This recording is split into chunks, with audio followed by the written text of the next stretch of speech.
Chapter 11, Part 1. A Disconcerted Commissary. The journey across Paris proceeded without further incident until they reached the prefecture. The two detectives hurried their prisoner into a large general office, where he was surveyed with some curiosity by the subordinates lounging near a huge fire, whilst one of their number reported his arrival. After a brief interval he was taken into an inner office. Behind a green baize-covered table was seated a sharp-looking man whose face was chiefly composed of eyebrows, pince-nez, a hooked nose, and a furious imperial. This individual turned the shade of the lamp so that the light fell in its full radiance on the face and figure of the prisoner. He produced a huge volume and thumbed over its leaves until he reached the first vacant place, ruled and numbered for the description of all persons brought before him. "Your name?" he said sharply. "Reginald Brett," was the reply. The Frenchman required this to be spelt for him. "Age?" "37. Nationality? English. Profession? Barrister at law." The official consulted a typewritten document, which he selected from a mass of papers fastened by an india rubber band. Then he looked curiously at the prisoner. "Are you sure this is the man?" he said to the senior detective. "Quite positive, monsieur." "Then take off his wig and get a towel, so that he may remove some of his make-up. The rascal should be an actor. I never saw a better disguise in my life." Brett knew it was hopeless to attempt explanations at this stage. He readily fell in with their directions, and in a few seconds he stood revealed in something akin to his ordinary appearance. Now the French commissary of police was no fool. He was an adept at reading character, but he was certainly puzzled after a sharp scrutiny of Brett's clear-cut, intelligent features. Nevertheless, he knew that the criminal instinct is often allied with the most deceptive external appearances.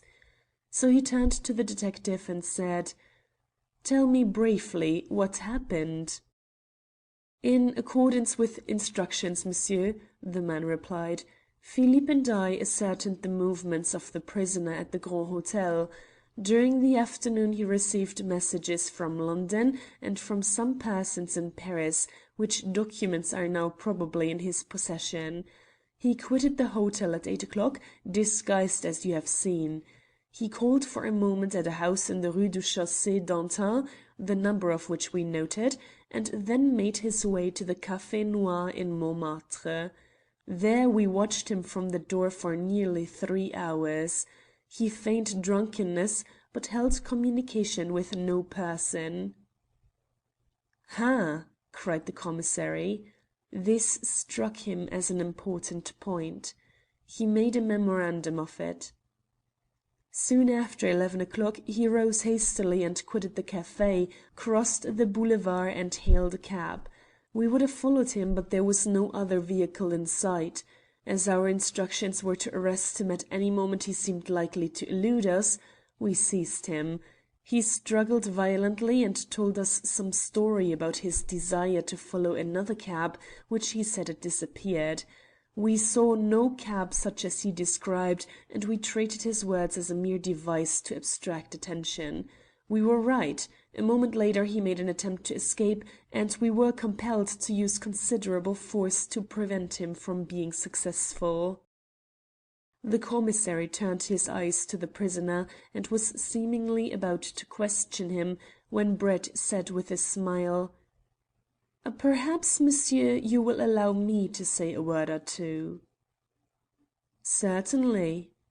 The official knew that criminals generally implicated themselves when they commenced explaining matters. "You are acting, I presume," said the barrister. In obedience to reports received from the London police with reference to the murder of 4 Turkish subjects at Albert Gate and the theft of some valuable diamonds belonging to the Sultan. This calm summary of the facts seemed to disconcert the Frenchman. It astonished him considerably to find his prisoner thus indicating so clearly the nature of the charge to be brought against him. "That may be so," he admitted. "It is so," went on Brett. "And in this matter you are even more hopelessly idiotic than I took you to be. I have told you my name and profession. I am a friend of Mr. Talbot, the English gentleman who has been spirited away in connection with this crime, and I have in my pocket at this moment a letter from the British Under Secretary of State for Foreign Affairs, authorizing me to use my best efforts towards elucidating the mystery and tracking the real criminals. Here is the letter," he continued, producing a document and laying it before the amazed official. "I was on the point of making an important discovery with reference to this case when these 2 zealous agents of yours seized me and absolutely refused, even whilst I was a prisoner in their hands, to follow up the definite clue I had obtained. It is an easy matter to verify my statements. The authenticity of this letter will be proved at the British Embassy, whilst a telegram to Scotland Yard will place beyond doubt not only my identity, but my bona fides in acting for Mr. Talbot's relatives and the Foreign Office. Further, an inquiry made at the Grand Hotel will produce unquestionable testimony from the manager, who knows me, and from my friend Lord Fairholme, who occupies rooms there at this moment." "Lord Fairholme!" stuttered the official. "Why, that is the name given by the other prisoner." "Do you mean to say you have arrested the Earl of Fairholme?" gasped Brett, struggling with an irresistible desire to laugh. The Frenchman covered his confusion by growling an unintelligible order, and bent over the letter which Brett had given to him. In half a minute one of the detectives returned, and with him was Fairholme, on whose honest face indignation and astonishment struggled for mastery. "Oh, surely that cannot be you, Brett!" cried his lordship, the moment he entered the room. "Well, of all the fools that ever lived, these French Johnnies take the cake. I suppose they have spoiled the whole business. If the brutes had not taken me by surprise, I would have knocked over a dozen of them before they arrested me." "Silence!" shrieked the commissary, into whose mind was intruding the consciousness that he had committed an outrageous blunder. "What did you say your name was?" he demanded fiercely. "I told you my name an hour ago," said his lordship haughtily, "and if you had not been so beastly clever you would have believed me. I am the Earl of Fairholme, a fact that can be readily substantiated by dozens of people here in Paris, and this is Mr. Reginald Brett, a friend of mine, who would have probably discovered the mystery of my friend's disappearance and whereabouts of those diamonds if by this time you had not interfered." His lordship was hardly coherent with annoyance, but the acute official had now convinced himself that a stupid mistake had been committed by his department. He became apologetic and suave. He explained that their mysterious proceedings had to some extent committed them in the eyes of the police to secret knowledge of the crime which had so thoroughly aroused the detective departments in both London and Paris. Evidently Scotland Yard had not advised the French police of Mr. Brett's official connection with the hunt for the murderers. The agents of the Paris bureau had watched Brett's comings and goings during the day, and the detective's suspicions, once aroused, were intensified when his friend, Lord Fairholme, sought the aid of 2 uniformed policemen to break in the door of the Turkish residence in the Rue Barbette. Even now, politely concluded the commissary, he would regretfully be compelled to detain them for a little while until he verified their statements. Meanwhile, they would not be subject to any further indignities, and might procure such refreshments as they desired. They would probably be set at liberty within a couple of hours. At 1:30 a.m. Brett and Fairholme were ushered forth from the doors of the prefecture and stood in freedom in the street. "Where now?" said Fairholme. "To the hotel," replied Brett wearily. "I must have sleep, so I consign the Turks and the Sultan's diamonds and everyone concerned with the Albert Gate mystery to perdition for the next 8 hours." Notwithstanding his weariness, Brett rose early the next morning. His companion slept like a top, and the barrister had to shake the Earl soundly by the shoulder before the latter woke into conscious existence and sat up in bed sleepily demanding, "What up? Where's the fire?" "I want you to dress at once," said Brett cheerily, "and join me at breakfast. You must leave for London by the 11:50 train." "Am I such a nuisance then that I have to be packed off at a moment's notice?" said the Earl. "By no means. Decidedly the contrary, in fact. As matters in France evidently require persistent attention on my part for many days, perhaps weeks, I think it is hardly fair to leave Talbot in confinement any longer.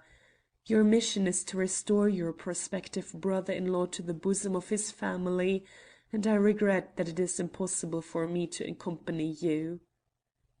"Are you serious, old chap?" was the startled answer. "What has happened since 1 o'clock this morning to make you so confident?" "Nothing that is not already known to you. Had I succeeded last night in following Mademoiselle Beaucaire to her destination, I might have been able to accompany you to London this morning. As it is, Heaven alone knows what sort of dance she may lead me. However, you complete your toilette, my dear fellow. I have ordered breakfast to be served in a quarter of an hour.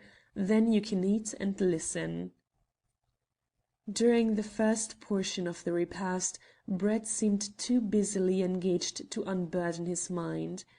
It was not until he had lit a cigarette and pushed his chair away from the table, so that he could assume a posture of complete ease, that he commenced. "You slept so soundly, Fairholme, that you have not had time to review all the circumstances of yesterday's adventures. Otherwise, I am sure you would have reached the same conclusions as suggest themselves to me. Curiously enough, although dog-tired when I went to bed, I woke about 7 o'clock feeling thoroughly rested both in mind and body. I procured some coffee, took a bath, and went out for a stroll, with the result that I returned and aroused you after reaching finality in some of my conclusions, and deciding on a definite plan of action for both of us." "It is really very decent of you, Brett, to constantly assume that I can see as far through a brick wall as you can, especially as you know quite well that, although I am fairly well acquainted with all that happened yesterday, the only tangible opinion I can offer is that the Paris police interfered with you at a most inopportune moment." Brett smiled. "That is because you have not accustomed yourself to analysis," he said. "However, I will summarize my views, and if you can find any flaws in my reasoning, I will be glad. The first thing to observe is that the diminutive Frenchman drew on himself the special vengeance of the Turks when I exposed the attempt to foist on them a collection of dummy diamonds. Yet he actually had the nerve to return to the Rue Barbette later in the day. He was not seen since, so the little scoundrel is either dead or a prisoner in Hussein ul Mulk's flat. As I cannot permit myself to participate in a murder, or even in an illegal imprisonment, I am regretfully compelled this morning to take the police into my confidence and inform them of an obvious fact which escaped their penetration yesterday." Fairholme whistled. "I must say," he cried, "I gave a passing thought to the incident myself last evening, when your spy reported that the Frenchman remained in number 11 after the Turks had quitted it." Yes, said Brett. You see, all you need to cultivate is the habit of deduction, and you will soon become a capital detective. The Earl laughed. I hope you will tell that to Edith, he said, and perhaps you may change her opinion concerning my reasoning capacities. She thinks I am an awfully stupid chap as a rule. That is because she is in love with you, said Brett. Well, now that remark puzzles me more than anything else you have said. His lordship darted a quick look at the barrister in the endeavour to learn whether or not he was in a chaffing mood. Why should a woman seek to depreciate anything she values? Simply because it denotes a secure sense of complete ownership. Miss Talbot would never hold such a view of your intellectual powers if you were merely a friend. Well, said the Earl dubiously, that is a new point of view for me at any rate. It is a fact, nevertheless, but we have not much time, so we must reserve any further consideration of feminine inconsistency. The fate of the Frenchman must be determined today, and to decide the question I must act through the police, so a conversation with our friend the commissary becomes inevitable. And now to return to the hypothetical part of my conclusions. I began by assuming that the individual who planned the Albert Gate outrage and subsequently sought to bamboozle his employers by palming off on them a set of spurious diamonds is far too acute to attempt to dispose of the real gems for many months yet to come. He obtained sufficient funds from the Turks in pursuance of what may be termed the legitimate part of his contract, to enable him to live for a considerable period without further excitement. Closely associated with him in the present adventure is La Belle Chasseuse. Neither would endeavour to procure safety by flight to a foreign country. They will seek insignificance by living in a normal and commonplace manner. What more easy, for instance, for Mademoiselle than to return to the life of the circus, whilst her lover, granted that he wished to remain in her company, will obtain some suitable employment in the same circle. There is a suspicion of a joke in the statement, but I am quite serious. The mere consciousness that they have in their possession a vast fortune, which time alone will enable them to realize, will serve as an inducement to undergo the period of hard work which means safety. You remember that the lady's father, Gros Jean, visited the Gare de Lyon yesterday? Fairholme nodded. I think you will find that he was depositing there the necessary luggage for a contemplated trip into the interior, so that mademoiselle might slip out late at night quietly and unnoticed, and join her lover at some preconcerted rendezvous, a thing which we know she did. I cannot of course be certain whether the Frenchman who signalled to her in the Café Noir was himself the favoured individual. It is possible. By the way, what height is Talbot? About 5'9". Brett pondered for a little while. Yes, he communed aloud, I think I am right. The pink and white Frenchman is the mastermind in this conspiracy. And to think that the unintelligent muscles of a couple of thick-headed French policemen should have crudely interfered with me at such a moment. He sighed deeply. Never mind, he went on, it cannot be helped. I must keep on the thread of my story. Mademoiselle Beaucaire left the cabaret shortly after 11 o'clock. We cannot be certain that she went to the Gare de Lyon, but the cab unquestionably set off in that direction. It is a long drive from Montmartre to the Lyon station. We will give her, say, until 12 o'clock to reach there. Now, unless she was journeying to some suburban district, a contingency which upsets the whole of my theory, there was no main line train leaving for the south until 1:05 a.m., and that is a slow train, stopping at nearly every station south of Melun. Let us suppose that they guard against every contingency. She and her companion wished to escape the scrutiny of detectives. It will at once occur to you that they run far more risk of observation if travelling by a fast express than if they elect to journey by the commonplace trains which only serve the needs of country districts. "It did not occur to me," said Fairholme candidly. "Still, there's a lot in the idea all the same."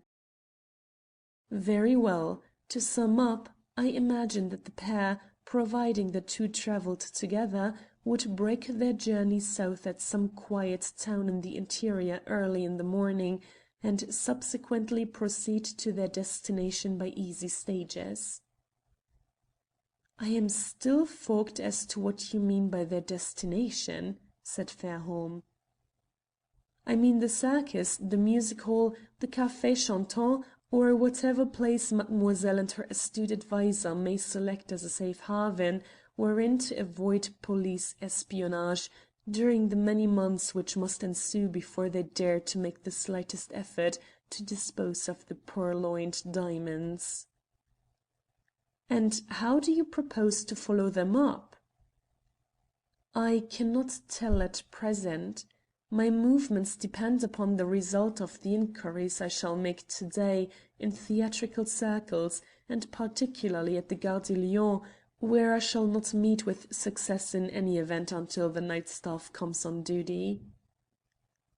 "The third item," continued Brett, "which demands attention in Paris is the whereabouts of the Turks. They must be found and observed. My chief difficulty will be to keep that delightful commissary from imprisoning them, if, as I imagine, we find the little thief a captive in the Rue Barbette. So you see my actions are speculative. Yours, on the other hand, will be definite." "Ah," said Fairholme, "I am glad to hear that. If you expect me to analyse and deduce and find out the probable movements of intelligent rascals, I am sure I shall make a mess of things." "You will reach London," said Brett, "at 7:30 p.m. I suppose you have in your service a reliable servant, endowed with a fair amount of physical strength?" "Rather," cried the Earl. "My butler is a splendid chap. He has been fined half a dozen times for his exceeding willingness to settle disputes with his fists." "Telegraph to him to meet you at Charing Cross Station. I can depend upon my man Smith to use his nerve and discretion. Moreover, he knows Inspector Winter of Scotland Yard, and should trouble arise, which I do not anticipate, this acquaintance may be useful to you. The third person who will meet you will be the ex-sergeant of police, whose report to me you heard yesterday. He will point out to you the flat tenanted by the invalid lady.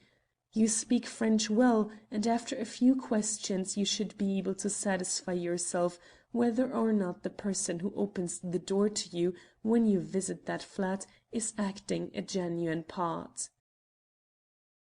You can pretend what you like, but if admission is denied to you I want you to force your way inside and see that invalid lady at all costs. In the event of a gross mistake having been committed, you must apologize most abjectly and assuage the wounded feelings of the servants with a liberal donation, whilst the ex-sergeant of police will advise you as to any other place which may demand personal inspection. I do not conceal from you the difficulties of your task, or the chance that you may get into trouble with the police. But the fact remains that Talbot, alive or dead, is concealed somewhere in the neighbourhood of the Carlton Hotel, and it is high time that this portion of the mystery attending his disappearance should be made clear. Do you follow me?" "Precisely," said Fairholme. "My programme appears to be very simple. I am to kick down any door that is pointed out by the ex-policeman, provided I am refused admission by fair means." Brett laughed. "I think," he cried, "you have put my instructions in very direct and succinct form. All I hope is that the invalid lady may prove to be an elderly fraud. It only remains for me to give you my blessing and say good-bye." "But what about you?" said the Earl anxiously. "Suppose we come across Talbot to night as you anticipate, where shall I find you to morrow?" "You must telegraph to me here," was the answer, "and you must possess your soul in patience until you hear from me. No, don't protest," he went on as Fairholme gave indications of impatience. "You need not fear that you will be left out of the denouement, whatever it be. I am sure to need your help before long, and I will cable you at the first possible moment. For that reason, should you leave your house for more than an hour or so, I hope you will make special arrangements for telegrams to reach you without delay." "You may rely on that," was the hearty answer. "But look here, Brett, it is 10:45 a.m. now. If I have to catch that 11:50 train from the Gare du Nord, I have no time to lose. By the way," he added, turning at the door, "is there any reason why I should not wire to Edith to expect me to night?" "Not the slightest," said Brett, smiling, "except perhaps this, that instead of calling on Miss Talbot this evening, you may be locked up on the charge of housebreaking." Said the Earl thoughtfully. "I had not thought of that. It will be more fun to take her by surprise. So here goes to get my traps packed." Chapter 11, Part 2. After Lord Fairholme's departure, Brett took matters easily. He did not put in an appearance at the Prefecture until late in the afternoon, and, as he surmised, the commissary whom he encountered the previous night had even then only just arrived in his office. Without any difficulty, the barrister was introduced to the official, who evidently awaited an explanation of the visit with great curiosity. Brett's ill humour at the uncalled for interference of the police was now quite dispelled, and he greeted the commissary with the genial affability which so quickly won him the friendship of casual acquaintances. "I think," he began, "that your agents, monsieur, were watching me throughout the whole of yesterday." "That is so," nodded the other, wondering what pitfall lay behind this leading question. "Do I take it that after my departure from number 11 Rue Barbette about midday they maintained no further guard over that house?" "Assuredly. It was monsieur's personal movements which called for observation." "Then you do not know that an individual whose identity may be much more important than mine is an inmate of the apartment at this moment, probably a captive against his will, possibly a corpse?" The Frenchman's huge moustache bristled with alarm and annoyance. "It is a strange thing, monsieur," he cried, "that an English gentleman should come to Paris and know more about the movements and haunts of criminals than the French police." It was no part of Brett's design to rub the official the wrong way, so he said gently: "Your remark is quite justifiable, and under ordinary circumstances any such pretence on my part would be ridiculous. But you must remember, monsieur, that I came here from London possessed of special information which was not known even to the police authorities in that city. I am working solely on the private interests of persons high in English society, and it would not serve the purpose of any of the governments concerned were too much stress publicly laid on their connection with this mystery. If I can succeed in elucidating the problem, it will be a comparatively easy matter for the police to bring the real criminals to justice. As a step towards that end, I have come to you now to place you in possession of a clue which may reveal itself in the Rue Barbette. All I ask is, in the first instance, that the affair may be conducted with the utmost secrecy, and secondly, that you will permit me to be present when you examine the person whom I expect to find there. I may be able to help you very materially in your questions, provided the man is alive and well." The commissary was soothed. The barrister's judicial reference to the importance and confidential nature of the inquiry raised in his mind a dazzling vision of personal distinction and preferment. "The matter shall be conducted with the utmost discretion," he cried. "What force does monsieur consider to be requisite in order to examine this house thoroughly, and prevent the attempted escape of others whom we may find there in addition to the man described?" Brett with difficulty repressed a smile. "I do not think a large force of police will be necessary. If you yourself, monsieur, and another officer will accompany me in a cab, I am sure we will be able to deal with all possible opposition. There is no exit from the flat save through the main door, and the apartment is situated on the second story. Escape by way of the windows is practically impossible if we act with promptitude." The commissary could not reach the Rue Barbette too rapidly. He bundled a subordinate into a fiacre, and the three were driven off at breakneck speed. They stopped the vehicle at the corner of the street and walked quietly to the house, attracting no attention, as neither of the Frenchmen were in uniform. Inquiry from the concierge elicited the information that none of the occupants of the flat tenanted by the Turkish gentleman had put in an appearance since the previous afternoon. So the trio mounted the staircase, and without any preliminary summons the junior official applied his shoulder to the door. The lock yielded quite readily. Indeed, the damage done by Lord Fairholme was but temporarily repaired, and no special precaution had been taken to fasten the place. All was quiet within. The first room they searched was empty.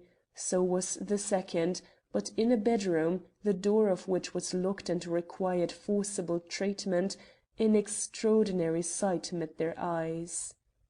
Stretched on the bed, gagged and securely tied, was the figure of the diminutive Frenchman who, little more than 24 hours earlier, had so coolly suggested that Brett should be murdered. Stout leather thongs were fastened to his wrists and ankles, and then tied to the four uprights of the bed. His arms and legs were consequently stretched widely apart, and the only sign of vitality about the man was the terrible expression of fear and hate in his eyes as he looked at them. The gag stuffed in his mouth prevented him from uttering the slightest coherent sound, whilst the agony of his frame owing to the position in which he lay, joined to the exhaustion induced by terror and want of food, rendered him a pitiable object. They removed the gag and cut the bonds. The poor wretch remained on his back unable to move, though he flinched somewhat when the police, as gently as possible, loosened the leather straps from his wrists and ankles, for his useless struggles had caused the thongs to cut deeply into his skin. Brett was the first to realize the unfortunate wretch's chief requirement. He procured some water, raised the man's head, and allowed him to take a deep and invigorating draught. "Why, it is the Worm," said the junior policeman. "I know him well. He is a pickpocket, an expert rascal in his line, but hardly up to the standard of great events." At the sound of his nickname a flicker of intelligence came into the little thief's eyes, but he was still dazed and did not recognize his rescuers. "I don't care what you do with me," he murmured at last, in a weak and cracked voice. "Kill me quietly if you want to, but don't tie me up again. I have done nothing to deserve it. I really haven't. I have been acting quite square in this business." And then he broke down and whimpered further protestations of innocence. "He is weak from want of food and dazed with terror," said Brett quietly. "I suggest that one of you should get him some meat and wine, whilst the others remain here and endeavour to reassure him. In half an hour he will be greatly recovered. Meanwhile we might examine the place." The commissary thought Brett's suggestion a good one. His assistant summoned the concierge and attended to the wants of the warm, whilst Brett and the commissary conducted a careful scrutiny of the premises. They found little, however, beyond a considerable accumulation of dirt, for the ways of Turks are primitive and their habits unpleasant in European households. It was evident that before taking their departure the occupants of the flat had carefully removed or destroyed all documents or other articles which might throw light on their proceedings. The leather thongs which bound the prisoner evoked some comment from the barrister. "These are somewhat unusual articles," he said to the commissary. "You will notice that they are cut from raw cowhide and well stretched. In other words, they are the familiar bowstrings of Constantinople, and warranted not to yield if twisted round the neck. I think they will answer for other purposes than tying people to beds." "We must find these Turks," said the commissary. "They are desperate characters." "Find them by all means," said Brett earnestly, "but on no account arrest them." "And why, monsieur?" cried the other, with elevated eyebrows. "Because if you do you will paralyse our future actions. When all is said and done, the only charge you can bring against them is a trivial one. It is evident they merely tied up this man, either with the object of frightening him into a confession, or to leave their hands free whilst they deal with his employers. Perhaps they had both objects in view. In either event the appearance of the police on the scene would close their mouths more tightly than an oyster. As it is, I expect they will return, and if possible you must compel the concierge to conceal the fact that you have visited the house. Let him put all the blame on me. They know that I am mixed up in the inquiry and fear me far less than the recognized authorities.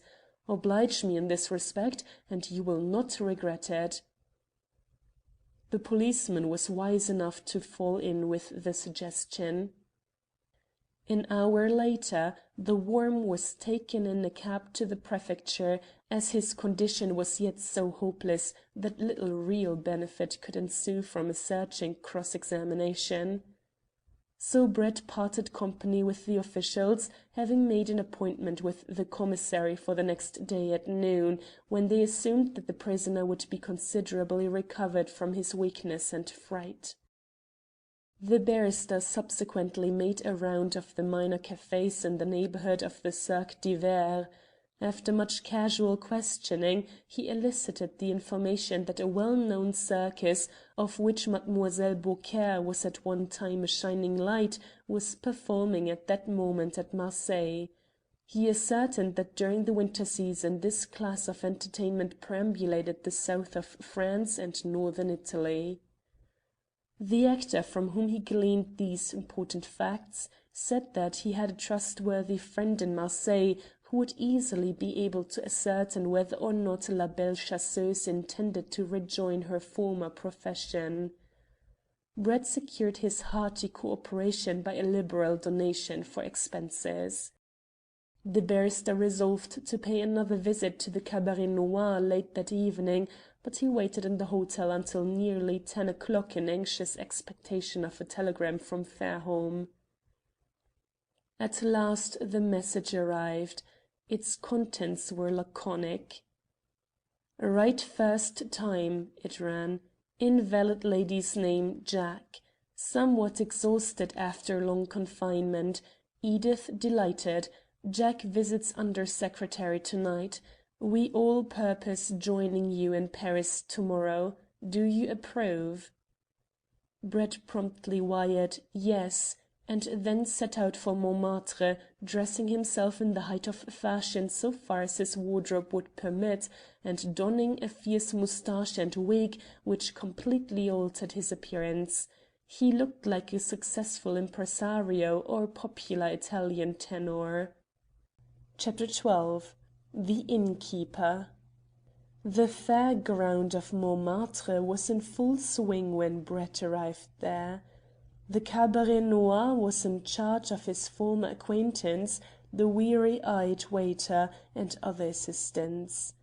The barrister wondered whether Mademoiselle Beaucaire had taken her father completely into her confidence. To make certain he questioned the waiter. "Is Monsieur Beaucaire in?" he said.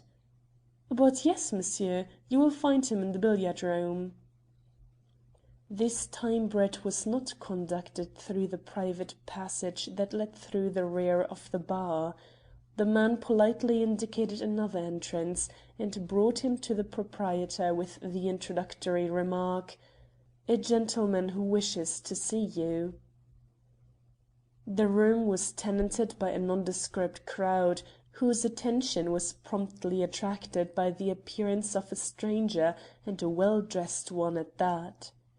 The games in progress at the two tables were momentarily suspended, whilst Gros Jean, a corpulent man above the middle height, whose legs seemed to be too frail to support his rotund body, advanced, peering curiously beneath his bushy eyebrows to get a glimpse of the newcomer, for the shaded light did not fall on Brett's features, and Monsieur Beaucaire wondered who the stranger could be. The barrister almost started when he recognized his fellow passenger, the man who travelled to Paris with Gaultier and himself.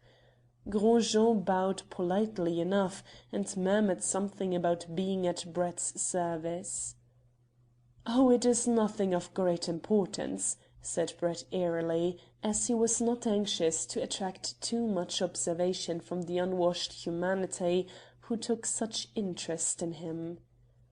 "I merely wish to know when it will be convenient for me to have some conversation with mademoiselle, your charming daughter." "May I inquire the reason, monsieur?" said the other. "Certainly. I have heard of her skill as an artist, and it is possible I may be able to arrange a London engagement for her." "Ah," said the landlord deprecatingly. "What a pity. Had monsieur called here yesterday he could have seen mademoiselle. She has now left Paris for some weeks." "Perhaps," said Brett, "I may have the pleasure of meeting her elsewhere. I myself depart to morrow on a tour in the south of France. It is possible that mademoiselle may be employed in some of the southern cities. If so, I will certainly make it my business to call on her." Beaucaire came a step nearer. Certainly he did not recall the barrister's face. He knew well that his daughter's attainments were not such as to command the eager search of London theatrical managers, yet he was assured that the individual who now addressed him was not an ordinary music-hall agent hunting up fees. He lowered his voice, after an angry glance at the loungers in the room, which caused them to turn to the tables with redoubled interest. "I regret," he said, "that mademoiselle is not professionally engaged at this moment. Indeed, she has not appeared in public for some months. May I ask how monsieur came to hear of her name?" "It is the easiest matter in the world," said Brett with his ready smile, producing his notebook and rapidly turning over the leaves. "I have here the names and addresses of a large number of artists whom I was recommended to visit. Mademoiselle's name was given to me among others at the Cirque d'Hiver, where I heard most encouraging accounts of her skill. You see, monsieur," he went on, "that in England the public are not acquainted with any other language than their own, and when continental artists are engaged we prefer those whose performance consists chiefly of acrobatic or other feats in which dialogue is unnecessary." The barrister's ready explanation was sufficient. Nevertheless Beaucaire was puzzled. But even the most vulgar or brutal Frenchman is endowed with a certain amount of politeness, and in this instance Gros Jean felt that his visitor should be treated deferentially. "I am most sorry," he cried, "to be unable to assist monsieur any further. If, however, you leave me your address, I will communicate with you after I have heard from my daughter. I have no doubt that she will readily come to terms." "I think you said that mademoiselle was in the south of France?" observed Brett casually. Instantly Beaucaire became suspicious again. "No," he replied shortly. "I do not think I said so." "Of course not," laughed Brett. "How foolish of me. It was I who mentioned the south of France, was it not? You see that French is a foreign language to me, and I do not express myself very easily." Beaucaire grinned politely again. "Permit me to congratulate monsieur upon both his pronunciation and facility. Not many Englishmen speak French as he does." The barrister was determined not to allow the conversation to end too rapidly. He wished to note more carefully the details of this interesting household. Pulling out his cigar case, he offered it to Gros Jean with the remark: "Your small French tables seem curious to my eyes after long acquaintance with English billiards. Are any of these gentlemen here skilled players in your fashion?" "Oh yes," said the innkeeper. "André here, for instance, can make big breaks. I have seen him make 40 consecutive coups.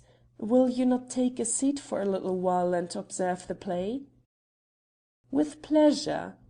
And Brett confirmed the favourable opinion formed of him by ordering refreshments for Beaucaire and himself, and inviting the redoubtable André to join them. He apparently took a keen interest in the game, and applauded the manner in which the Frenchman scored a series of difficult cannons. Meanwhile, he noted that between the private passage from the bar and the public one that led from the café was a room into which the light of day could not possibly penetrate. He was certain that no door communicated with it from the public passage, and he could not remember having passed one that first afternoon when La Belle Chasseuse brought him and Fairholme into the billiard room to display her prowess as a markswoman. It was certainly a curious apartment, and for some undefinable reason he could not prevent his mind from dwelling upon its possible uses. Probably the Café Noir had no cellars. The place might serve as a store-room. This natural hypothesis was upset by the appearance of the waiter, who passed through the billiard-room and opened another door at the further end, through which he soon emerged, carrying a fresh supply of bottles. "It is obvious," said Brett to himself, "that if there is no door communicating with the private passage, then the only way in which that room can be reached is by a ladder from the top. Now I wonder why that should be necessary." He remained in the billiard room some 20 minutes. When Gros Jean was called on some momentary errand to the front of the house, he took his departure, purposely making the mistake of quitting the room by the wrong exit. At the same instant he struck a match to relight his cigar, and while the expert billiard player, André, ran after him to direct him as to the right way, he rapidly surveyed the passage. The plaster walls were smooth and unbroken on their inner side, affording no doorway exit. Apologizing to André with a laugh, he then sauntered towards the front café, where he purchased another drink at the counter. He assured himself that he had not been mistaken. The only private door out of the bar led into the passage, so that the room beyond could only be reached by a staircase or through a trap door. "I have learned something, at any rate," he murmured, as he passed out into the boulevard, "and I imagine that my knowledge is not shared by the Paris police. Mademoiselle would have acted more wisely had she not yielded to impulse and reserved her shooting display for a more dramatic occasion." Brett kept his appointment with the commissary next morning. That worthy official set himself to the congenial task of examining a prisoner with the air of one who said, "Now you will see what manner of man I am. Here I am on my native heath." He consulted bulky volumes, made notes, fussily called up various subordinates, both in person and by speaking tube, and generally conducted himself with a businesslike air that much amused the barrister, who, however, for his own purposes took care to appear greatly impressed. At last all was ready, and the captive of the Rue Barbette was introduced. This precocious personage had recovered his self-possession and natural impudence during the night.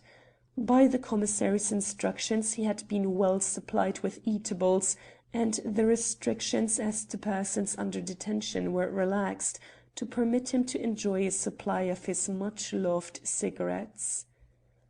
The first part of the interrogation, which promptly ensued, was not strange to him. "Your name?" said the commissary.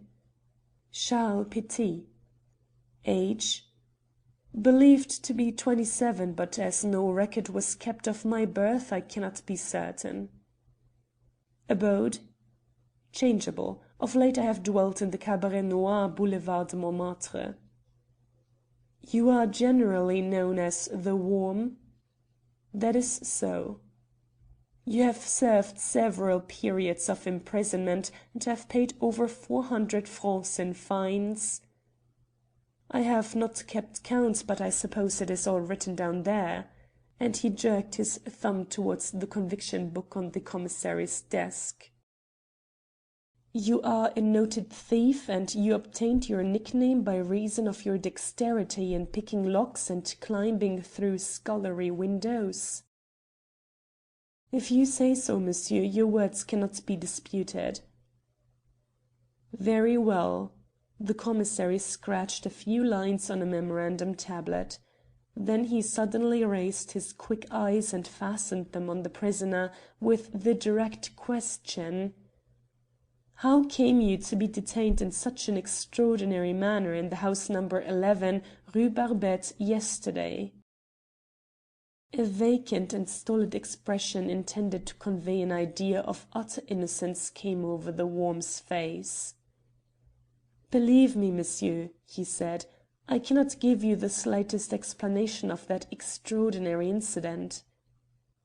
"Indeed, you surprise me. I suppose you wish me to understand that you casually strolled in out of the street and were set upon by 3 Turks, who gagged you and bound you with leather thongs, leaving you to starve quietly to death if you had not been rescued by reason of a chance visit paid to the place by myself and others?" "I assure you, monsieur, that, strange as it may seem, you have almost related the facts. I went to the place in question with a very ordinary message from a Turkish gentleman with whom I have a slight acquaintance. The other Turks listened to me with the gravity peculiar to their nation, and then, before I could offer a word of remonstrance, treated me exactly as you saw." "At what time did you get there?" "It must have been nearly 3 o'clock, the day before yesterday," was the answer. "And what message did you bring?" "I was told to ask the Turkish gentlemen to be good enough to cross the Pont Neuf exactly at 6:30, when they would meet a friend who desired to give some information to them." "Oh, come now," said the commissary, with a knowing smile. "That will not do, Petit. You are far too old a hand to convey such a childish message as that. What reason can you have for seeking to shield these men, who treated you in a barbarous way and left you to die a cruel death?" "On my honour," began the chief melodramatically, but Brett here interrupted the conversation. "Will you allow me," he said to the commissary, "to put a few questions to this man?" "Certainly," was the answer. "Now listen," said Brett, sternly gazing at the truculent little rascal with those searching eyes of his, which seemed to reach to the very spine. "It is useless for you to attempt any further prevarication. We know exactly who are your confederates. We are acquainted with a large number of the gang that frequents the Café Noir. Do not forget that I was present when you tried to palm off on Hussein-ul-Mulk the false diamonds, which your confederates hoped he would accept. For you to attempt now to escape from the law is hopeless.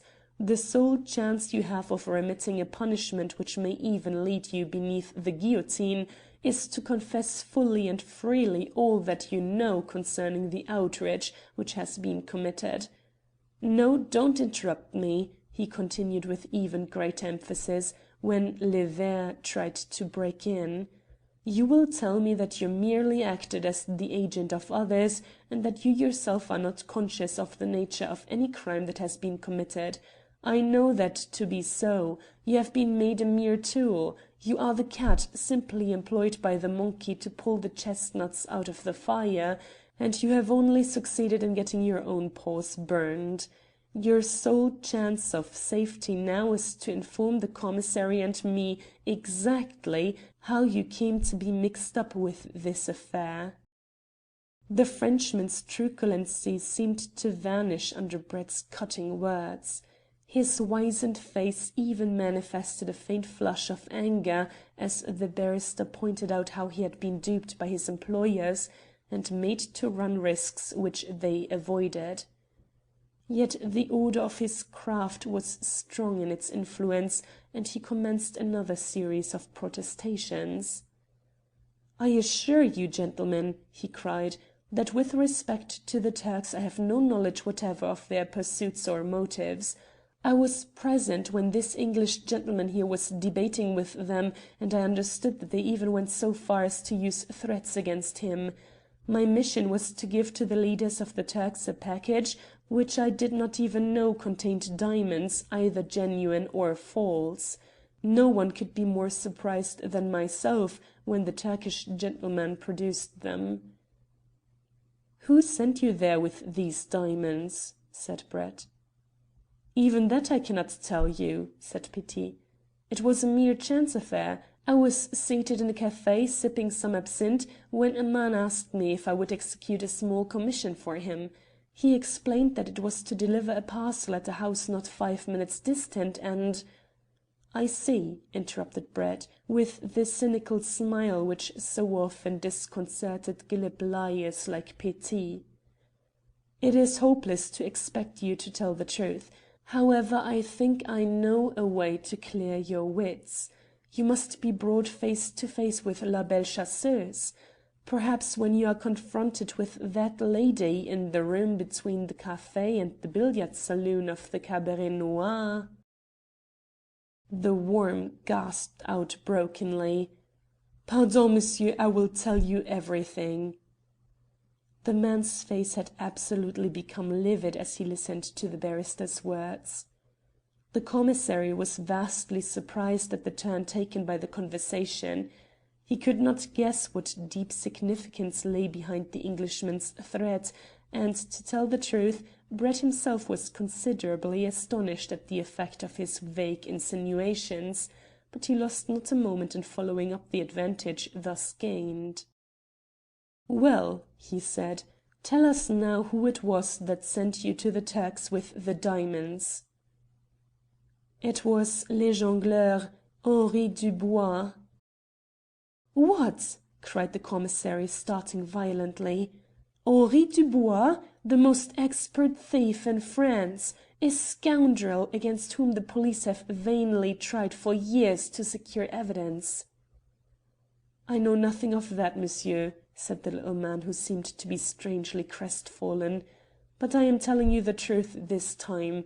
It was he who sent me the day before yesterday to the Rue Barbette, and again yesterday, although I was very unwilling to go the second time, because, as this gentleman will tell you, they looked very like murdering me on the first occasion."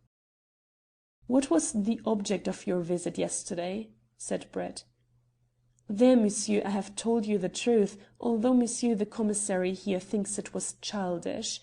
My instructions really were to ask them to meet him on the Pont Neuf at 6:30 p.m., when he said he would explain everything to their satisfaction. But above all I was to warn them to beware of the Englishman." Then why would they seize and gag you for conveying such a simple message? Demanded the commissary. I cannot tell. I have done them no harm. Believe me, gentlemen both, I have not the slightest idea how these diamonds were obtained, or why there should be such a fuss about them. All I know is that these Turks are desperate fellows, and you won't catch me going near them again, I swear. How long have you known Dubois? Said Brett. Oh, 2 years more or less. Have you ever been associated with him before? Never, monsieur. My record is there. And he again jerked his thumb towards the volume on the table. It will tell you that I deal in small affairs.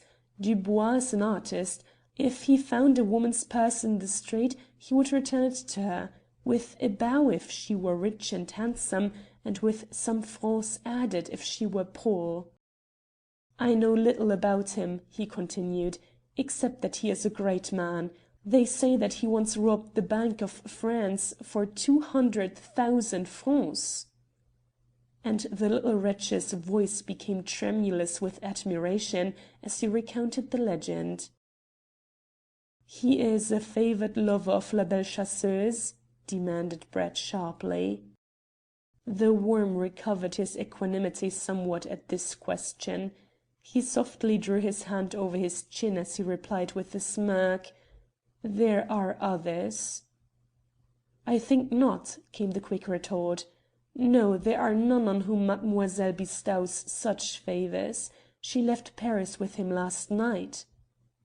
"The devil!" ejaculated the little man. "Oh yes, and she has just passed a fortnight with him in London." "1,000 thunders!" screamed Petit. "Her father told me she was performing in a music hall at Marseilles." The barrister had evidently touched a sore point, and the worm was more ready than ever to tell all that he knew about Le Jongleur. But his information amounted to little more of importance. The chief fact had been ascertained. Its predominant interest was the identity of the man who had planned and carried out the Albert Gate outrage. Brett quickly realized that to question him further was useless. Petit evidently expected to be set at liberty at once. In this, however, he was disappointed, for the commissary curtly remanded him to the cells. Brett, on the other hand, made up his mind that the worm at liberty might be more valuable to him than the worm in gaol. So he asked the commissary, as a favour to himself, to set Petit free, first giving the thief to understand that he owed his release to the barrister's intervention. This was done, and Le Ver was voluble in his expressions of gratitude. Brett soon cut him short. "Here," he said, "are a couple of louis for your immediate necessities. I am living at the Grand Hotel, and I want you to call there each morning at 10 o'clock.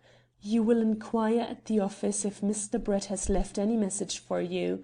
Then, if I need your services, I will be able to reach you early." Petit protested that he would serve monsieur most willingly, and soon afterwards the barrister took leave of the commissary, promising to keep him fully posted as to further developments, and secure for him, and him only, the ultimate credit of capturing such a noted thief as Dubois. Fate settled matters differently. The French official was already much impressed by Brett's method of handling this difficult inquiry, and he consented readily enough not only to assist him in every possible way, but to restrain the police from further active interference in the case until matters had developed from their present stage. During the afternoon Brett received a visit from his actor acquaintance, who brought him a telegram from Marseilles. It read: "Mademoiselle Beaucaire has obtained an engagement here at the Palais de Glace. She makes her first appearance on Monday evening." Brett smiled as he realized how accurately he had interpreted the actions of La Belle Chasseuse and her companion. "This is certain," he said to himself. They left Paris on Thursday night, and they probably will not reach Marseille until Monday. I have plenty of time to hear Talbot's story from his own lips before I take my departure for the south." An hour later he was seated in his room smoking and reading a magazine when the waiter appeared. "A lady and 3 gentlemen wish to see monsieur," he explained. He rose promptly and accompanied the man to the foot of the staircase. There, near the elevator, he saw Edith Talbot, Lord Fairholme, and Sir Hubert Fitzjames, whilst with them was a tall, handsome young man, in whom the fair outlines of the girl's face were repeated in sterner and bolder characteristics. Edith was the first to catch sight of him. She sprang forward and cried with an impulsiveness that showed how deeply her quiet nature had been stirred. "Oh, Mr. Brett, I cannot tell you how grateful I am to you. Here is my brother." The two men shook hands and looked at each other with a natural curiosity, for seldom had an acquaintance been made after more exciting preliminaries. "I am indeed glad to see you," said Brett, shaking Talbot's hand with more demonstrativeness than was usual to one of his quiet temperament. "Then how shall I find words to express myself?" was the reply. "For in my case there is joined to the pleasure of making a much desired acquaintance the knowledge that to your efforts I am indebted for my liberty and possibly for my reputation." "We have much to say to each other," said the barrister. "I suppose you have secured rooms in the hotel?" he continued, turning to Miss Talbot. "Oh yes, everything is settled," she cried. "The servants are looking after our trunks. I simply would not wait a moment until I had seen you. Please take us all somewhere at once where we can talk quietly." Brett answered with a smile. "Lord Fairholme and I have a sitting room which we use in common, and which has already been the scene of many earnest conferences. Let us go there." Chapter 13, Part 1. The Release. "Now who talks first?" Brett cried, once the door was fairly closed behind them. "I do," burst forth Fairholme. "My story will not take long to tell, and if I do not get it off my chest I shall simply explode." "We must not have any more tragedies," said Brett, "so proceed." "Well, thanks to your foresight, I found the 2 servants and your ex-policeman waiting for me on the platform at Charing Cross. As I only carried a handbag, I had no trouble with the customs, and we walked straight out of the station. In less than 5 minutes we were standing outside the building which contained the invalid lady's flat. Your agent told me that, so far as he knew, there were no other persons in the place except the tenant and her 2 servants, an elderly French or Italian married couple. Our collective wits could not devise a plausible pretext for gaining access to the lady, so I determined to settle the business in the brutal British fashion. We marched quietly up the stairs to the 2nd story, and your assistant pointed out the right door. There were only 2 flats on that landing, and the other one was apparently empty. Your man had made a somewhat important discovery since he wrote to you. This empty flat had been taken by the agent who acted for the parties opposite, and although the place was not tenanted, the landlord was, of course, satisfied as the rent had been paid in advance. This seemed to indicate that the place was left vacant simply to prevent the others from being overlooked. Brett marked this appreciation of Fairholme's sagacity by a nod, and the Earl continued. "I rang the bell and promptly put my ear to the keyhole. It seemed to me that a couple of doors were hastily closed, and then someone slowly approached. The outer door was opened and a man's head appeared. I could only see his face and a portion of his left shoulder, because the chain was on the door, and the opening was not more than 8 or 10 inches. Speaking in broken English, he said, 'What you want?' His accent showed that he was a Frenchman. I answered in my best French. "I wish to see madame your mistress at once." "It is impossible," he said in the same language, and simultaneously he tried to shut the door in my face. I shoved my foot against the jamb and prevented him. At the same instant my own servant and I, as if there was to be trouble I thought it best to keep the others out of it, applied our utmost force to the door and succeeded in snapping the chain. It might have been a tough job, as you know that to force a way through anything that yields slightly and yet holds fast is much more difficult than to smash a lock or a couple of bolts. Luckily the flats were jerry built, so the chain broke and so suddenly that the Frenchman was pitched violently backwards. We nearly fell after him. The ex-policeman was a splendid chap. His first idea was to jump towards the switch of the electric lights and turn on every lamp in the place. I shouted, "Talbot, are you here? It is I, Fairholme." I got no answer, but a woman darted out of a room which proved to be the kitchen, screaming something which I could not catch, and handed a revolver to the Frenchman, who was just struggling to his feet. That was where my prize-fighting butler came in useful. Before you could say "wink," he gave the man an uppercut that settled him effectually for the next minute. Almost with the same movement he caught the woman a slap over the ear that upset her nerves considerably. She had a revolver in her hand too. It fell to the floor, and Smith, your servant, seized both weapons. The ex-policeman called out, "I do not think we are making any mistake, sir. They would not act after this manner if they were on the square." I must say it seemed to me that so far it was we who had been acting in an extraordinary way, but there was no time to discuss the ethics of the case then. Whilst my butler and Smith took care of the couple, your assistant and I hastily examined 3 rooms. They were empty, save for a small quantity of furniture. The 4th door resisted our efforts, so of course we burst it open, and the first thing that met our eyes was poor old Jack lying on his back on the bed and glaring at us in a way that made me think at first he was mad. "I should think so," interrupted Talbot. "I would like to see your face if you were trussed up as I was, not able to speak a word, and a fiendish row going on in the passage outside." "You were gagged?" questioned Brett, "and your wrists and ankles were secured to the 4 corners of the bed, your limbs being distended in the form of an X?" Fairholme glanced round admiringly. "Of course!" he cried delightedly. "I knew you would guess it. That is the pleasant way these Turks have of securing their prisoners." "It is an awfully uncomfortable one," said Talbot. "My joints are still stiff at the mere recollection of it. I have lain in that way, Mr. Brett, for countless hours. Occasionally the brutes would allow me to change my posture, but the moment anyone came to the door I was strapped up in an instant and a gag slipped into my mouth.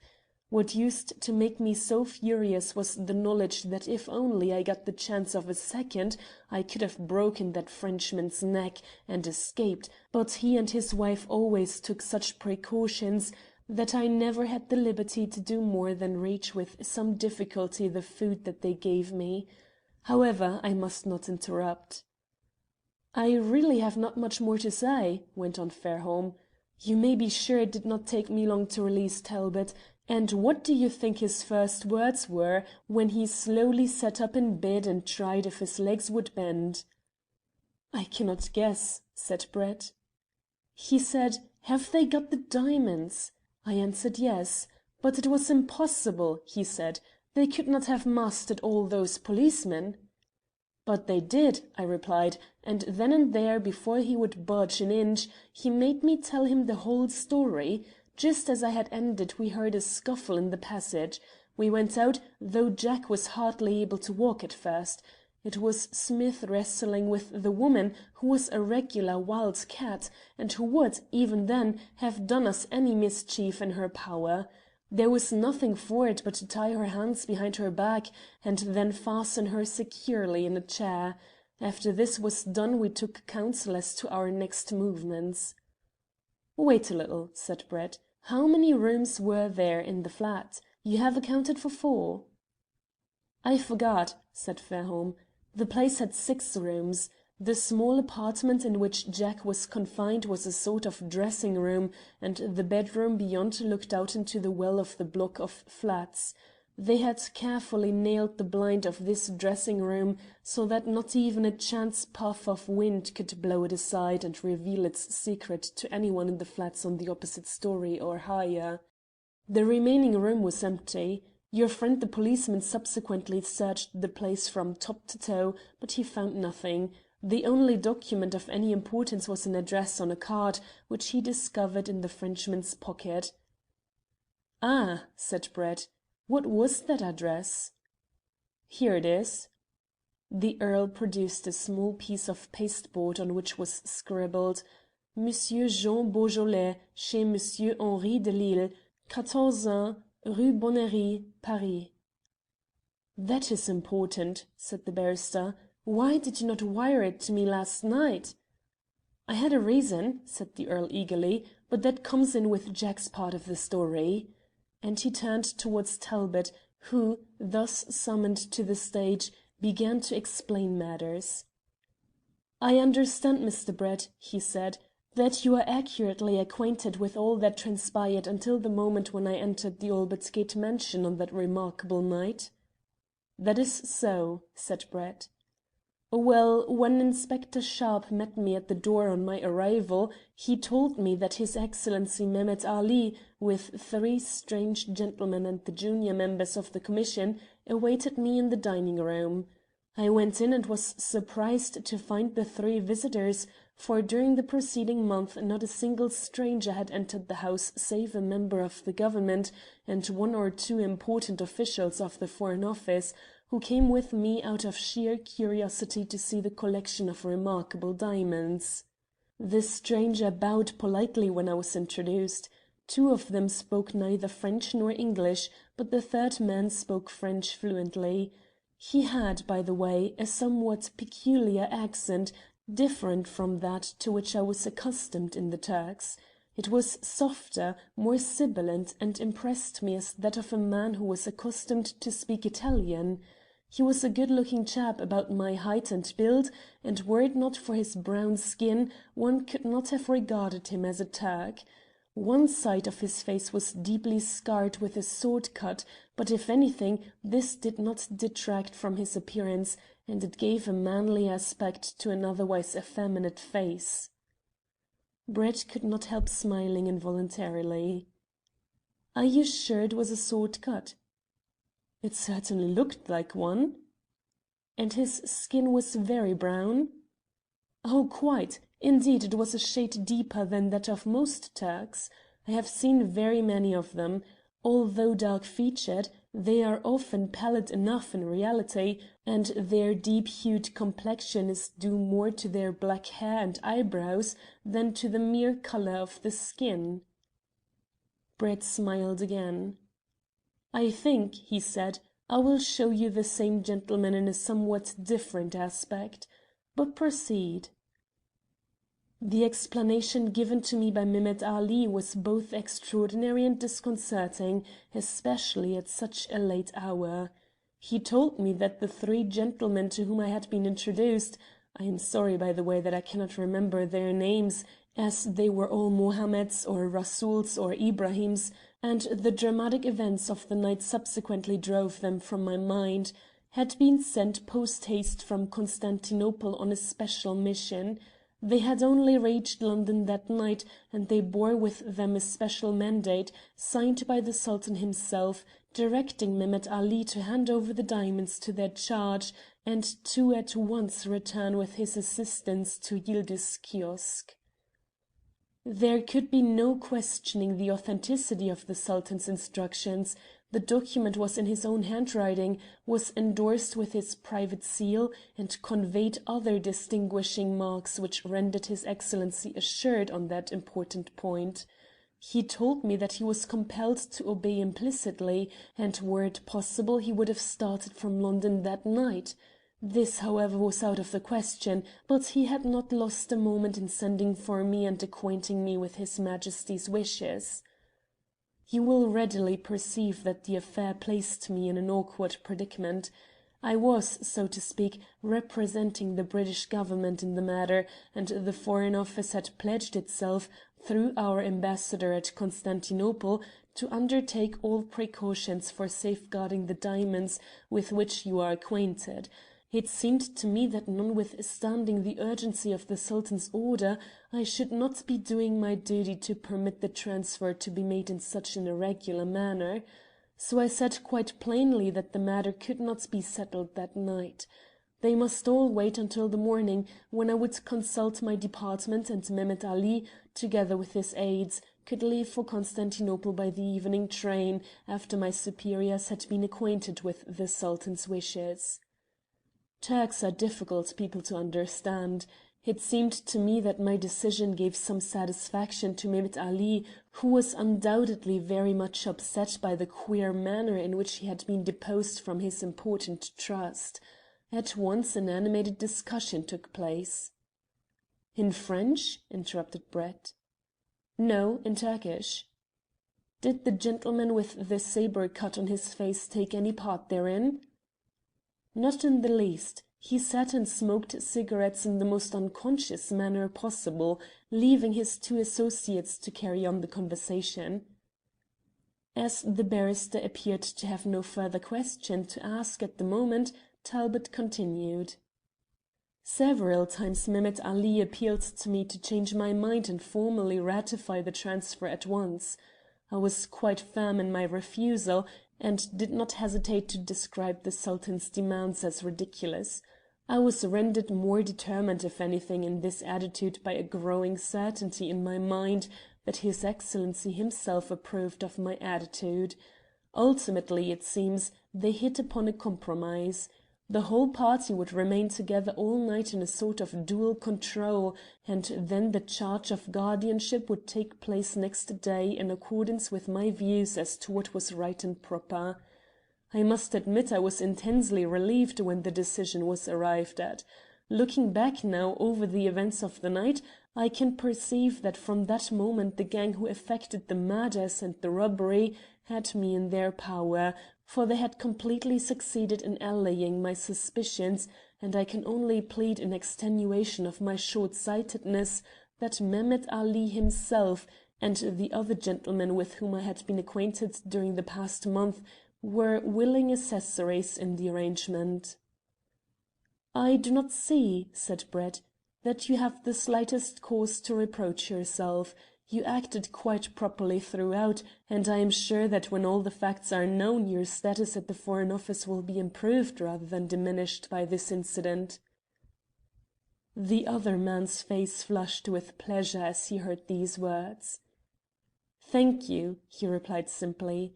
"I certainly took every precaution that suggested itself to me. Subsequently I was the victim of circumstances. The French-speaking Turk, as I have told you, took no part whatever in the negotiations, and when he became aware of the modus operandi determined upon—" "By the way," said Brett, "how did he become aware of it?" "Oh, Mehemet Ali told him in French." "Did that strike you as curious?" "Most certainly it did, but the scoundrel explained it afterwards by telling me that although a Turkish subject, he had lived in Algiers and France since he was a child, and had quite forgotten his mother tongue. But he was employed in a confidential position in the Turkish embassy at Paris, owing not only to family influence, but to his intimate acquaintance with the French language." "Ah," said Brett, "Monsieur Henri Dubois has a ready wit." "What?" cried Edith, who naturally enough was following each word with the utmost interest. "Do you already know his name?" "Not only his name," replied Brett, "but his identity, Miss Talbot. You shall see him in another skin and without the sword cut. It is possible, however, that before we meet, this distinguishing mark may be replaced by a fractured skull or a bullet wound." Fairholme suddenly clenched his right fist and examined his knuckles, his unconscious action causing the others to laugh. "Is he a Frenchman, then?" said Talbot. Unquestionably a most modern product. And his name is Dubois? Yes. All right, in the future I will allude to him by his proper title. Well, Monsieur Dubois strolled towards me with the easy confidence of a man who was sure of himself. "This affair bores me," he said. "I see no reason why I, who am in no way concerned with the Sultan's collection of precious stones, should sit up all night keeping guard over them with these very earnest gentlemen here. I am going to my hotel. I have sent my portmanteau to the Carlton. Will you honour me by driving there and telling me something about your wonderful London as we go?" The man looked at me with a meaning in his eyes that conveyed quite plainly the intimation. "We can talk quietly in the cab and I can explain much that is at present hidden. Unfortunately, I fell in with his suggestions." We crossed the dining room together. We were searched by the police in the hall, much to his apparent surprise, and then we drove off through St. George's Place. He at once aroused my curiosity by telling me sensational details of a widespread plot to dethrone the Sultan. An essential part of the conspiracy was to obtain possession of the diamonds before they had been cut, as they were an heirloom from the Prophet, and it would be a terrible thing in the eyes of the more fanatical section of the Mohammedans if they were tampered with in any way. This sounded reasonable enough, as the same story had been dinned in my ears for several weeks. He made out that for reasons of state the Sultan had decided to change the minister plenipotentiary charged with the secret mission to London. Altogether he talked so candidly, and with such an air of treating the whole business as a bugbear of a timid monarch, that I really believed him. At last we reached the Carlton. We got out and paid the cabman, who drove off round the corner. Then my new acquaintance explained to me that he placed no greater trust in his fellow countrymen than did their ruler. Therefore he had led them to believe he was staying at that hotel, whereas he had in reality taken up his abode in the flat of a French family with whom he was acquainted.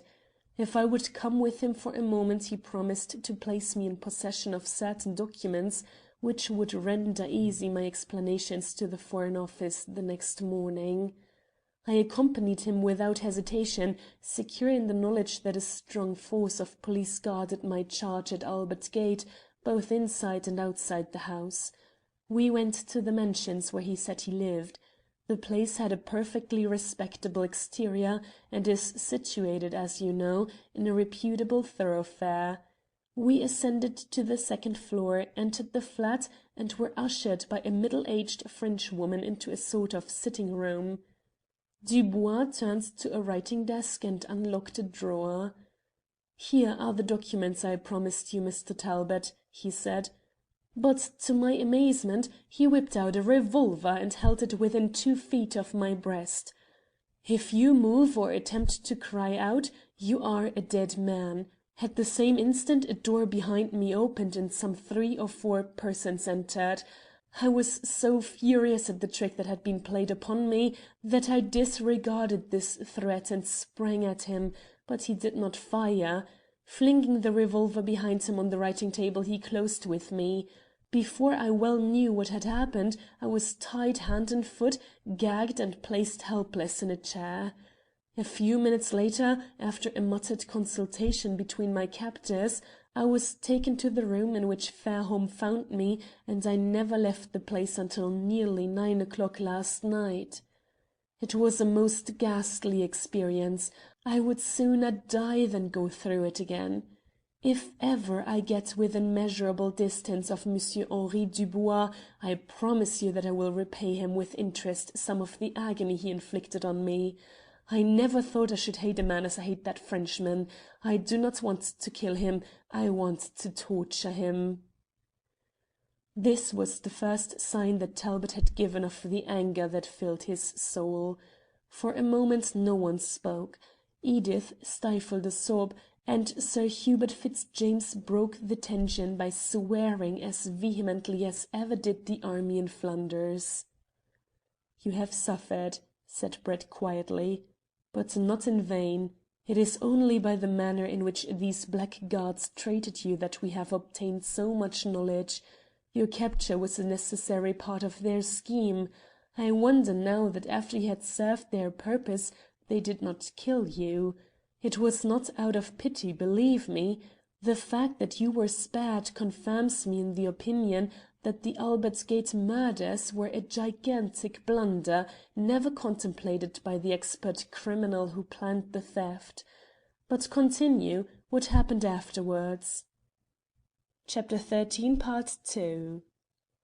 Talbot almost summoned up a smile as he said, "Really, the next thing was so grotesque that were not the whole business so serious a one, you would be compelled to laugh at it. Looking back now to those first ghastly hours when I laid on the bed tied hand and foot, I find it difficult to recall any definite impressions. It would be absurd to say that I suffered, either mentally or physically. I was sunk in a sort of stupor of rage, and my bonds did not hurt me so long as I kept quiet. Curiously enough, my thoughts were somewhat altruistic. Instead of speculating as to my own fate, I rather wondered what would be the outcome of the whole mysterious business.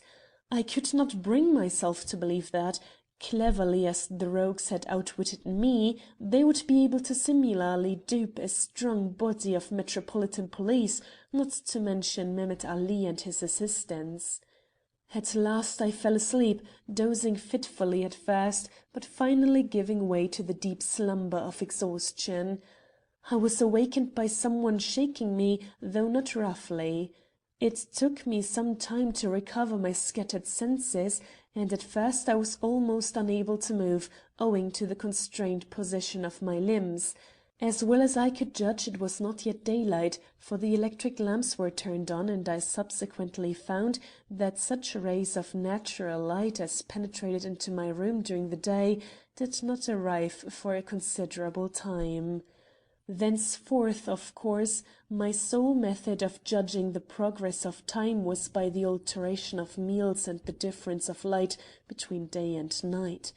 Someone assisted me to assume a sitting posture, the cords attached to my wrists were relaxed, and I was firmly held by two men, one a Turk whom I had not seen before, the other a Frenchman whom you found in the flat. At the foot of the bed were standing Dubois and a closely veiled female, a young woman as well as I could judge, and a person of tall and elegant stature, who, it would appear, spoke only French. Dubois addressed me calmly. "I hope," he said, "you are in a better temper, my dear Talbot." "It does not appear to me that the state of my temper is of any material significance," I answered. "No," he replied nonchalantly. "The game is in my hands and will probably remain there for a considerable period. But I do not wish to be unkind. You have, I am given to understand, a highly respectable uncle and a very charming sister, who will no doubt suffer much perturbation owing to your mysterious disappearance. Now, you may not think it, but I am a very humane sort of fellow. Consequently, I am quite agreeable that you should write them a brief note, omitting, of course, all superfluous information, such as dates, addresses, and other embarrassing facts, but simply telling them that you are well. I will guarantee its safe delivery." Naturally, I jumped at the offer. The veiled lady supplied me with a sheet of notepaper and an envelope, and I scribbled the unfortunate letter which was subsequently posted in Paris and caused such a sensation. I had only one hand at liberty, so Dubois politely offered to seal the envelope for me, first, however, reading carefully what I had written. "That is quite correct," he said. "It will relieve their feelings and prove at the same time highly serviceable to me, as the letter will be posted in Paris and not in London. You see, my dear Talbot, how readily you fall in with my plans. You are as putty in my hands. Now, I suppose, being a brave Englishman, you would sooner have died than written this letter if you had guessed it would prove of material assistance to me." I fear I used some very bad language to Dubois, notwithstanding the presence of the lady, but he paid little heed to me, and the pair at once undertook the most curious proceedings I have ever witnessed. They had before them a table set out with all sorts of paint, paste, and powders, such as one might expect to find in an actor's dressing room. Sitting himself astride a chair so that the light fell on his face, Dubois submitted himself to the skilful hands of the woman, who forthwith began to make him up in an exact resemblance to me. The right side of his face was towards me, but when, in obedience to her requirements, he turned somewhat, I noticed to my astonishment that the scar which I have mentioned had completely disappeared, and then I saw that his Turkish complexion had also vanished, leaving him a particularly white-skinned Frenchman with a high colour. "Ah," said Brett, leaning back in his chair and attentively surveying the ceiling. "You must remember," went on Talbot, "that my wits were somewhat confused by the extraordinary circumstances of the hour. Having been so suddenly awakened from a sound sleep, and subsequently annoyed by the incident of the letter, it took me some moments to recognize these discrepancies in his appearance. At first, so to speak, I knew him immediately as Dubois, but the more I looked at him the less confident I would have been, were it not that his voice and manner supplied unerring indications of his identity. The lady proceeded with her work in the most businesslike fashion, and to my intense amazement he quickly assumed a marked resemblance to myself. Not such, perhaps, as would bear close scrutiny, but rather the effect attained by a skilful artist in a rapid sketch, or caught by a fleeting glance whilst passing a mirror. "What is the game now?" I cried, when the true nature of their purpose dawned upon me. "Oh, just the same," replied Dubois, grinning. "I merely wish to puzzle the thick-headed brains of you Englishmen a little more, that is all." "Hullo!" I cried. "You understand English?" "Yes," he answered coolly. "It is frequently necessary in my business." "Well," I said, "there can be no doubt that you are an accomplished villain. What you intend to achieve by masquerading in this fashion I utterly fail to understand. You can never be such a fool as to think that you will be able to gain admittance to Albert Gate by impersonating me. Were you even to succeed, you would still be as far off as ever from securing your booty, which I suppose is the imperial diamond and its companions." "Really," he said with a sneer, "I thought that you, Mr. Talbot, were endowed with a little more intelligence than the average. Pardon, Mignon, pour un moment." He rose from his chair, unfastened a case which he took from the breast pocket of his overcoat, and showed me the diamonds which had been the object of so much care and solicitude on my part during many weeks. "You see," he continued, seating himself again, whilst the lady resumed her task without a word, "the business has been satisfactorily accomplished, Mr. Talbot. The diamonds are here, so are you. Unfortunately, His Excellency and the secretaries are with the Prophet. You will, I am sure, express my regrets to the police, to the Foreign Office, and to all concerned that the Sultan's commissionaries should have been so unceremoniously dispatched to Paradise. It was not my fault, believe me, nor was it altogether necessary. I am in no way responsible for the bungling measures adopted by my Turkish assistants. You see, in Constantinople they are accustomed to these drastic measures of settling disputes." He rattled on so pleasantly that I hardly grasped the true significance of his words, so I replied with almost equal flippancy: "I will be most pleased to convey your regrets to the proper authorities. May I ask when I shall be at liberty to do so?" "Ah," he said, "there you puzzle even my intelligence. It will certainly be days, it may be weeks, before you can communicate with your friends." A sudden frenzy seized me at those words, and I endeavoured to smash the heads of my two gaolers together by throwing them off their balance outwards, and then rapidly contracting my arms. Thereupon I made another discovery. A cord lying loosely around my neck was suddenly tightened, and I was thrown back choking. A fourth man, of whose presence I was unconscious, was stationed behind me and held the noose in his hands. It was some time before I recovered my breath or my speech. At last I was allowed to rise again, and Dubois said with a quiet smile which was intensely irritating: "By this time, Mr. Talbot, you should have realized that you have not fallen into the hands of children. We do not wish to do you a mischief. Indeed, it would not suit our purpose. It is far from our desire to quarrel with the British Government or to take the life of one of its rising young diplomatists. The dispute in which you are unfortunately involved is between a certain section of the Sultan's subjects and that potentate himself. But really you must recognize the absolute helplessness of your position. You have just received a stern reminder.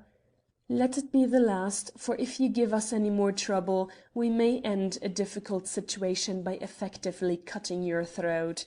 Such an operation would be distasteful to us and most distressing to you.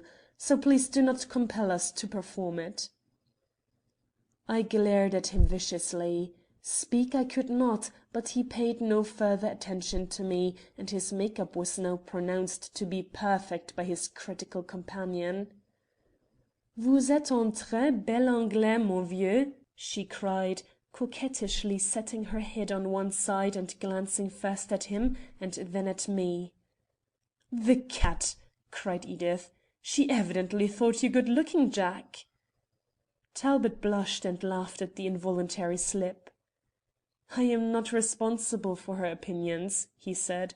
"I am simply telling you what happened." Dubois left the room, he continued, and returned in a few moments dressed in an English tweed suit with my overcoat and a deerstalker cap. Upon my honour, he was so like me that, notwithstanding my rage, I was compelled to smile at him. He caught my transient mood for an instant. "Tiens," he cried, "that is better. The surgical operation is beginning to take effect. You see the joke?" "It is a somewhat bitter species of humour," I replied. "Perhaps in the future it may have a sequel." "Life is made up of sequels," was the airy answer. "Events generally turn out to be so completely opposite to that which I anticipated that I no longer give them a thought. I live only for the present, and at this moment I am victorious. But now, Mr. Talbot, I purpose taking a little trip to the Continent on your account. I hope, therefore, for your sake, that the Channel will be smooth." With a mock bow of much politeness, he took his leave, carrying with him the case of diamonds. I have never seen him since. Last night in the Foreign Office I met Captain Gaultier, who told me of the rencontre on the steamer. I readily forgave him for the mistake he had made with reference to my appearance, but it was too bad that he should imagine I would bolt to Paris with a lady of theatrical appearance in broad daylight.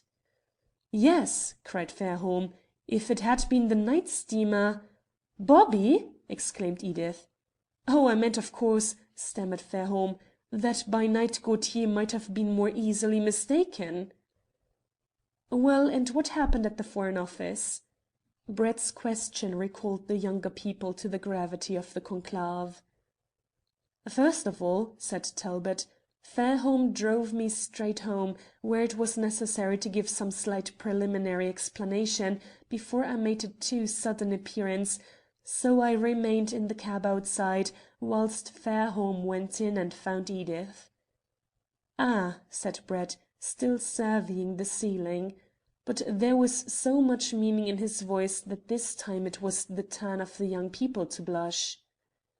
"We did not take long to explain matters," continued Talbot. "I sent off messengers post haste to the Under Secretary and others, suggesting that if possible we should meet at the Foreign Office.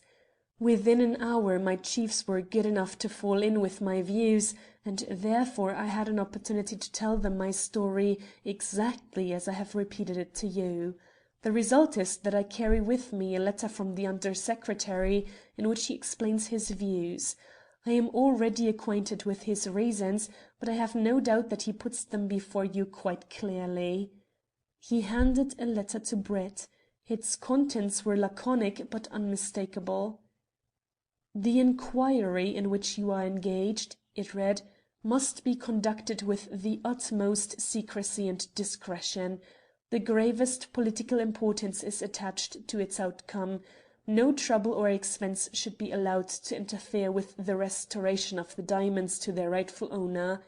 The British Government will regard this as a most valuable service to the State, and Mr. Talbot is commissioned to place at your disposal the full resources of the Foreign Office.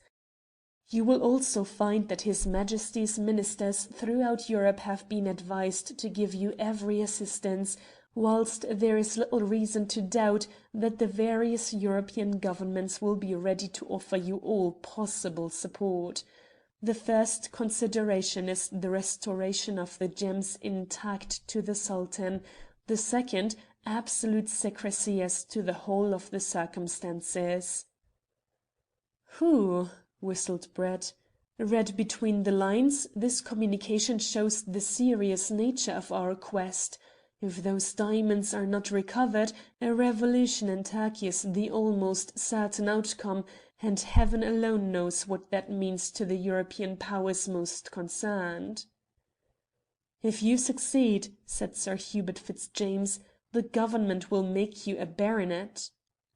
"If you succeed," growled Talbot, "I will get even with that Frenchman." "And when you succeed," said Fairholme, in a matter-of-fact tone that indicated the wild improbability of any other outcome, "Edith and I will get married." Chapter 14. Tout va bien. Brett now deemed it advisable to take the commissary of police fully into his confidence.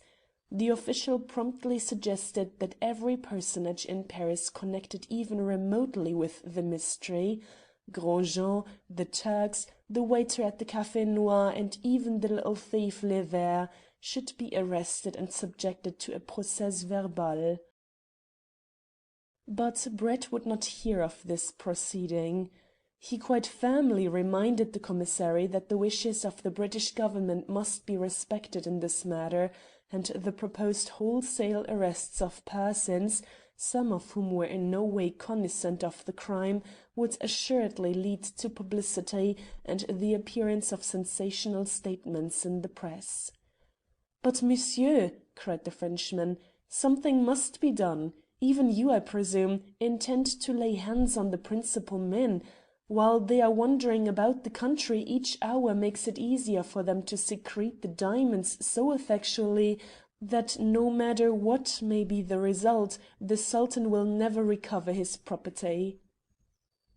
"Calm yourself, I beg," said the barrister, with difficulty compelling himself to reason with this excitable policeman. "You speak as though we had in our hands every jot of evidence to secure the conviction of Dubois and his associates before a judge." "But is it not so?" screamed the other. "No, it is very far from being so. Let us look at the facts. In the first place, the Turks will not speak. They are political fanatics. The moment a policeman arrests them they become dumb. Torture would bring nothing from them but lies. Then we have the two people who acted as Mr. Talbot's gaolers. What charge can we prefer against them? Merely one of illegal detention, whilst they would probably defend themselves by saying that Talbot was represented to them as a lunatic whose restraint was necessary for family reasons. Then we come to Dubois himself and the fair Mademoiselle Beaucaire. In the first place, you may be certain that they have provided a strong alibi to prove that they were in Paris on the days when we are certain they were in London. Who can identify either of them? The lady we rule out of court at once. The only persons who saw her were Mr. Talbot and Captain Gaultier, the latter of whom has already placed on record the statement that he would not recognize her again. Talbot's evidence is stronger, but I would not like to hear him subjected to the merciless cross-examination of an able counsel. As for Dubois, there are 2 inspectors of police and a dozen intelligent metropolitan constables who would be forced to swear that he was not the man who entered Albert Gate on the night of the murder in company with the other Turks. I tell you candidly, monsieur, that in my opinion the case would not only break down very badly, but Mr. Talbot would leave the court under grave suspicion, whilst I would be regarded by the public as a meddlesome idiot." "Then what are we to do?" said the commissary, piteously throwing out his hands and shrugging his shoulders with the eloquent French gesture that betokens utter bewilderment. "Difficult though it may be, we must first accomplish the main part of our work. In other words, we must secure the diamonds before we colour the murderers." The Frenchman was silent for a moment. At last he said submissively, "In what way can I help?" "By procuring for me from the chief of your department an authorization to call in the aid of the police when and where I may desire their assistance. This, of course, will render necessary on his part some inquiry before I am entrusted with such an important document. The British Embassy in Paris and your own Foreign Office will quickly supply you with the reasons why this power should be given to me." "But what of the house of the Rue Bonbonnerie?" "You anticipated my next request. Whilst you are looking to that letter, you must place at my disposal 2 of your most trusty agents. In their company, Lord Fairholme and I purpose visiting the house tonight." They were conversing in the commissary's office at a late hour after Brett had quitted his friend in the Grand Hotel. Within a few minutes the 2 Englishmen and their French companions were standing outside number 41 Rue Bonbonnière, and they found that M. Delisle kept a small shop, whose only significant feature was a placard announcing that letters might be addressed there. "Oh," said Brett, when he noticed this legend, "this is simple. We need not waste much time here." The 4 men walked inside, crowding the narrow space before a diminutive counter. The proprietor was supping in style, as they could perceive through the glass top of the door which communicated with the sitting room at the back. His feast consisted of a tankard of thin wine, half a loaf of black bread, and 2 herrings. The man was surprised by the sudden incursion of customers. He came out looking puzzled and alarmed. "Have you any letters here for Monsieur Jean Beaujolais?" said Brett. "No, monsieur." "Have you received any letter for a person of that name?" "No, monsieur." "I suppose you have never heard the name of Jean Beaujolais before in your life?" "I think not, monsieur." "Then," exclaimed Brett, turning quietly away, "I fear you must be arrested. These 2 gentlemen," and he nodded towards the detectives, "will take you to the prefecture, where perhaps your memory may improve."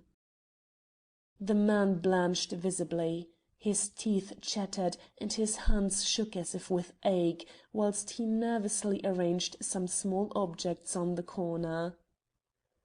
"I cry your pardon, monsieur," he stammered, "but you will understand that I receive letters at my shop for a small fee, and I cannot remember the names of all my customers. I will search with pleasure among those now in my possession to see if there are any for Monsieur Beaujolais." "You are simply incriminating yourself," said Brett sternly. "If your excuse were a genuine one, you would first have looked among your letters before answering so glibly that the name of Beaujolais was unfamiliar." "I beg of you to listen," cried the dismayed shopkeeper. "I had no idea you were from the prefecture, otherwise I would have answered you in the first instance. There have been letters here for Monsieur Beaujolais. They came from London. He called for them 3 or 4 times. The last letter arrived yesterday morning. It is here now. I have not seen Monsieur Beaujolais since the previous evening." He took from a drawer a packet of letters tied together with a string, and the handwriting betrayed the contents of most of them. They evidently dealt with that species of the tender passion which finds its outlet in the agony column or in fictitious addresses. One of the detectives did not trust to Monsieur de Lisle's examination. He seized the bundle and went through its contents carefully, but this time Monsieur de Lisle was speaking the truth. There was only one letter addressed to Beaujolais, and it bore a foreign postmark. Brett tore it open. It contained a single sheet of notepaper, without a date or address, or any words save these, scrawled across the centre: "Tout va bien." He placed the document and its envelope in his pocket-book, and then fixed his keen glance on the shopkeeper's pallid face. "What sort of a person is Monsieur Beaujolais?" The man was still so nervous that he could hardly speak. "I am not good at descriptions," he began. So Brett helped. "Was he a Frenchman, about my height, elegant in appearance, well built, with long thin hands and straight tapering fingers, with very fair skin and high colour, dark hair, and large eyes set deeply beneath well-marked eyebrows?" "That is he to the life!" cried the shopkeeper. "Monsieur must know him well. I recall him now exactly, but I could not for 100 francs have described him so accurately." "How long have you known him?" broke in Brett. "Let me think," mused the man, who had now somewhat recovered from his alarm. "He came here one day last week. I think it was Thursday, because that day my daughter Marie, no matter what Marie did, I remember the date quite well now. He came in and asked me if I did not receive letters for a fee. I said yes, and told him that I charged 10 centimes per letter. He gave me his name, and thereafter called regularly to obtain the enclosure from London. He always handed me half a franc, and would never take any change." "Was he alone?" "Invariably, monsieur." "Thank you. You will not be arrested tonight. I think you have told the truth." The shopkeeper's protestations that he had given every assistance in his power followed them into the street. Brett dismissed the 2 detectives and turned to the hotel, where he and Fairholme found Edith and her brother sitting up for them. When Talbot heard the contents of the letter he remarked: "I suppose that 'all goes well' means that I am still a prisoner." "Undoubtedly," said the barrister. "The letter was posted in the Haymarket. It came from your French host. I wonder what he will write now. By the way, where is he? Did you lose sight of the couple after your escape?" "I did," laughed Talbot, "but Inspector Winter did not. By some mysterious means he learned all about Fairholme's action in smashing in the door. Whilst I was at the Foreign Office that night he arrested both the man and the woman." "Winter is in a perfect terror," said Brett. "He dreams of handcuffs and penal servitude. I hope this couple will not be brought to trial, or at any rate that your name will not be mixed up in it." "Oh no. As soon as I heard the Under Secretary's wishes, I promptly communicated with Scotland Yard. The Frenchman and his wife will be remanded on a mysterious charge of abetting a felony, and held in durance vile until their testimony is wanted, should we ever capture Dubois." At Brett's request, detectives were hunting through Paris all that night and the next day for a sign of Hussein ul Mulk and his Turkish friends. But these gentlemen had vanished as completely as if the earth had swallowed them up. This was a strange thing. Although Paris is a cosmopolitan city, a party of Turks, only one of whom could speak French, should be discovered with tolerable rapidity in view of the fact that the French police maintain such a watch over the inhabitants.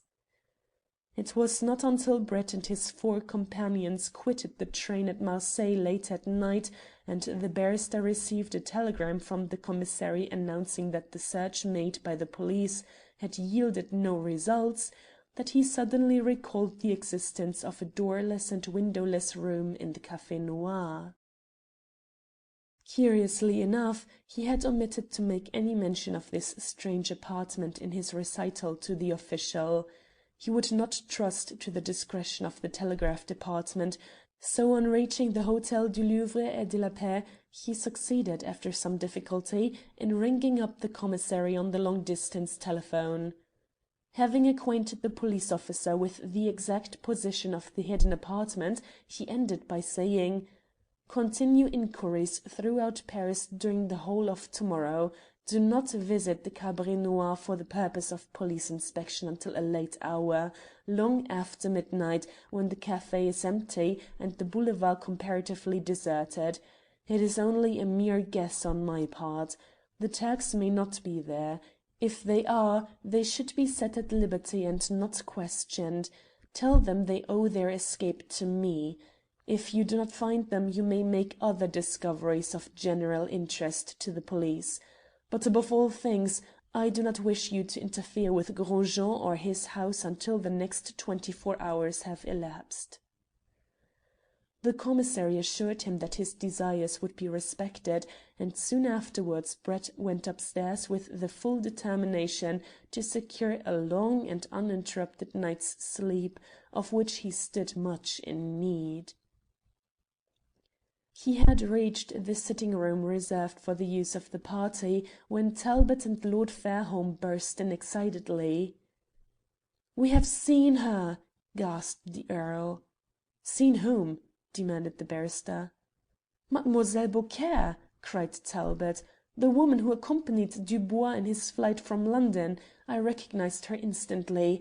I could pick her out among a million as the same person who so coolly made up Dubois to represent me, whilst I was lying tied on the bed in that flat." In their eagerness the two men had forgotten to close the door. Brett ran to it and looked out into the passage to learn if their words had perchance been overheard. No one was in sight. He closed the door behind him when he re-entered the room and said quietly: "How did you happen to meet her?" "Whilst you were wrestling with the telephone," said Fairholme. "Edith and Jack and I went to the door of the hotel to have a look at the people passing in the Canebière. None of us have ever been in Marseilles before, you know. We were gazing at the crowd when suddenly Jack gripped my arm and said: 'There she is! Look at that woman, quick!' He pointed to a tall, well-dressed female, wrapped up in a fur cloak and wearing a large feather hat. Luckily her veil was up, and the electric light fell fully on her as she passed. She was undoubtedly La Belle Chasseuse, and I bet you anything you like she has just come away from the music hall where she is performing." "Did she see you?" demanded Brett excitedly. "Not a bit. She was gazing at the passing tramcars, and evidently on the lookout for some particular line." "What happened next?" demanded the barrister. "Where is Miss Talbot?" "Edith has gone after her," said Fairholme.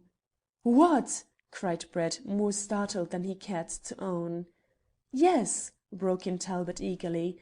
"She heard my words and instantly decided to follow her. She said that the woman knew both of us and might easily detect us, but she, Edith, was unknown to her and would never be suspected.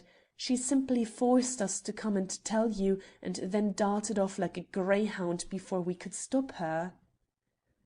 Brett forced himself to say calmly: "I always knew that Miss Talbot had brains, but I still wish she had not taken this risk. Nevertheless, your chance discovery and her prompt action may be invaluable to us." "But what must we do?" exclaimed the impetuous Fairholme. We cannot allow Edith to go wandering around Marseilles by herself at this hour of the night. I have always heard that this town is a perfectly damnable place. What a fool I was not to follow her at once." "Miss Talbot has acted quite rightly," said Brett decisively. "We must simply remain here until she returns. There is not the slightest ground for alarm. A woman who could act with such ready judgment is well able to take care of herself. Unless I am much mistaken, we shall see her within the hour." It was well for the peace of mind of the younger men that Sir Hubert Fitzjames had gone to his room soon after the party reached the hotel.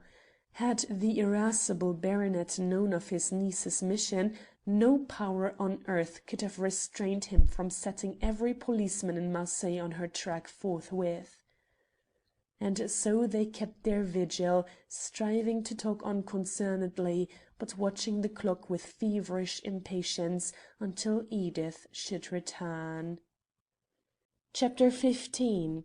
Marie. Marseilles is one of the most picturesque cities in the world. Its streets cluster around an ancient harbour, famous before history was writ, or climb the side of steep hills enclosing a landlocked bay. In the suburbs Marseilles is modern enough, but the chief thoroughfare, known to all who read, the famous and ever busy Canebière, plunges rapidly downhill until it empties itself on the crowded quays that surround the old port. With the newer Marseilles of the Joliette, well found in wharves and warehouses, steam cranes and railway lines, the town beloved of the Phoenicians has no concern. There is no touch of modern ugliness in the tiny maritime refuge, which is barely half the size of the Serpentine. Lofty, old-fashioned, half-ruined houses throng close to its rugged quays. At night this quarter of the turbulent city wears an air of intense mystery. The side streets are narrow and tortuous. Dark courts and alleys twist in every conceivable direction, whilst the brightness of many wine shops facing each other across the tideless harbour only serves to enhance the squalid gloom that forms the most marked characteristic of the buildings clustered behind them. Edith Talbot, intent on the pursuit of a woman so dramatically bound up with the mystery affecting her brother, paid heed to no consideration save the paramount one, that the hurrying figure in front must be kept in sight. Contrary to the opinions expressed by the two men, Mademoiselle Beaucaire did not board a passing tram-car. To Edith's eyes she seemed to be eagerly watching for some person who might pass in one of the small open carriages which in Marseilles take the place of the London hansom. Even as she rapidly walked down the crowded street, Mademoiselle closely scrutinized each vehicle that overtook her, and once, at a busy crossing, she deliberately stopped. Edith, of course, slackened her pace, and simultaneously she became aware how incongruous was her appearance at such an hour in such a thoroughfare. Much taller than the average Frenchwoman, neatly dressed in an English tailor-made costume, with her smart straw hat and well-gloved hands, Miss Talbot naturally attracted the curious gaze of the passers-by. Instantly it occurred to her that some disguise was absolutely necessary if she would not court an attention fatal to her enterprise. It chanced that where she stood for a moment a fruit seller occupied a tiny shop, squeezed tightly between a church and a restaurant. The interior was dark enough, for a couple of flaring naphtha lamps were so disposed as to cast their flickering brilliancy over the baskets of fruits and vegetables displayed in the window or crowded together on the pavement.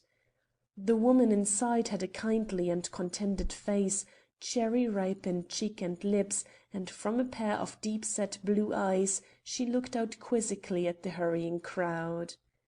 Assuring herself with one fleeting glance that La Belle Chasseuse still remained motionless and intent at the crossing, Edith darted into the shop. She produced a sovereign. "I have not much French money," she said hurriedly, "but this is worth 25 francs. Can you let me have a large dark shawl? I do not care whether or not it is old and worn. It is necessary that I should remain out for some few minutes longer, and I do not wish to court observation." Even as she spoke she removed her straw hat and eagerly tore off her gloves. The Frenchwoman saw that one of her own sex, English and consequently mad, desired to screen her appearance from too inquisitive eyes.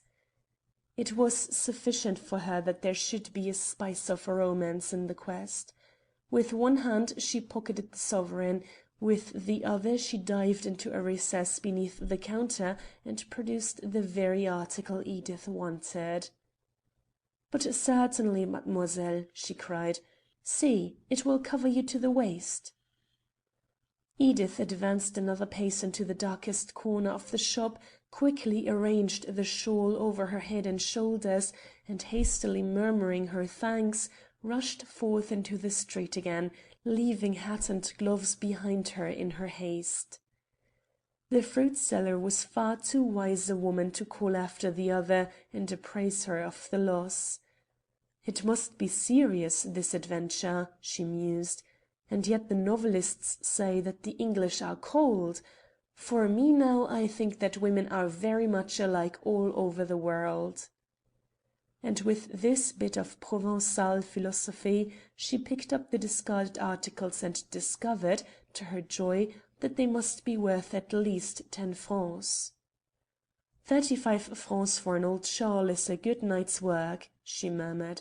"Who could dream of such a fortune at this hour? To-morrow I will buy a candle and place it in the church of Notre Dame de la Garde."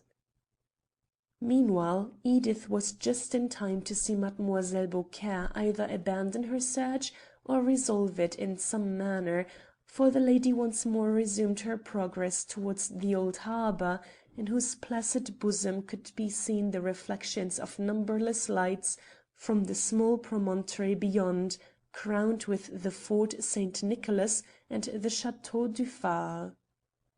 Looking neither right nor left, but hastening onwards with rapid strides, Mademoiselle crossed the rough pavement of the Quai de la Fraternité, bearing away diagonally towards the left. But if the Frenchwoman was a good walker, Edith Talbot was a better one, and now that she no longer feared notice, for she draped the long shawl as elegantly about her shoulders as any woman in Marseilles, she decided to adopt a little strategy. Instead of keeping directly behind Mademoiselle, she broke into a run under the shadow of the houses. By thus making up ground, she approached the narrow street towards which the Frenchwoman was heading almost simultaneous with her quarry, but apparently from an opposite direction. The aspect of the thoroughfare through which the two women sped was forbidding in the extreme. The houses were many stories in height, of disreputable appearance, and so close together on both sides that, were other conditions equal, an active man might easily spring from one room into another across the street. The walls appeared to be honeycombed with doors and windows, while an indescribable number of shutters, balconies, projecting poles and clotheslines created such a medley in the darkness, which was only made visible by a solitary bracket lamp, that Edith felt some anxiety as to whether or not she would be able to recognize the house into which Mademoiselle disappeared, should her destination be close at hand. There were, of course, many other people in the street besides themselves, else Edith's self-imposed piece of espionage would have been rendered difficult if not impossible. Men, women and children lounged about the doorways and kept up a constant cackle of conversation in a mysterious patois, which Miss Talbot, though an excellent French scholar, could make nothing of. The presence of these people naturally shielded her from the direct observation of La Belle Chasseuse, but nevertheless threatened a slight danger should it be necessary for her to stand still, for she well understood that in such a locality each person was known to the other, and the loitering of a stranger could not fail to arouse curiosity. Soon after passing beneath the lamp, mademoiselle vanished into a doorway. Edith perceived to her joy that at this point there was no group of loungers. Indeed, for a few yards the street was empty. Keeping her eyes sedulously fixed upon the exact spot where the Frenchwoman disappeared, she reached the door and, after a moment's hesitation, stepped lightly into the interior darkness. The narrow entrance was at once lessened to half its width by the staircase. She listened intently, and could hear the other woman ascending the second flight of stairs. At the next landing mademoiselle paused and knocked 3 times. Presumably in reply to a question within, she murmured something which Edith could not catch, and was at once admitted. The shooting of a rusty bolt supplied further evidence that the door was locked behind her.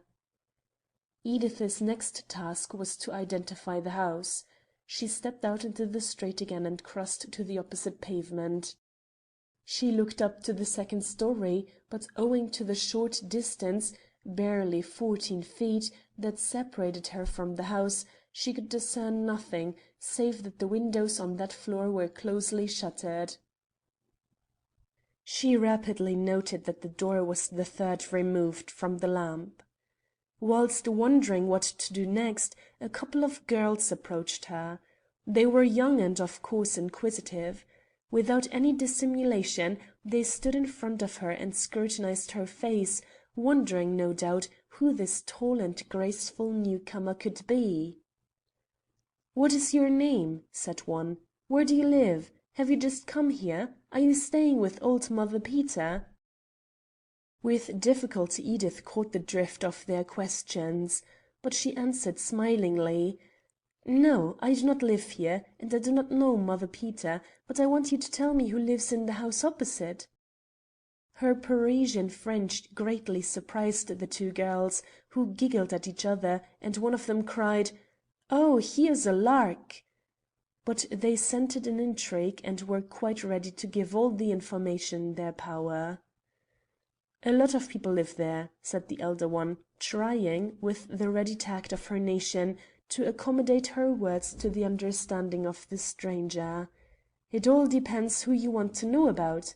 On the ground floor is Joseph the barber and his wife, with 3 little ones.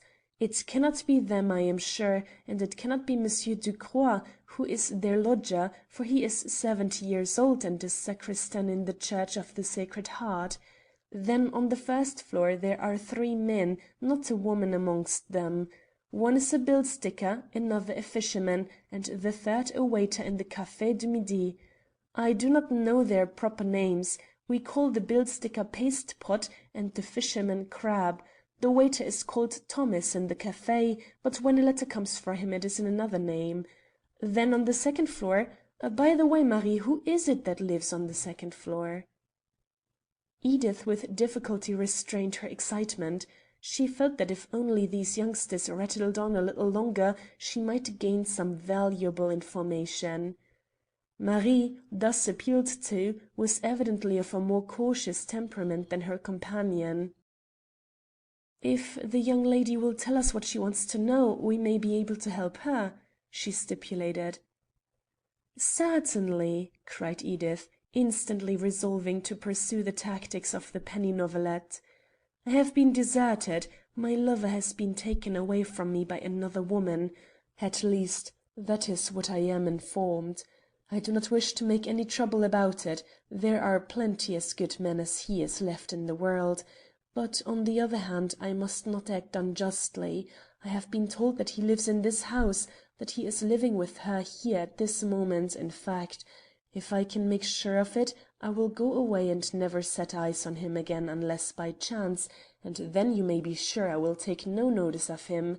I am not one of those silly girls who break their hearts over a faithless sweetheart." Marie was reassured. "I should think not," she said, with a sympathetic and defiant sniff.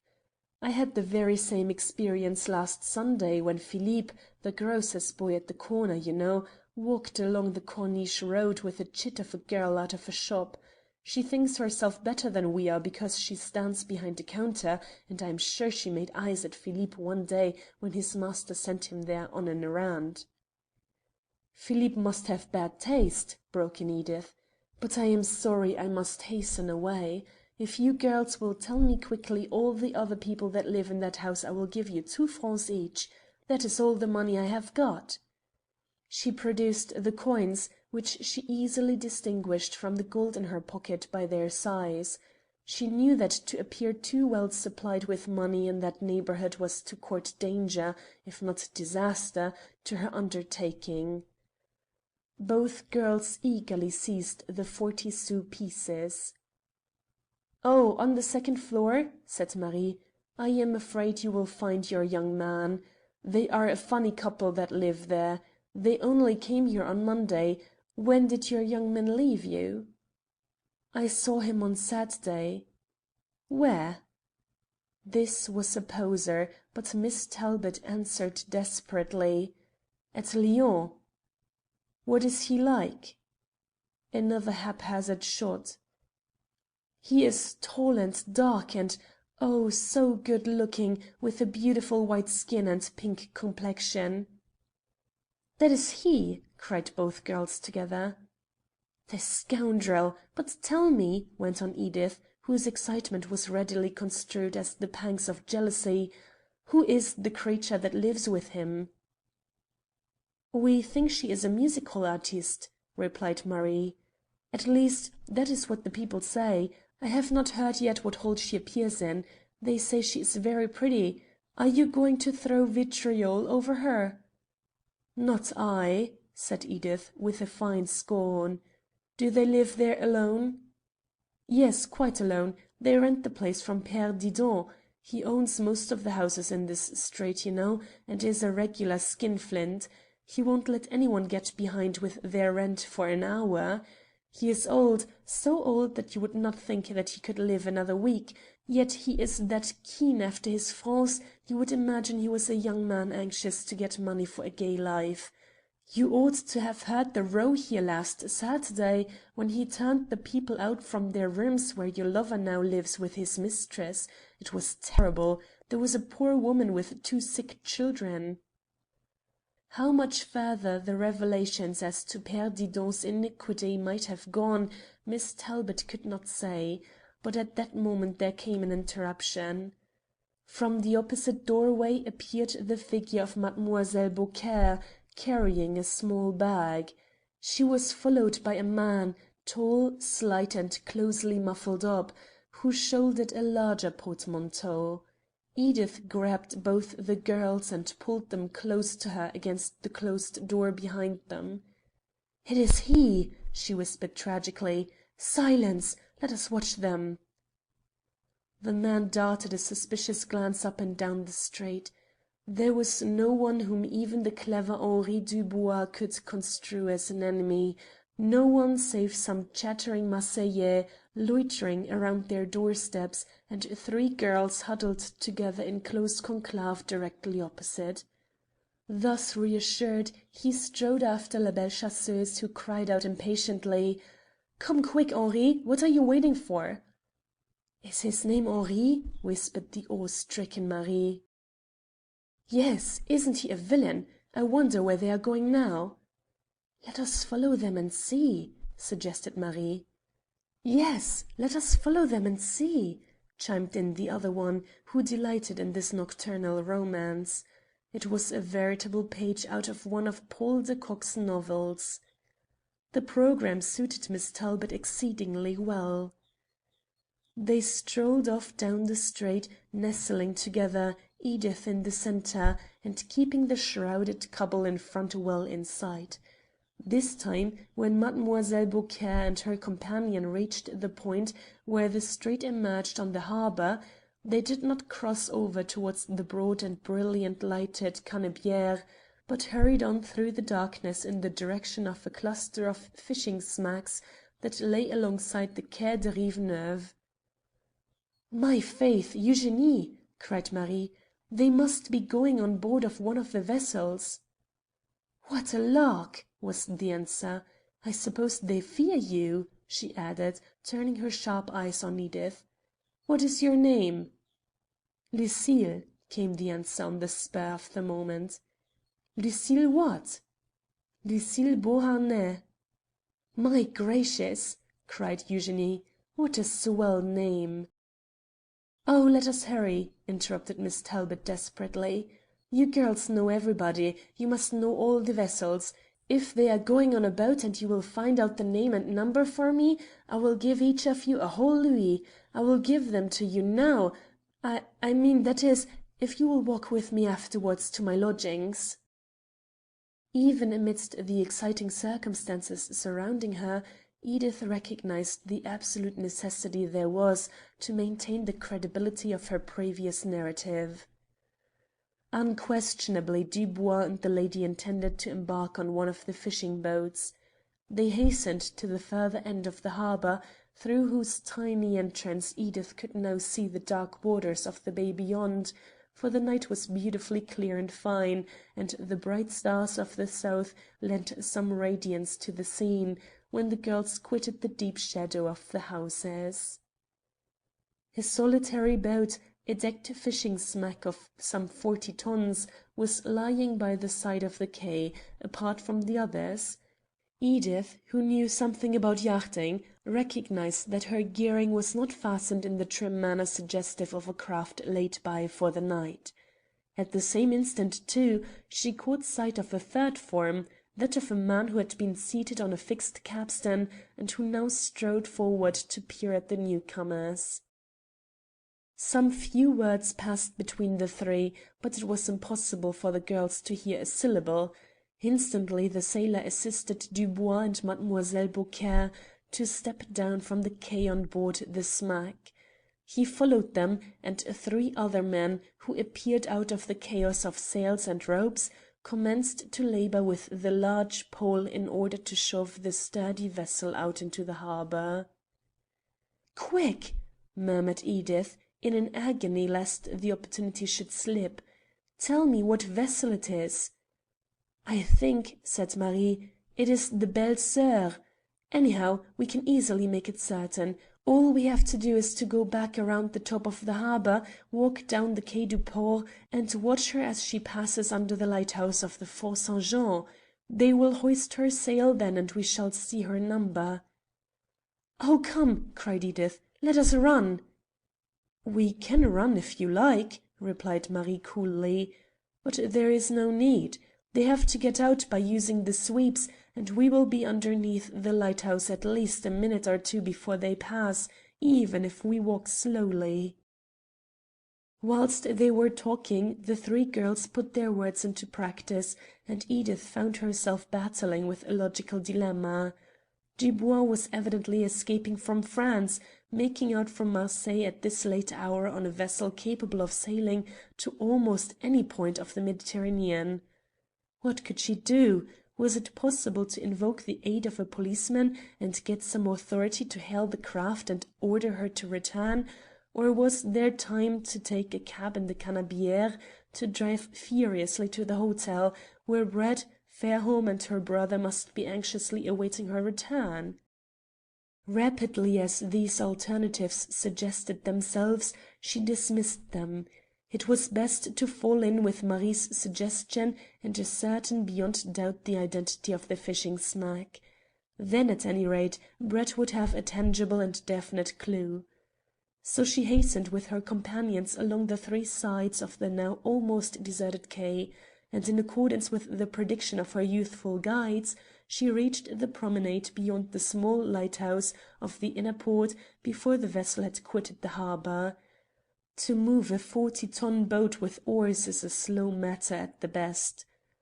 As the craft came creeping steadily through the narrow channel, Edith saw, to her great relief, that two of the men drew in their sweeps and commenced to haul upon ropes whilst the clanking and groaning of pulleys heralded the slow rising of the mainsail.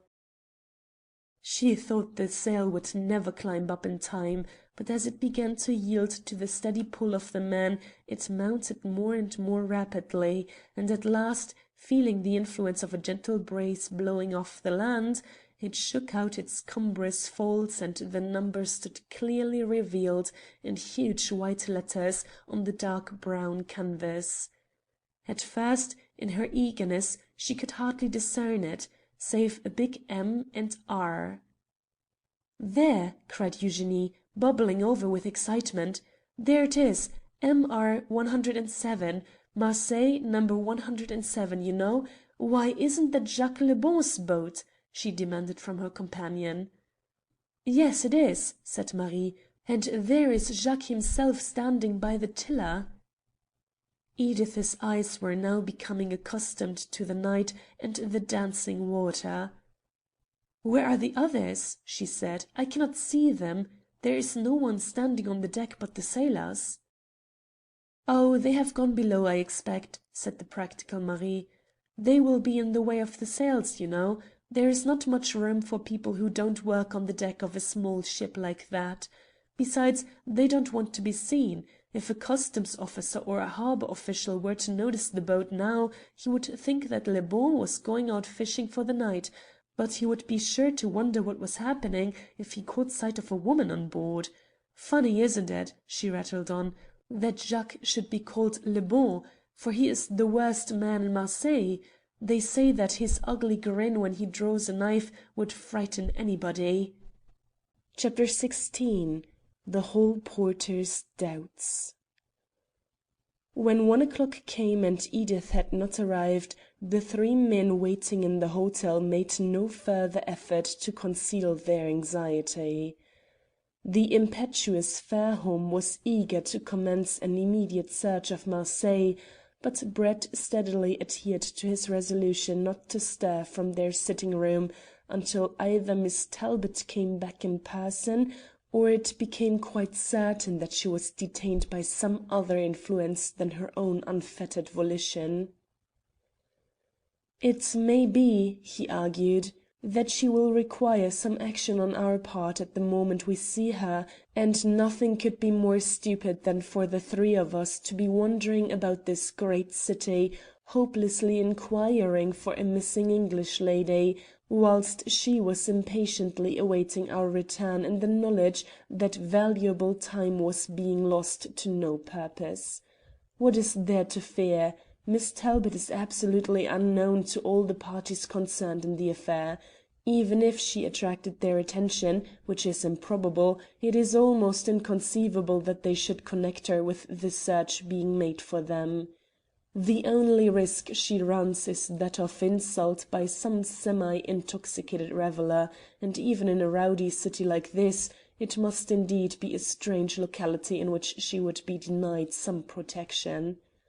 Of course, I will be much relieved when Miss Talbot returns, but to the present I see no reason for undue anxiety on our part. Indeed, we ought to congratulate ourselves on the fact that she deems it necessary to leave us for such a long period. The probability is that she is making highly important discoveries which may tend materially to reduce the area of inquiry. With this view Talbot could not help concurring, so Fairholme had to content himself by smoking many cigarettes and walking uneasily about the room. Sit down he could not, whilst any casual ring at the hotel door found him leaning over the balustrade of the inner court and listening intently for the first words of the new arrival. But the Englishmen were not the only persons in the hotel that night whose composure was disturbed.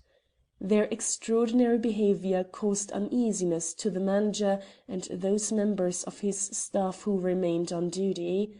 The facts disclosed by the hall porter were certainly remarkable. Only one member of the party had behaved in a normal manner. Sir Hubert Fitzjames, soon after his arrival, went quickly to bed, but the hall porter's reports as to the conduct of the others was passing strange. One of them, to his surprise, had rung up the prefecture of police in Paris on the telephone.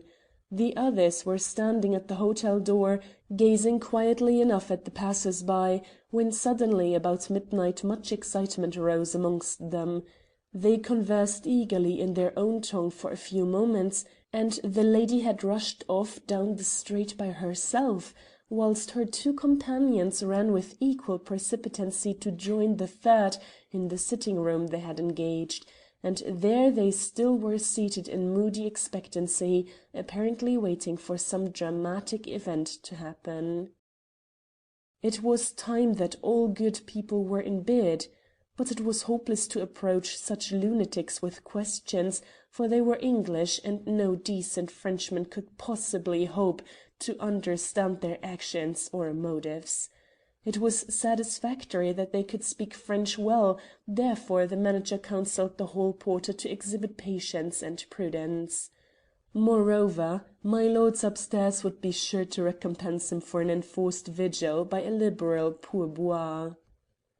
At last, when the Canebière was empty, and when the latest café had closed its doors and the final tram-car had wearily jingled its way up the hill towards a distant suburb, the electric bell jangled a noisy summons to the front door. It produced the hall porter and Fairholme with remarkable celerity. The Frenchman cautiously opened the door and saw outside a muffled-up female who eagerly demanded admittance. He knew by her accent that she was not a Marseillaise, but the shawl that covered her head and shoulders showed that she belonged to the working classes. "Whom do you wish to see at this hour?" he gruffly demanded. "I live here," said Edith. "I came here to-night with my brother from Paris. Please let me in at once." In her excitement and breathlessness, for she had hurried at top speed from the harbour, Edith forgot that the homely garment she adopted as a disguise effectually cloaked her from the recognition of the hall porter as from all others. Moreover, her French accent was too good. It deceived the man even more thoroughly than did the shawl. "Oh, really now," he said, "this is for laughter. A woman like you staying at the hotel. Be off, or I shall call a gendarme." In his amazement at her demand he had not heard Fairholme's rapid approach behind him. He was now swung unceremoniously out of the way, and the Earl jumped forward to seize Edith in his arms. "My darling girl," he cried, "where have you been? We almost gave you up for lost. Where's your hat? Where did you get that shawl?" And all the time he was hugging her so fiercely that it was absolutely impossible for her to say a single word. At length she disengaged herself. "Don't be so ridiculous," she said, "but let me come in and close the door. The hall porter will think we are cracked." She summarized the hall porter's sentiments most accurately. He explained the transaction to the manager with most eloquent pantomime, and the two marvelled greatly at the weird proceedings of their strange guests. "Ah," said the manager at length, "now that mademoiselle has returned, perhaps they will go to bed." At that instant Brett's voice was heard upon the stairs. He wanted the telephone again. Edith had rapidly detailed her adventures to her astonished auditors, and Brett seemed to resolve on some plan of action with the lightning rapidity peculiar to him.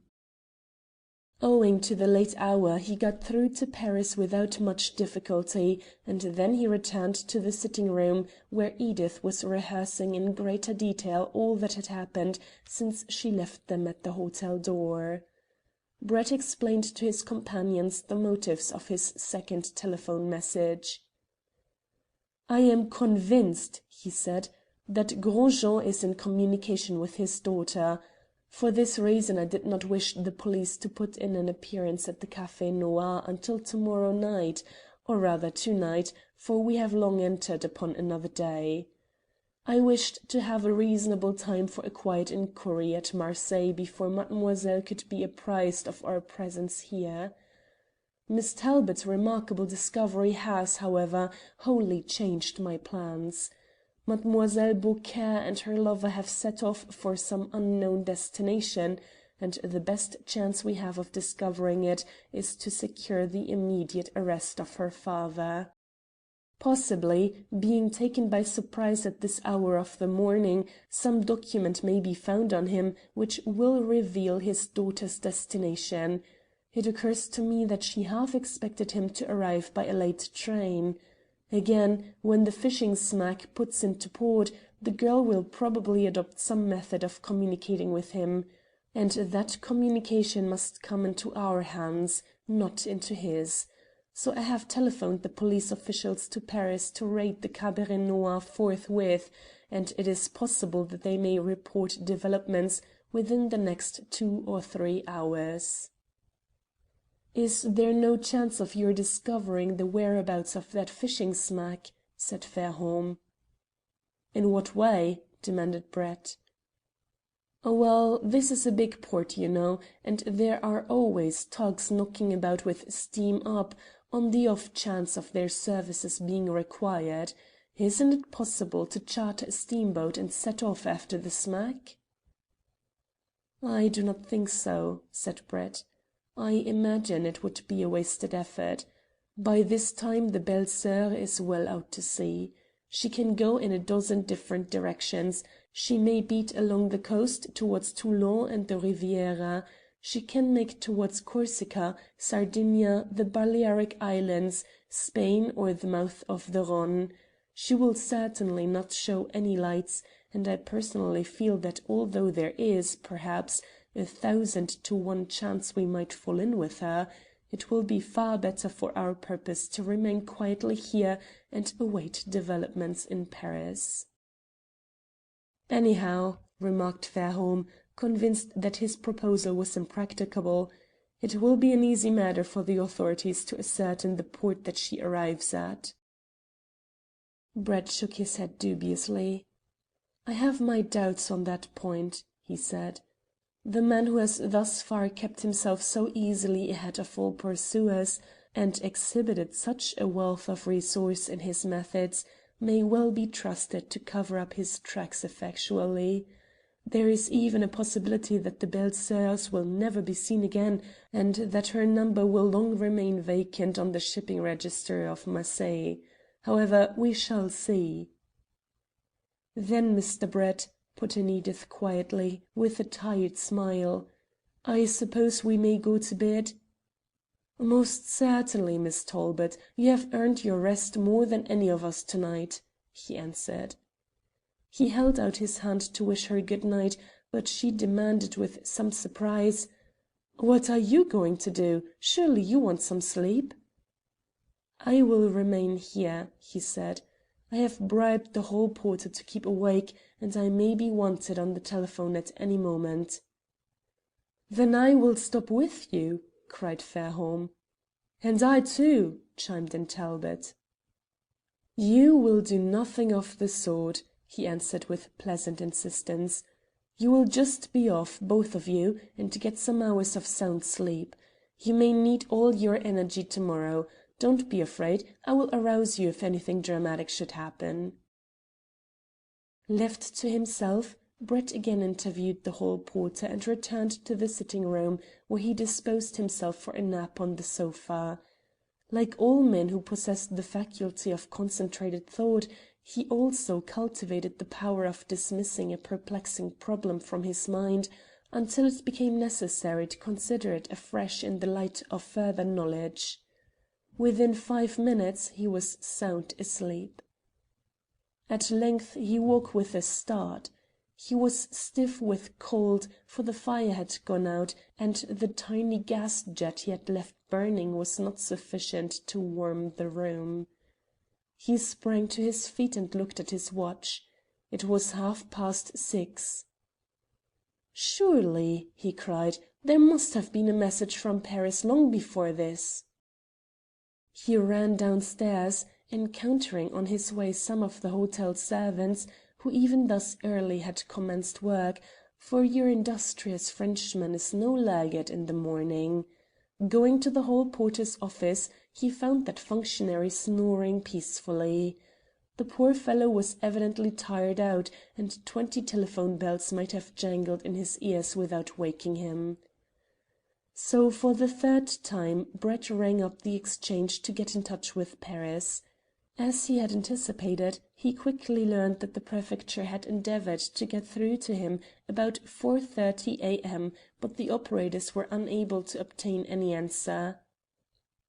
"I can hardly blame the man," he said to himself, "for I was just as tired as he." The intimation he received from the prefecture was startling enough. In accordance with his instructions, a number of detectives had raided the Cabaret Noir soon after 3 o'clock. They found the place in possession of a waiter and a couple of female servants. Gros Jean had quitted the house the previous evening, and, most astounding fact of all, with him were 3 Turks. Neither the waiter nor the domestics could give any information whatever concerning the hidden room. They knew of its existence, but none of them had ever seen it, and the place was generally regarded as a sort of cellar for the reception of lumber. The police forced a padlock which guarded its trapdoor, and found to their surprise that the place was much more spacious than they had anticipated.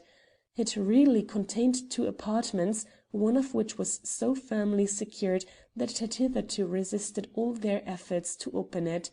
The other was a sort of bed-sitting room, and it had recently been occupied.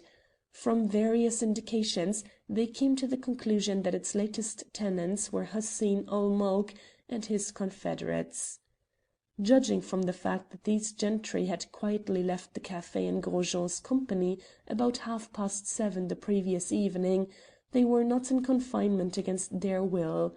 In fact, the police theory was that this secret chamber provided a safe retreat for any person who desired complete seclusion other than that provided by the authorities. "It is assumed," said the officer who communicated this bewildering information to Brett, "that the locked room contains a quantity of stolen goods. The police remain in charge of the café, and when the necessary workmen have been obtained this morning, the door will be forced. We will at once let you know the result of our further investigations."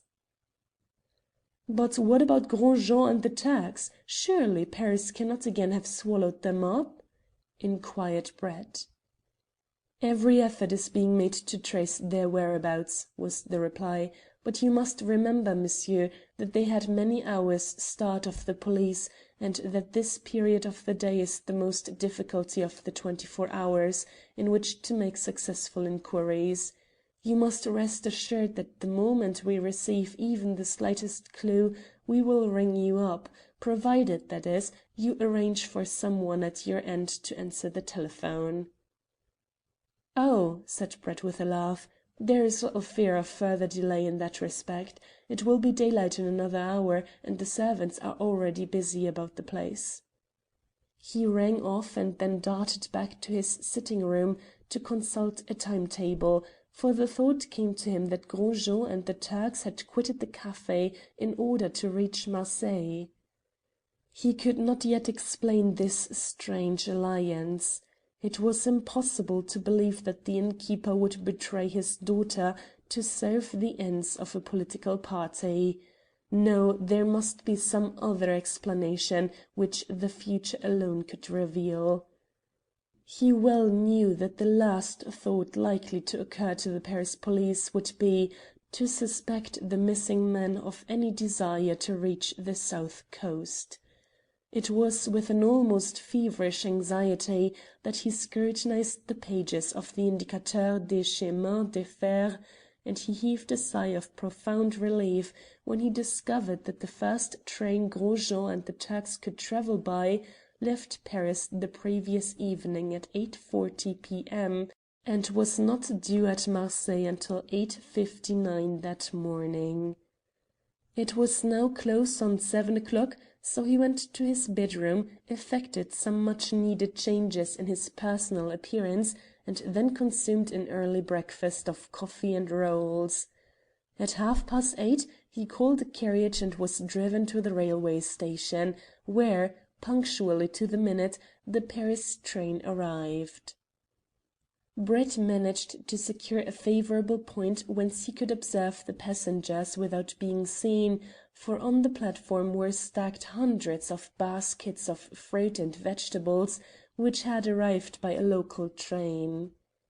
There were not many passengers in the express, and almost the first to alight were Gros Jean and the three Turks, Hussein ul Mulk and the two others he had seen in the Rue Barbette. It would be idle to deny that the barrister experienced a thrill of satisfaction at his own shrewdness, and he smiled as he realized the consternation of the Paris commissary when informed that he had so easily allowed the rogues to slip out of the net.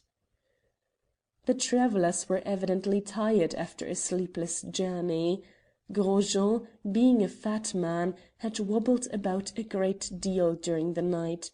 He much needed the restorative effect of a comfortable bed, whilst the Turks, though younger and more active, also showed signs of fatigue, for this long journey, in their case, was a sequel to many hours of detention in an ill-ventilated apartment.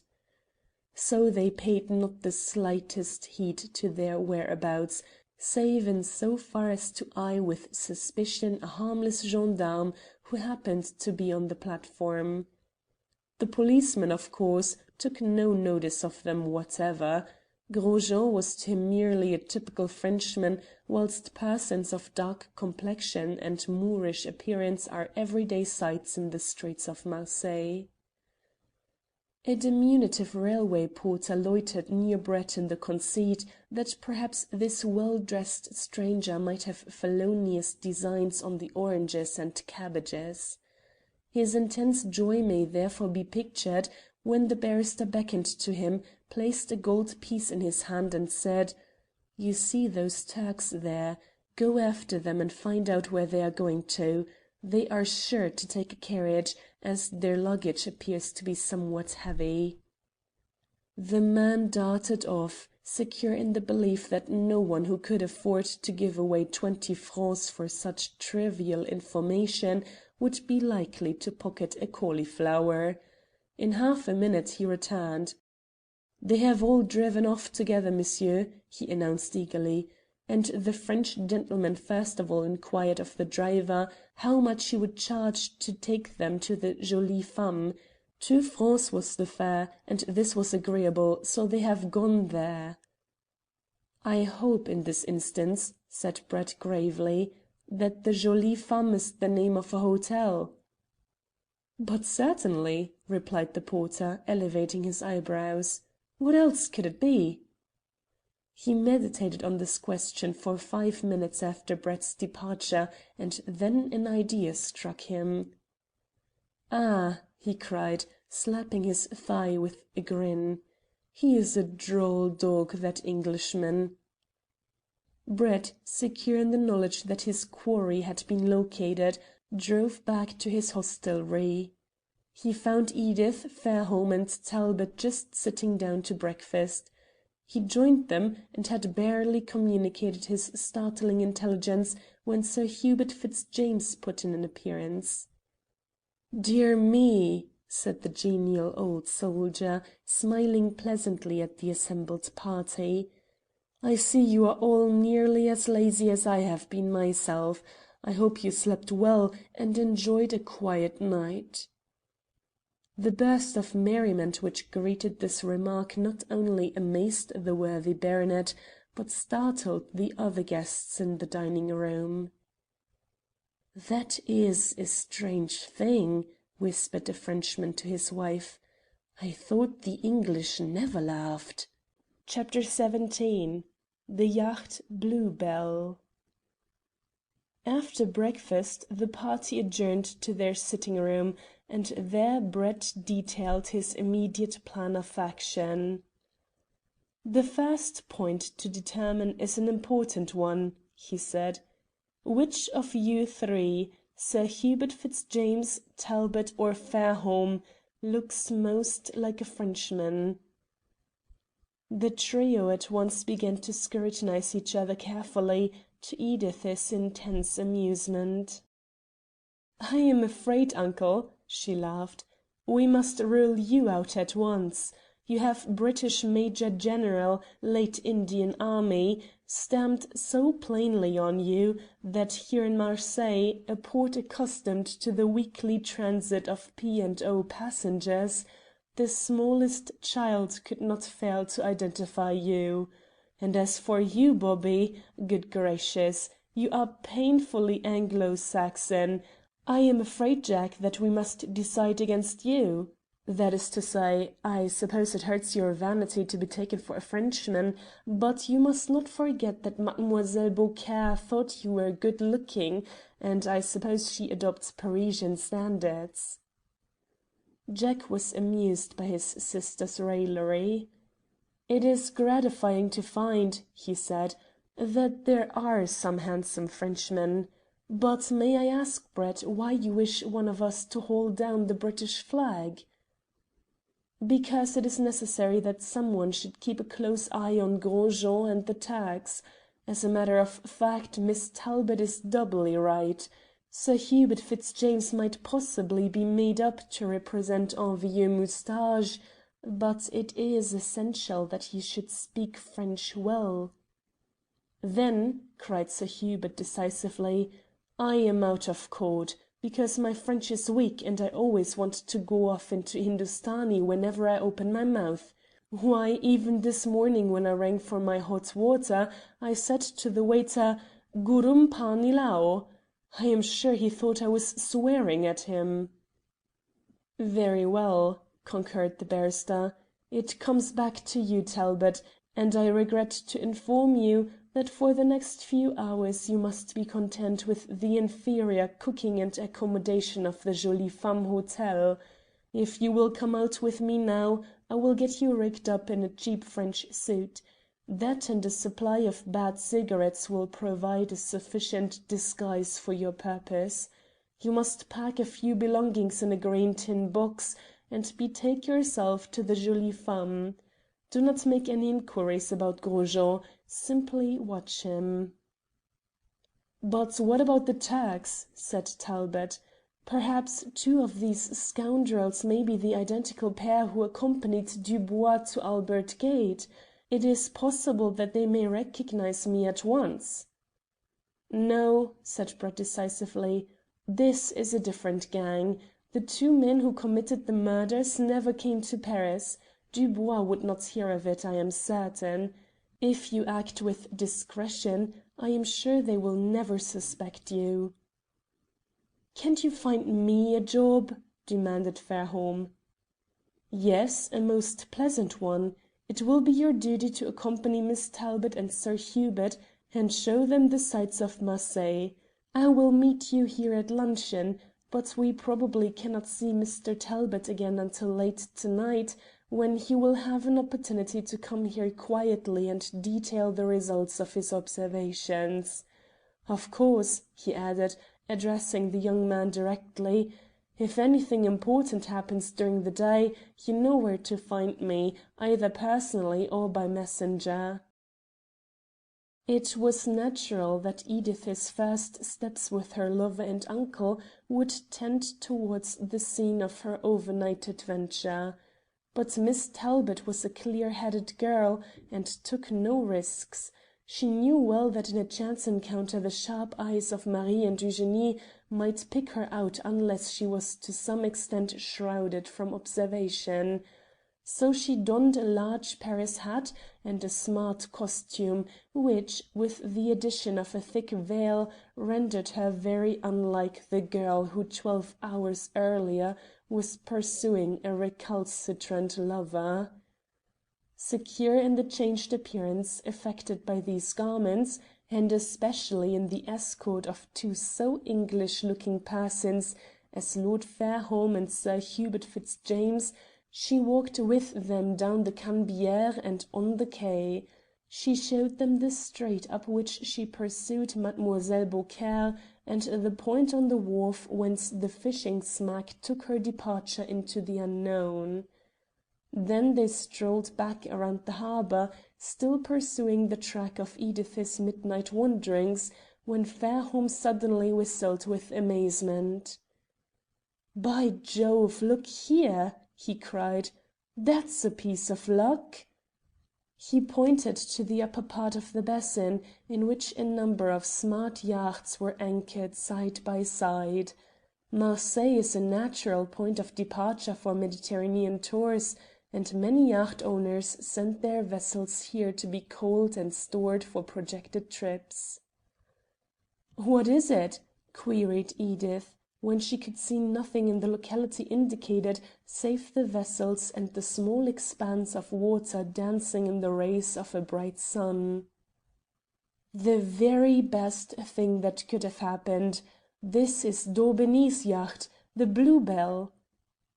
"Yes, so I see. It would be charming if we had time to go for a run along the Riviera, but I am afraid, whilst Mr. Brett controls our energies, amusement of that sort will be out of our reach." "Not a bit of it. You don't see my point, Edith. Daubeny is a first-rate chap, and a thorough sportsman. Suppose it becomes necessary for us to follow up Dubois and his fishing smack, and we let Daubeny into the know. The Bluebell would pursue the Belle Soeur to China. He would ask no better fun. I tell you that Brett will be delighted when he hears of it." "Yes, dear, but we do not even know that Mr. Daubeny is in Marseilles." "Let us go and see. It doesn't matter a pin anyhow, because a telegram from me to him would place the yacht at our disposal, and he would join us by express at the first possible stopping place. You do not know what a good chap Daubeny is." "No," said Edith shortly. "He is evidently a most useful acquaintance." It is a most curious fact that young ladies in the engaged stage regard their fiancés' male friends with extreme suspicion. The more enthusiastic the man, the more suspicious the woman. Fairholme, sublimely unconscious of this feminine weakness, continued to dilate upon the superlative excellencies of Daubeny until they reached the yacht itself. A smartly attired sailor was pretending to find some work in carefully uncoiling a rope which did not satisfy his critical eye. Before Fairholme could hail the man, a rotund form, encased in many yards of blue serge, surmounted by a jolly-looking face on top of which was perched an absurdly small yachting cap, emerged from the companion. "Why, there he is!" shouted the Earl. "Hullo, Daubeny! Yoicks, tally-o!" The person addressed in this startling manner stopped as though he had been shot. He gazed at the sky and then gravely surveyed the gilded statue that surmounts the picturesque church of Notre Dame de la Garde. "Here I am, you idiot!" continued Fairholme. "I am not in a balloon. I am on the quay. Come here quick. I want to introduce you to Edith and Sir Hubert." Luckily Miss Talbot's dark doubts had vanished after one keen glance at Daubeny. He was evidently a safe friend for her future husband. Such a fat and hail-fellow-will-meet individual could not possibly harbour guile. So she passed over without reference the extent of Daubeny's acquaintance concerning herself, implied by the use of her Christian name. Indeed, was there not a compliment in Fairholme's unconscious outspokenness? If he only discussed her charms with Daubeny, then Daubeny was a man to be cultivated. The meeting on the quay was hearty in the extreme, and the Honourable James Daubeny further ingratiated himself by saying: "Even if Lord Fairholme had not told me who you were, Miss Talbot, I should have known you at once." "That would be very clever of you," purred Edith. "Oh no, there's nothing remarkable in the fact, I assure you. He always sat in his chambers so that he could look at your photograph, and as, in addition to that speaking likeness, I know the colour of your hair, your eyes, your teeth even, I could not be mistaken." Miss Talbot thought Mr. Daubigny rather curious, but still he was very nice, and unquestionably the services of the Blue Bell might be more than useful. So she was graciousness personified in her manner, and promptly determined to invite him to luncheon, thinking that the chance direction of their conversation with Mr. Brett might lead towards the use of the yacht being hinted at. She counted without Fairholme. The latter slapped his heavy friend on the back. "Look here, old chap, are you fixed up for a cruise? Plenty of coal, champagne, and all that sort of thing?" "Loaded to the gunwales." "That's all right, because we may want the Bluebell for a month or so." "There she is," said Daubigny, "fit to go anywhere and do anything." Miss Talbot had never heard such extraordinary conduct in her life. She wondered how two women would have conducted the negotiations. The question was too abstruse, so she gave it up and contented herself instead with accepting Daubigny's hearty request that they should inspect the yacht. The Bluebell was an extremely smart little ship of 250 tons register and an ordinary speed of 12 knots. Incidentally, Miss Talbot discovered that the owner made the vessel his home. He was never happy away from her, and the Bluebell was known to every yachtsman from the Hebrides to the Golden Horn. To eke out her coal supply she was fitted with sails, and Daubigny assured his fair visitor that the Bluebell could ride out a gale as comfortably and safely as any craft afloat. Altogether, Miss Talbot congratulated herself on Fairholme's discovery, and she could not help hoping that their strange errand to Marseilles might eventuate in a Mediterranean chase. When the tour of inspection had ended, Daubigny suggested an excursion. "I understand you have never been to Marseilles before, Miss Talbot. In that case, what do you say if we run over and see the Chateau d'If, the place that Dumas made famous, you know?" "Is it far?" said Edith. "Oh, not very. About a mile across the harbour. Monte Cristo swam the distance, you know, after his escape." "Shall we go in the yacht?" Daubigny bubbled with laughter. "Well, not exactly, Miss Talbot. You cannot swing a ship of this size about so easily as all that, you know. I have another craft alongside that will suit our purpose." He whistled to a tiny steam launch which Edith had not noticed before, and without further ado the party seated themselves. They sped rapidly down the harbour and out through the narrow entrance between the lighthouses.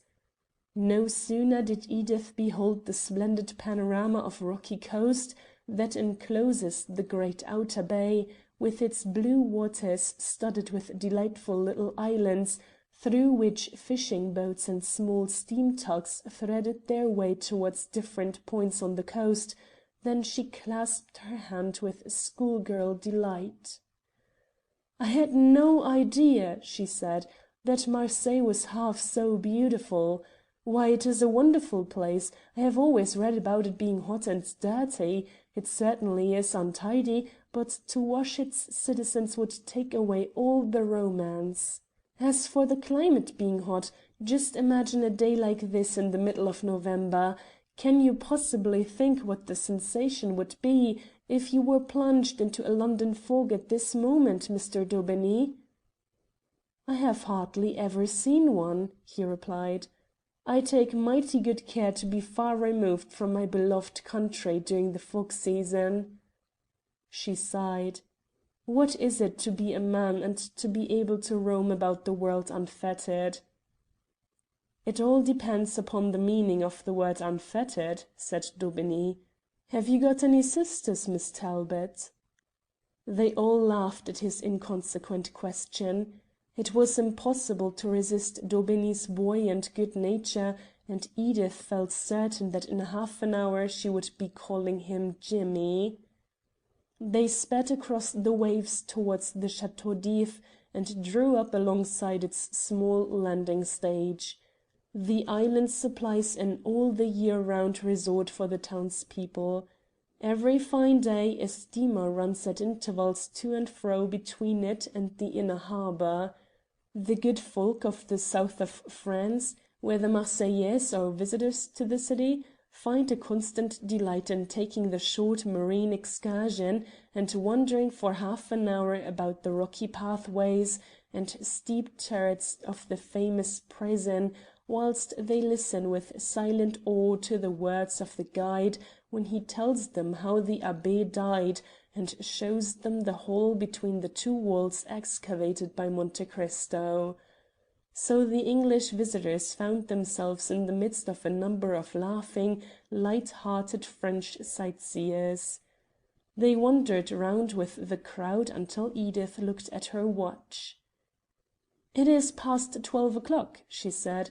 "Should we not going back to the hotel to lunch? You will come with us, of course, Mr. Daubeny?" "I am famished with expectation," answered the irrepressible Jimmy. "But before we go away you certainly ought to climb to the leads and get the panoramic view of the harbour which the tower affords on a clear day. It is a sight to be remembered, I promise you." So they made the ascent, Daubeny leading in his capacity of guide, though he was quite breathless when they reached the top of the steps. Edith followed him, and to her alarm perceived that he was purple in the face. He tried to smile, and indicated by a gesture that he would recover in a minute. Meanwhile he was speechless. Fairholme was next up. He had hardly set a foot on the roof before he exclaimed, "Well, I'm damned!" Edith turned round quickly. "What on earth is the matter?" she cried. "Why are you using such horrid language? Mr. Daubeny only hurried a little too fast, that is all." Fairholme dropped his voice to a whisper. "Look," he said, indicating with his eyes a distant corner. Edith followed his glance, and instantly comprehended the cause of his startled exclamation. For in that quiet spot, far removed from watchful police or inquisitive hotel servants, stood four men whom she could not fail to recognize as Gros Jean, Hussein ul Mulk, and the two other Turks, although, of course, until this moment she had never previously set eyes on them. She instantly understood that they must continue to talk and act in the guise of ordinary tourists. In this respect the presence of Daubeny was invaluable, for he naturally could not guess the community of interests between his aristocratic friends and the motley group in the corner. As soon as he regained his breath, Edith and he commenced a lively conversation. Sir Hubert joined them, and in the course of their casual stroll around the tower they passed close to the Frenchman and his companions, attracting a casual glance from the former, who instantly set them down as English people bound for the East, and whiling away a few hours in Marseille prior to the departure of their steamer. But another surprise awaited them. A small staircase led to the top of the turret, which, as already described, formed part of the angle that sheltered the group of men. When Edith and the others strolled past the door, they glanced inside and caught sight of a shabby-looking Frenchman who had paused halfway up the stairs and was leaning eagerly forward through an embrazured loophole, obviously intent on hearing every word uttered by the quartette beneath. Fortunately Edith, who was nearest to the door, was completely shrouded from Gros Jean's observation, else that astute gentleman might have noticed her involuntary start of surprise. For the shabby-looking Frenchman was her brother. The instant Talbot heard footsteps he naturally turned to see who it was that approached, and he also was amazed to find Edith's wondering eyes fixed upon him at a distance of only a few feet. She nodded her head and placed a warning finger on her lips. As it happened, Daubigny caught her in the act, and for the next few moments that gentleman's emotions were intense, not to say painful. "Who would have thought it?" he muttered to himself. "A girl like her making secret signs to a dirty scoundrel of that sort. The beggar was good looking, of course, but what? Oh, well, I give it up. Poor old Fairholme. What funny creatures women are, to be sure." How much farther this soliloquy might have proceeded we know not, for Edith sharply interrupted his thoughts. "You seem to be preoccupied, Mr. Daubigny. What has happened?" she inquired. I really don't know." His distress was so unmistakable that her quick woman's wit divined the true cause. They had now sauntered some distance away from the part of the tower that might be marked as dangerous, so she grasped Jimmy's ponderous arm and whispered with a delightful smile, "You saw me make signs to that Frenchman, didn't you?" "Well, Oh yes, I understand. Of course you were surprised. But don't jump now, or say anything. He is my brother."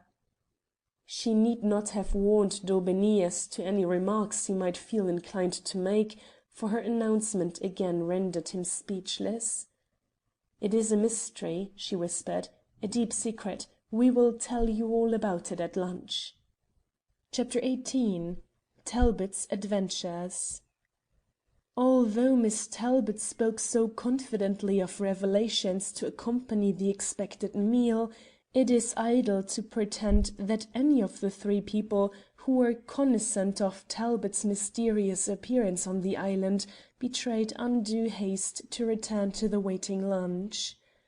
Sublimely unconscious of the excitement raging in their breasts, Sir Hubert Fitzjames could not understand why they each and all answered him in such a flurried manner when he dilated upon the beauties of the bay. Finally he turned to Edith with an air of apprehension. "I fear," he said, "that your expedition of last night has upset you. Have you a headache?" Then she could contain her news no longer. Drawing him close to the rampart, and bending down so as to apparently take a deep interest in the laughing excursionists beneath, she murmured, "Listen to me carefully, uncle. Don't look around. Have you noticed the party of Turks and a Frenchman grouped together in the opposite corner?" "Yes," he said. "You do not mean to tell me that they are the people whom Mr. Brett met this morning at the station?" "Yes, unquestionably they are. Had your attention not been otherwise taken up you must have recognized them from their description. But the most marvellous thing remains. You know the little turret close to which they are standing?" "Yes." "Well, in the staircase leading to the top, and leaning out through a window, trying to hear what they are saying, is Jack." "What an extraordinary thing!" said the Major General, who was really very annoyed that such a meeting should have taken place under his very nose and its significance remain hidden from him. "Can we do anything?" he added. "Nothing save to remain here a little longer and be most careful not to appear to have the least knowledge of their identity. I have told you lest we might chance to meet Jack face to face, and you should be taken by surprise if you recognized him." "Is he in disguise, then?" gasped her uncle. "Yes, in a sense.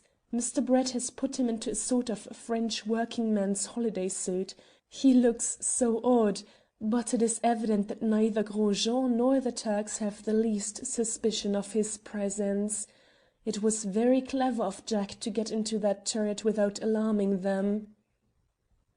They were joined by Daubeny and Fairholme, and Edith knew by a single glance at the expressive expanse of the former's face that should he be again brought into close proximity to the Turks and her brother, it was quite possible the quick-witted Gros Jean might detect the look of interested amazement which must inevitably appear upon his honest British countenance. "Bobby," she said at once, "I want you and Mr. Daubeny to go down to the lunch and await us there. We will join you in a few minutes." "Certainly," was the reply, for Fairholme knew that some motive lay behind the request. "You cannot do much by remaining here, can you? So I suppose you will not be long?" "No, uncle and I will survey the view until it is firmly fixed in our minds. After that it is full steam ahead for the Hotel du Louvre." The two young men disappeared down the stairs leading to the courtyard. On their way they encountered a number of holiday makers climbing up to the top of the tower. In they came, 20 or more of them, and promptly spread themselves around the walls, the Marseillaise among them indicating to their country cousins points of interest in the city and along the coast. At this moment, too, the siren of the small pleasure steamer at the quay announced she was about to make her hourly trip back to the town. Whereupon Gros Jean and the Turks, having apparently ended their consultation, crossed the roof and disappeared down the staircase. Instantly Jack Talbot strolled after them, but no sooner had the bulky form of Gros Jean, who was the last of his party, vanished than Talbot ran towards his uncle and sister and said rapidly: "Dubois and the girl have gone to Palermo. Gros Jean and the Turks have been in communication with the Sultan, and there is a movement on foot to buy back the diamonds. That is all I can tell you now, but let Mr. Brett know. When I have seen these chaps safely home, I will at once come to the hotel." Then he too vanished. Edith felt a thrill of elation that her good judgment should have led her to remain sufficiently long on the tower to glean such important information. When Brett heard the news it seemed to annoy him. "I feared as much," he said. "I had not much faith in the patriotism of the Young Turks. I wonder how much the Sultan has offered. It must be a severe wrench for him to dip his hands into his money bags, and Dubois will certainly demand a handsome figure before he disgorges his booty. However, we must possess our souls in peace until Talbot comes here and tells us all what he has learned. At this moment I cannot help marvelling at the strange coincidence which should have led the Turks and yourself to select the Chateau d'If for a morning stroll. I fully expected that Gros Jean would be in bed. He must have received some startling intelligence to keep him away from his rest after a long journey. Meanwhile I have not been idle." Everyone awaited with interest his next words, for Brett seldom made such a remark without having something out of the common to communicate. "I telephoned to Paris," he explained, "to tell the prefecture that Gros Jean and the Turks had arrived at Marseilles. The police were surprised and perhaps a little sore that they had not discovered the fact for themselves, but when I soothed them down they informed me that Le Ver, the diminutive scoundrel whom we rescued from the Rue Barbette, had faithfully kept his appointment with me at the Grand Hotel yesterday. It seems that he was much upset when he learned that I had left. He went straight to the commissary to inform him that, contrary to expectations, the Turks were acting in complete accord with mademoiselle's father.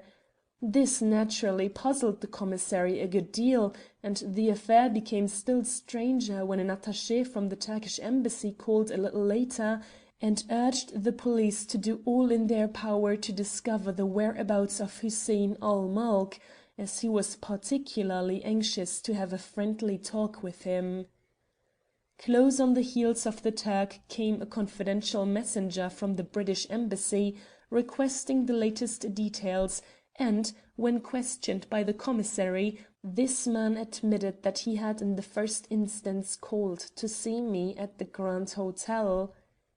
In a word, Miss Talbot, I had suspected the existence of the negotiations which your brother's smart piece of work this morning has confirmed. Whilst they were talking, Fairholme took Daubigny on one side and with Brett's permission gave him a detailed account of the whole affair. The Honourable James Daubigny was delighted to be mixed up in this international imbroglio. He told the Earl that the Blue Bell was at his disposal at any moment of the day or night she might be required. Indeed, he forthwith excused himself on the ground that certain little formalities were requisite before he could clear the harbour, and he must hurry off and attend to these immediately. "I tell you what," he added, with his hand on the door, "I will come back and dine with you, if I may, at 7:30, because I shall not sleep to-night until I hear how things are going on. But I promise you, if I meet a single Turk between here and the harbour, I will cross over to the other side of the strait." No one quite knew what he meant by this portentous guarantee, but it was evident that Daubigny, if nothing else, was a man of action, and his yacht might become very useful. He had hardly quitted the hotel when a waiter announced that a jeune Français wished to see Mr. Brett.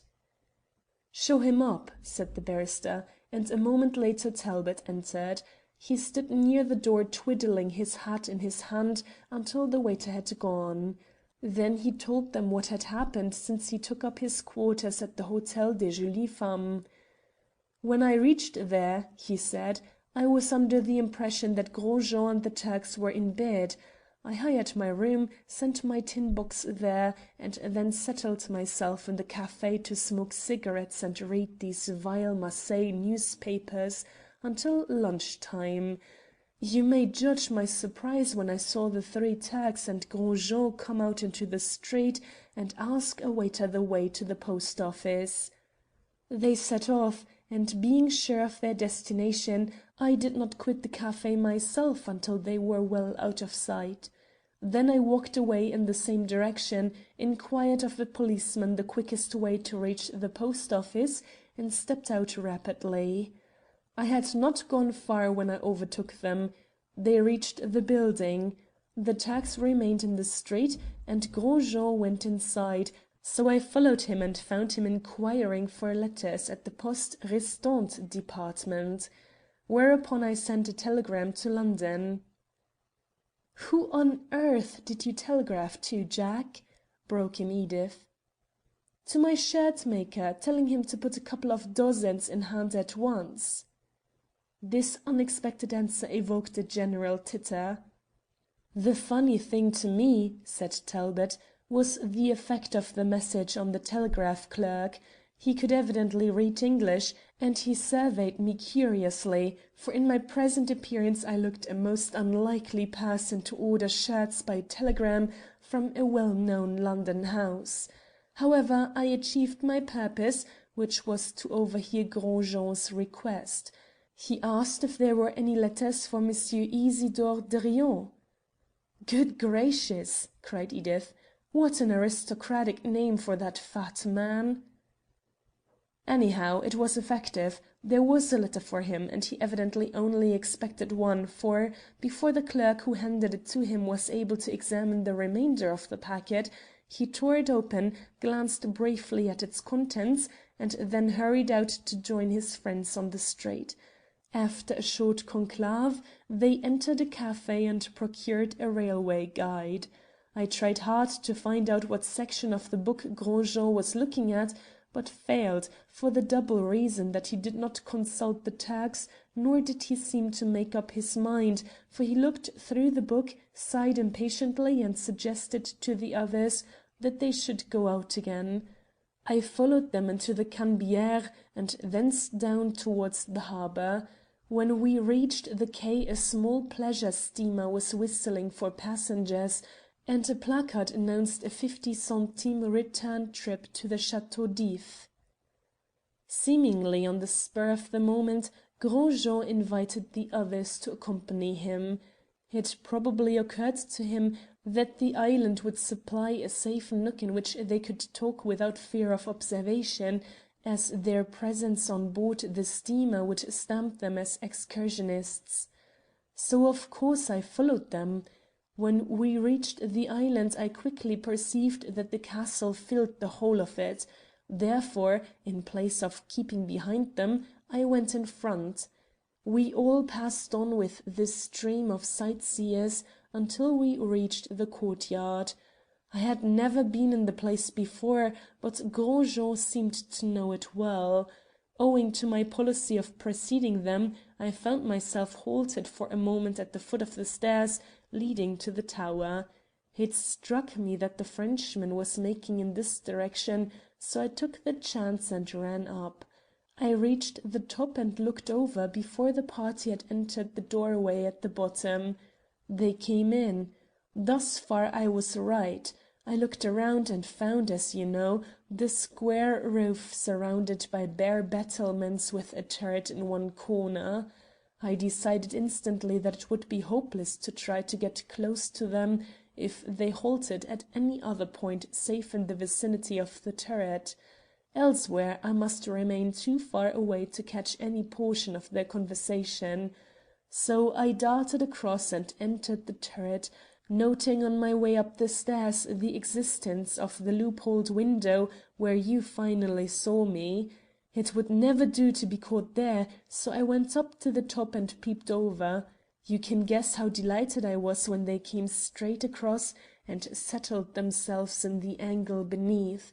Then I crept half-way down the stairs and leaned as far as I dared through the loophole, being just in time to hear Gros Jean read a letter from his daughter. Fortunately, the innkeeper had to speak plainly, as his companions were foreigners, and for the same reason I had no difficulty in catching the drift of what the Turks said. The letter was quite short. It told him that H. had decided to leave France, and had made arrangements to proceed at once to Palermo, whither the writer would accompany him.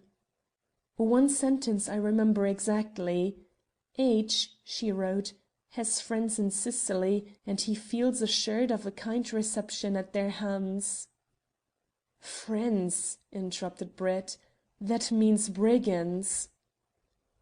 The information seemed to annoy the Turks very much.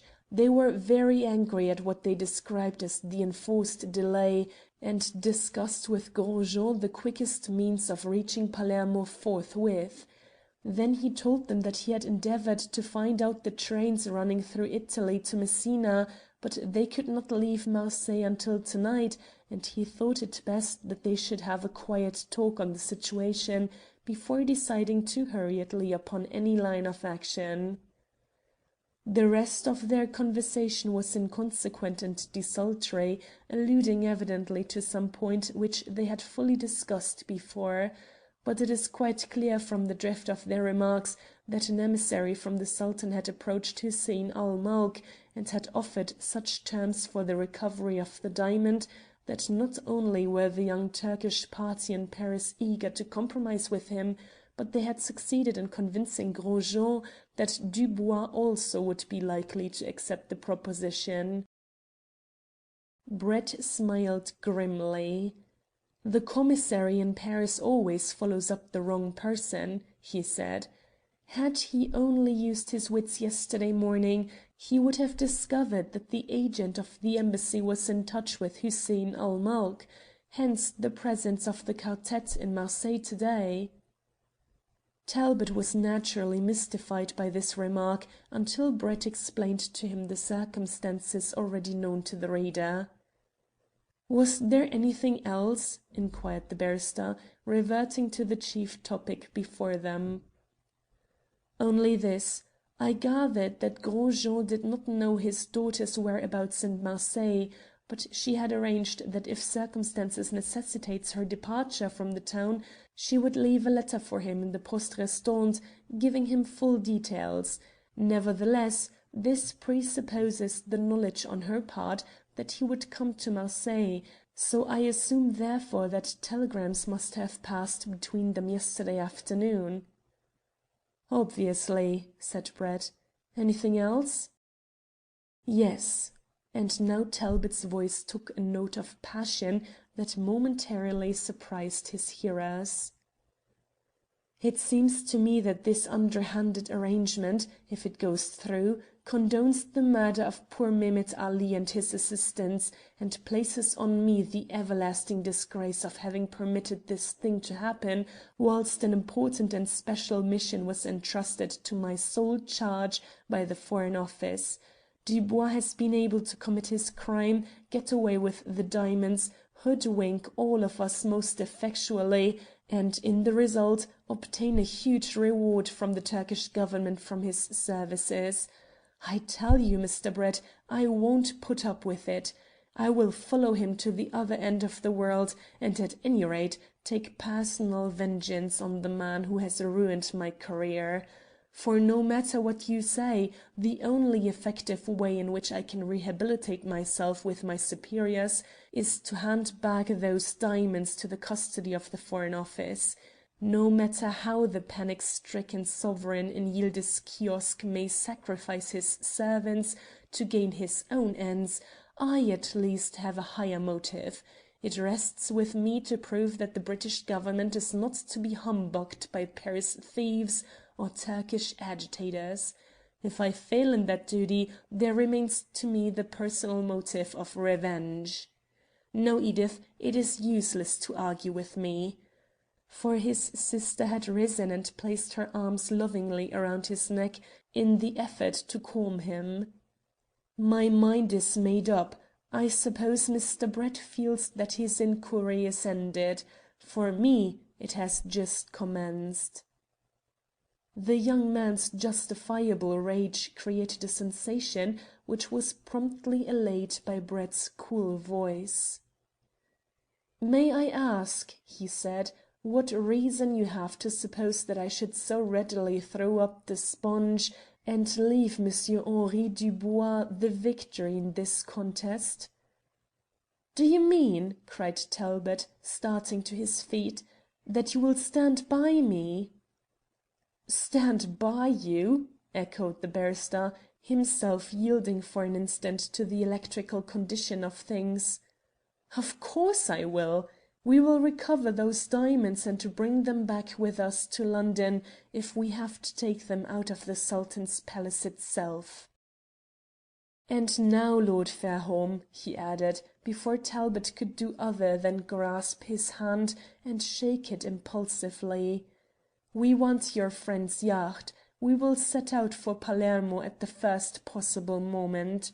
We must reach there many hours, perhaps a whole day before Dubois, who is on a sailing vessel, and even with the start he has obtained, cannot hope to equal the performance of a fast steamer. Let Gros Jean and his Turks travel overland. We will beat them too. Come now, no more talk, but action. You, Fairholme, go ahead and prepare Daubigny. I will see to your luggage being packed. Talbot and I will join you in half an hour." "Eh, what is that?" broke in Sir Hubert. "Fairholme, Talbot, you? What are Edith and I going to do?" "Mr. Brett, of course," said Edith in her steady, even tones, "did not trouble to include us, uncle, because we shall be on the yacht first. A woman can always pack up much better than a man, you know, and I will look after you, dear." Brett gave one glance at her flushed and smiling face, and forthwith abandoned argument as useless. An hour later the Bluebell was skimming merrily past the outer lighthouse in Marseille Bay. Chapter 19. The Race. For a wonder, the Gulf of Lyons was not boisterous. They had a pleasant journey through the night, and Daubigny assured them that this handsome yacht was doing 12 knots an hour without being pressed. Next morning they reached the Straits of Bonifacio, and here they had to slacken speed somewhat, for the navigation of that rocky channel was difficult and dangerous. Far behind them they could see a huge steamer approaching. As the morning wore, this vessel came nearer, and Daubigny, important now in his capacity of commander, announced that she was the P&O steamship Ganges, bound for Brindisi and the east, via the Straits of Messina. "She left Marseilles at a late hour last night," he said, "and will call at Brindisi for the Indian mails." An idea suddenly struck Brett. "Do you know how fast she is steaming?" he inquired. "Oh, about 13½ knots an hour. That is her best rate. The P&O boats are not flyers, you know." "And does she stop at Messina?" Daubigny now caught the drift of the barrister's questions. "I don't think so, but Macpherson, my chief engineer, will probably tell us." Macpherson was produced, a bearded and grizzled personage, hailing from Dundee. Being a Scotchman, he would not commit himself. "I havena heard o' the P&O ships stoppin' at Messina," he announced, "but aiblins they would if they got their price." And Mac would not commit himself any further. Another hour passed, and the Ganges was now almost alongside. Although both ships were well through the Straits of Bonifacio, and the Ganges could have followed a course a point or two north of that pursued by the Bluebell, she appeared to be desirous to come close to them. Suddenly the reason became apparent. A line of little flags fluttered up on her masthead. "She is signalling to us," cried Daubigny excitedly. "Here, you!" he shouted at a sailor. "Bring Jones here at once." Jones was the yacht's expert signaller. He approached with a telescope and a code under his arm. After a prolonged gaze and a careful scrutiny of the code, he announced: "This is how the message reads: Turks on board, stopping Messina. Winter." For once the barrister was startled out of his usual quiet self-possession. "Winter!" he almost screamed. "Is he there?" 100 masked questions coursed through his brain, but he realized that to attempt a long explanation by signals was not only out of the question, but could not fail to attract the attention of passengers on board the Ganges. This he did not desire to do. Quick as lightning, he decided that by some inexplicable means the Scotland Yard detective had reached Marseilles full of the knowledge that Dubois and the diamonds were en route to Sicily, and had also learned that he, Brett, and the others were on board the Bluebell. He had evidently taken the speediest means of reaching the island, and found himself on board the same ship as Gros Jean and the Turks. Hence he had approached the captain with the request that the Bluebell should be signalled. "What shall we answer?" said Daubigny, breaking in upon the barrister's train of thought. "Oh, say that the signal is fully understood." Whilst the answering flags were being displayed, Daubigny asked: "What does it all mean?" "It means," said Brett, "that if the Bluebell has another yard of speed in her engines we shall need it all. It perhaps will make no material difference in the long run, but as a matter of pride I should like to reach Palermo before Gros Jean. If I remember rightly, Palermo is 6 hours from Messina by rail. Can we do it?" Mac was again consulted. Of course he would not commit himself. "We will try damned hard," he said. And with this emphatic resolve the Bluebell sped onwards through the sunlit sea until, late in the evening, the Ganges was hull down on her quarter. Macpherson came on deck to take a last look at the P&O. "It will be a great race," he announced, "and I may have to kill a stoker, but—" and he dived below again.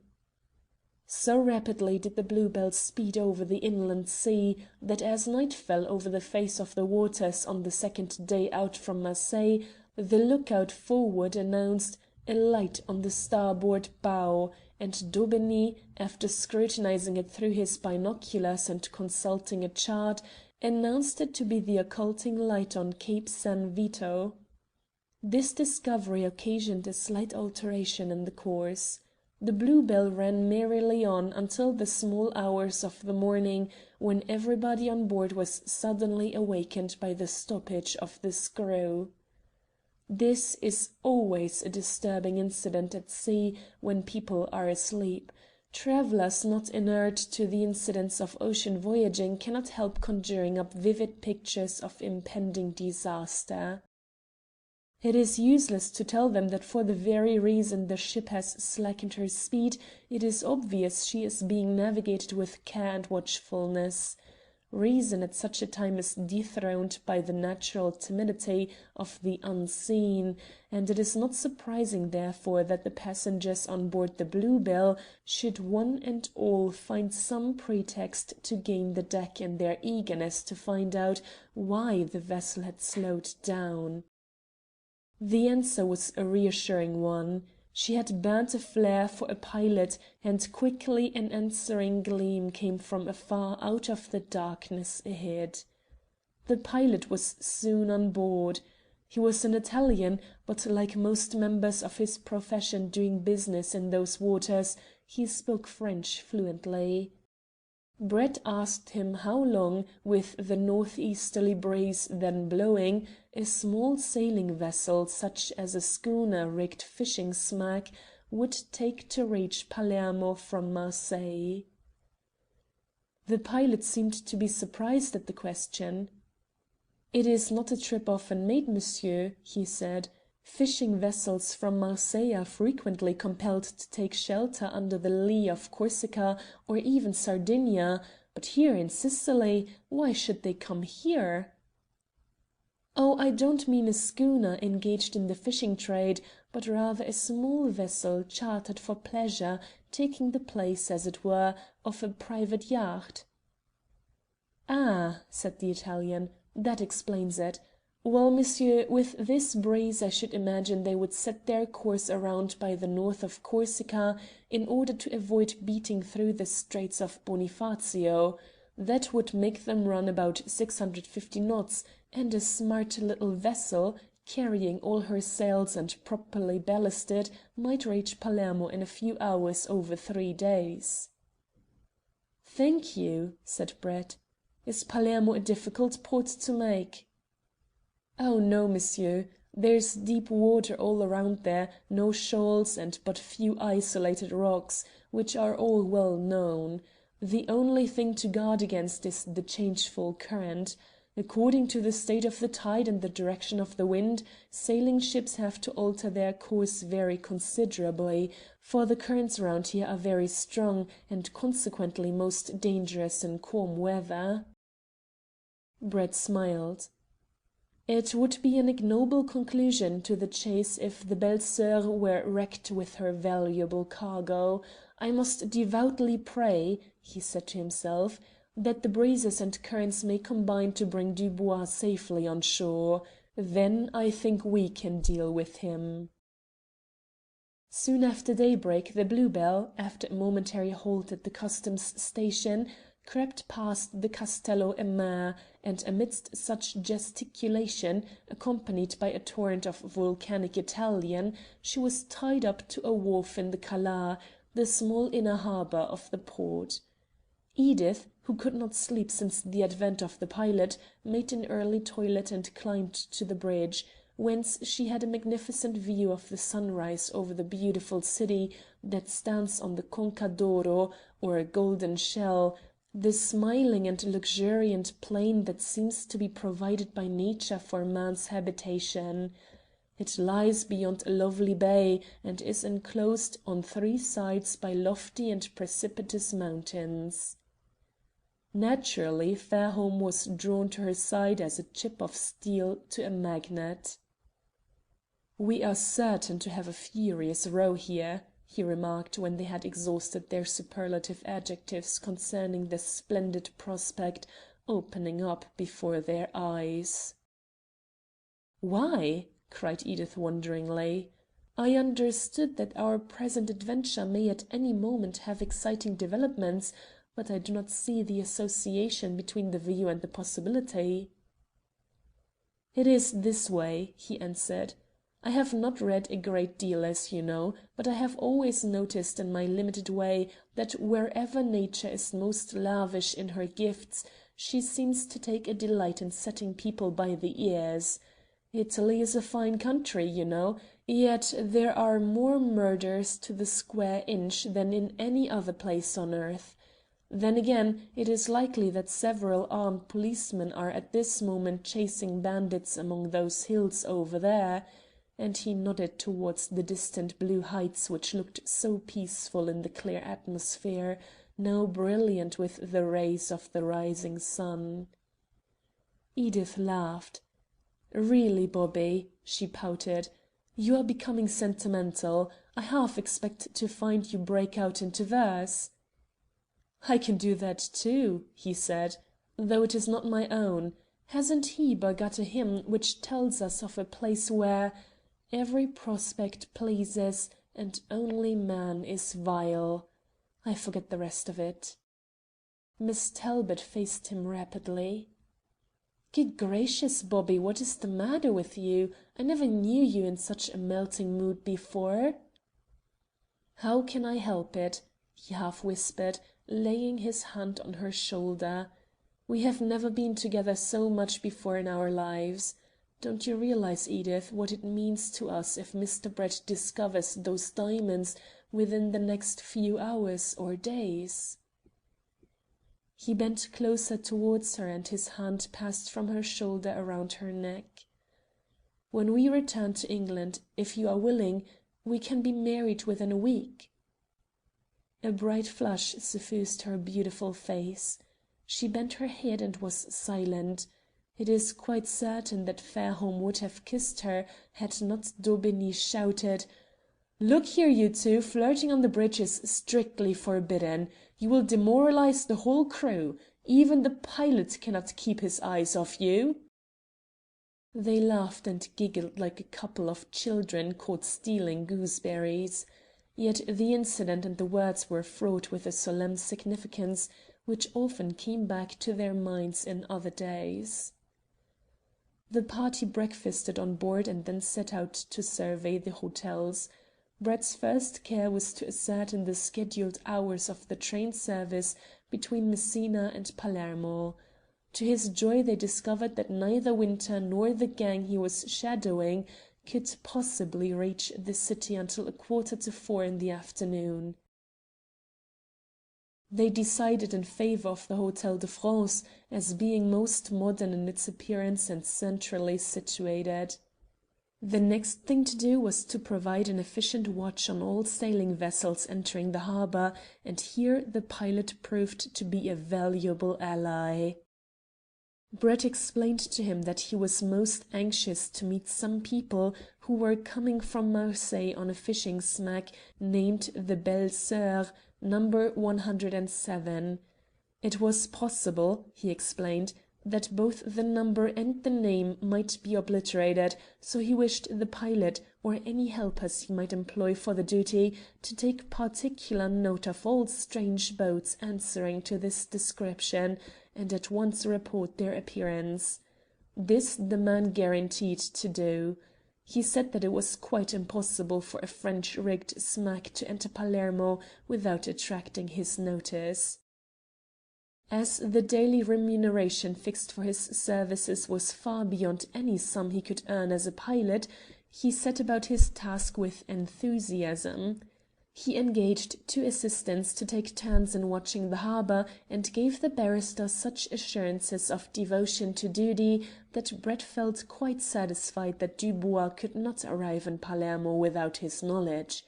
Of course, it was quite on the cards that some secluded creek along the coast might be preferred by the astute schemer as a point of debarkation, but this was a risk which must be taken. By approaching the police authorities and requesting their cooperation, and also using Gros Jean and the Turks as a stalking horse, Brett felt tolerably certain that the time would soon arrive when Dubois and he would stand face to face. In making these manifold preparations, the morning passed rapidly. The barrister insisted that his companions should go for a drive, whilst he busied himself with the necessary details, and they should meet at the hotel for the midday meal. It was then that he singled out Sir Hubert for his personal share in the pursuit. "You know Mr. Winter?" he said to the baronet. "Yes, I remember him perfectly." "In that case I wish you to go to the station and meet the 3:45 p.m. train on arrival. You will probably see the Turks and Gros Jean, but pay no attention to them. Keep a bright look-out for Mr. Winter. Walk up quite openly and speak to him, and the probability is that should Gros Jean have become suspicious of this Englishman who follows in the same track as himself, your presence on the platform will convince him that he was mistaken in imagining the slightest connection between Winter's journey and his own." "That is good," said the Major General. "It would never have occurred to me. Any other commands?" "None, save this," continued Brett, smiling at the old soldier's eagerness to obey implicitly any instructions given to him. "When you meet Winter, tell him, if possible, to so direct his movements as to find out Gros Jean's destination, if it can be done without giving the Frenchman the slightest cause for uneasiness. Otherwise the matter is of no consequence. I have already interviewed the chief of police here, and it will only be a question of an hour's delay before the local detectives effectually locate the quarters occupied by Gros Jean and the Turks." CHAPTER XX. Close Quarters. Sir Hubert was all eagerness to undertake his mission. He reached the station at least half an hour too soon. Anyone seeing him there would readily admit that the barrister could not have chosen an agent less guileful in appearance. The very cut of his clothes, the immaculate character of his white spats, bespoke the elderly British gentleman. At last the train arrived. The vast majority of its passengers were Sicilian peasants or business men returning to Palermo from the interior of the island. To Sir Hubert's delight, he at once caught sight of Gros Jean and the Turks, whom, of course, he quickly identified as the loungers on the tower of the Chateau d'If. It occurred to him that there was a remote chance of recognition by Gros Jean, so he busied himself for an instant in a seeming scrutiny of the bookstall until they had passed. A little further down the platform he caught sight of Inspector Winter, that worthy individual being engaged in a fiercely unintelligible controversy with an Italian porter as to the possession of his portmanteau. Sir Hubert hurried forward and seized the amazed policeman by his hand, wringing it warmly. To tell the truth, Winter did not know for a moment who it was that accorded him such a cordial greeting, for, as it subsequently transpired, the policeman was not aware of Sir Hubert's journey to Marseilles, nor did he guess that Edith was with him. The stolid detective, however, quickly recovered himself, and his first words were: "Did Mr. Brett fully understand my signal?" "I think so," said the other, "but he will tell you all about that afterwards. At present he wishes you to ascertain Gros Jean's intended residence." Mr. Winter smiled with the peculiar air of superiority affected by Scotland Yard. "Oh, that is too easy," he condescended to explain. "I have been talking to him." "You don't say so!" "Yes, I have. My French is bad and his English is worse, but he understands that I am in the wholesale grocery trade. I have come to Palermo to buy currants." "Most extraordinary! How very clever of you!" Mr. Winter drew himself up with an air of professional pride. "That is nothing, sir," he said. "We often make queer acquaintanceships in the way of business. But Gros Jean is a smart chap. He eyed me curiously when he happened to hear that I was the fifth passenger who wished to leave the steamer at Messina, so I took the bull by the horns and made myself useful to him in the matter of getting his baggage out of the hold." "Marvellous!" gasped Sir Hubert. "The upshot of it was that he gave me some advice about currants. We stayed in the same hotel at Messina, travelled together in the train, and I am going to put up at the Campo Santo Hotel, where he will stay with the Turks." Meanwhile the subject of their conversation had quitted the station, and Sir Hubert's respect for Mr. Winter's powers as a sleuth hound yielded to anxiety lest the slippery Frenchman might vanish once and for all. "Hadn't we better follow him?" he suggested. Mr. Winter winked knowingly. "Don't be anxious, sir. He wants to be seen in my company. He believes I am here for trading purposes, and the association will be useful to him." Nevertheless, the baronet was glad to find that Mr. Winter's confidence was not misplaced, when, 10 minutes later, he again encountered the Frenchman and the Turks at the door of the Campo Santo, a cheap and popular hotel near the square that forms the centre of Palermo. The detective was eminently suited for the rôle he now filled. "Ah, monsieur!" he cried with boisterous good humour. "Permettez-moi introducer a friend of mine, Monsieur Smith, de Londres, you know. Je ne savais pas les noms de votre compagnon, but they are très bons camarades, je suis certain." Gros Jean was most complaisant. "It is van grand plaisir, monsieur," he said, whilst the Turks gravely bowed their acknowledgments. The upshot of this extraordinary meeting was that when Mr. Winter had secured a room and the party had ordered dinner, the six men set out for a stroll through the town.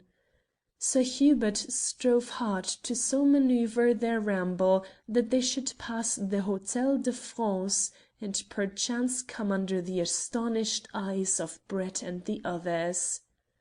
But this amiable design was frustrated by Gros Jean's eagerness to visit the post office, which lay in a different direction. One of the Turks, none other than Hussein ul Mulk, spoke English fairly well, and it puzzled the old baronet considerably to answer his questions. Yet the situation passed off well. Gros Jean came out of the post office, apparently without having obtained any missives a letter of course could not possibly await him, and suggested that they should wander towards the harbour. Sir Hubert strongly recommended the spectacular beauty of the street where the Hotel de France lay, but Gros Jean politely insisted that he wished to make some inquiries at the shipping office, and Mr. Winter backed him up, being ignorant of the baronet's real motive. There was nothing to do but to yield gracefully. They walked along the Corso Vittorio Emanuele. Sir Hubert, fresh with memories of his morning's drive with a guide, pointed out the chief buildings, becoming sadly mixed up in the names of some of them. Still, this was a safer topic than his previous conversation with Hussein ul Mulk, so he persevered gamely. They soon reached the quay.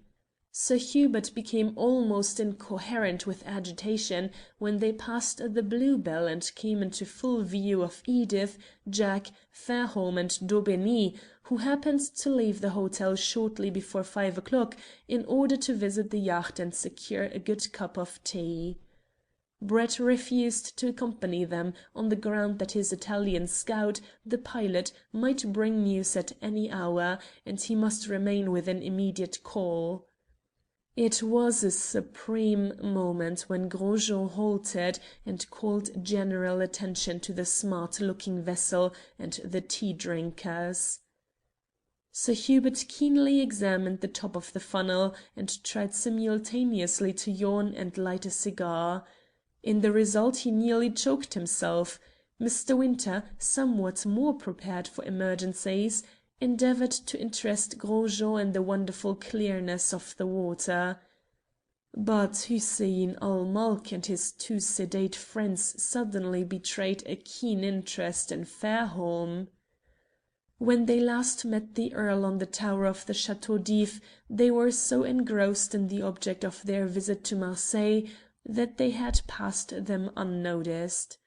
But now, looking steadily at him, for Fairholme was seated facing them and was striving to maintain the semblance of an animated chat with Edith, there came to the Turks a memory, each instant becoming more definite, of an exciting scene in the Rue Barbette, and the opportune arrival of a stalwart young Englishman, backed up by a couple of gendarmes.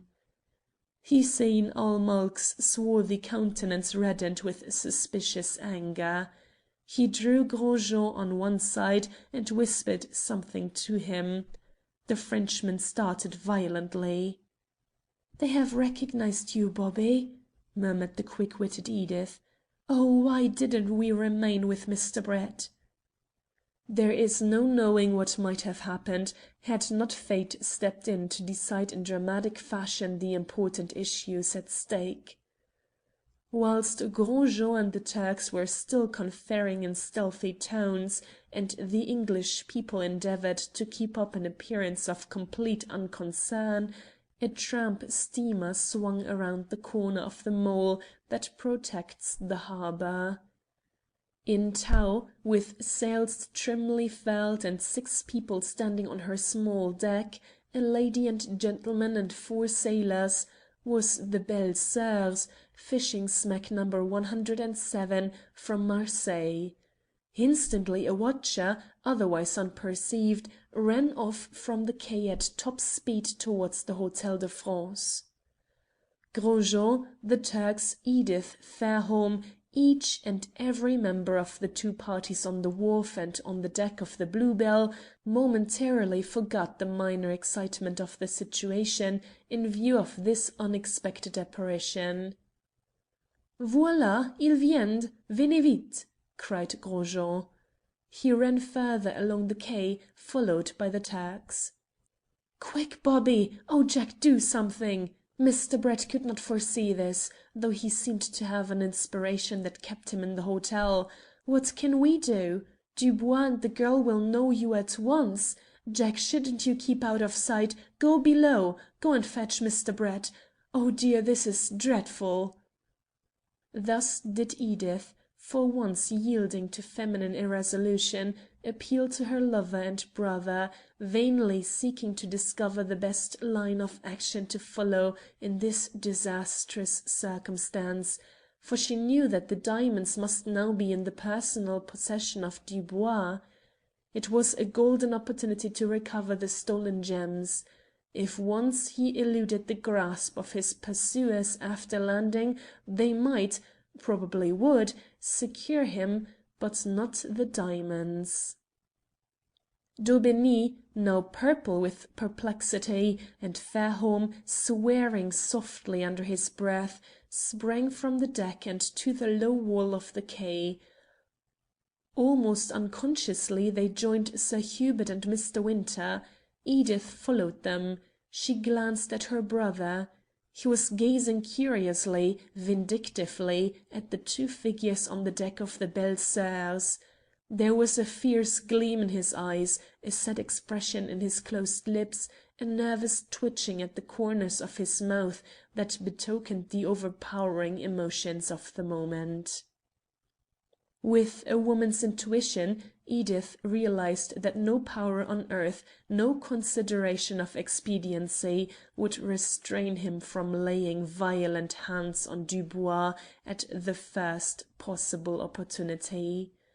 She knew there must be a struggle, in which Gros Jean and the Turks, perhaps the 4 sailors, would participate. They might use knives and firearms, whereas the Englishmen were unarmed. So she ran back on board the yacht and cried to the Scotch engineer: "Oh, Mr. Macpherson, please come with some of your men. There may be a fight on the wharf, and Mr. Daubeny and the others will be outnumbered." Macpherson for once forgot his cautiousness. There was none of the characteristic slowness of the Scottish nation in his manner or language as he yelled down the fore-hatch: "Tumble up there! Some damned Eyetalians are going to hammer the boss! Bring along a monkey wretch or the first thing to hand! Sharp's the word!" Forthwith there poured from the hatchway a miscellaneous mob of seamen, firemen, and stewards. Following Edith and Macpherson, they ran along the quay. Already there was something unusual in progress. Loungers by the harbour, perceiving a disturbance, were running towards the scene of action. A solitary Italian policeman, swaggering jauntily over the paved roadway, was suddenly startled out of his self-complacency. "Caramba!" he shouted. Drawing his sabre, he broke into a run. For matters had developed with melodramatic suddenness. Casting off the steamer's tow ropes, the Belles Soeurs swung alongside the wharf much more easily and quickly than did the friendly vessel by whose aid she had soon reached Palermo. Both steamer and smack had already been searched by the customs officers, who boarded them in the quarantine station, and the reason that the schooner had not been earlier sighted from the shore was supplied by the mere chance that she was rendered invisible by close proximity to her bigger companion. The instant that the fishing boat was tied to the wharf, Mademoiselle Beaucaire sprang ashore. Gros Jean, breathless and excited, was there to greet her. But the greeting between father and daughter was not very cordial. The innkeeper seemed to be dumbfounded with surprise at her early arrival. Dubois followed more leisurely. He took no notice of Gros Jean and appeared to be looking around for a cab. Two of the sailors were handing up a couple of portmanteaus from the deck. Hussein ul Mulk and the two other Turks, unable to restrain their excitement, crowded around the pink and white Frenchman, jabbering volubly, but mademoiselle and her father moved some slight distance away. At this juncture Mr. Winter strode resolutely forward, seized Dubois firmly by the shoulder, and said: "Henri Dubois, in the name of the King of England I arrest you for the murder of—" The detective's words were stopped by a blow. A wild struggle promptly ensued. The man turned on him like a tiger, and the Turks joined in. Gros Jean, too, ran back to take a hand in the fray. Fairholme, Sir Hubert, Daubeny, and Talbot flung themselves on the would-be rescuers, and the four French sailors of the Belles Soeurs leaped ashore to assist their passenger in this unlooked-for attack. Frantic yells and oaths came from the confused mob, and knives were drawn. Talbot had but one desire in life: to get his fingers on Dubois' throat. He had almost reached for him, for Winter clung to his prey with bulldog tenacity, when an astounding thing happened. The Frenchman's handsome moustaches fell off, and beneath the clever make-up on her face were visible the boldly handsome features of La Belle Chasseuse, now distorted by rage and fear. "You fool!" yelled Talbot to Winter. "You have let him escape!" Tearing himself from the midst of the fight, he was just in time to see the female figure, which he now knew must be Dubois masquerading in his mistress's clothes, jumping into a cab and driving off towards the Corso Vittorio Emanuele.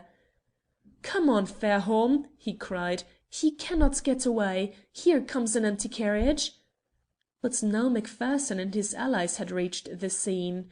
Using a monkey wrench or the first thing to hand, they placed the Turks, Gros Jean, and the crew of the Belles Soeurs on the casualty list.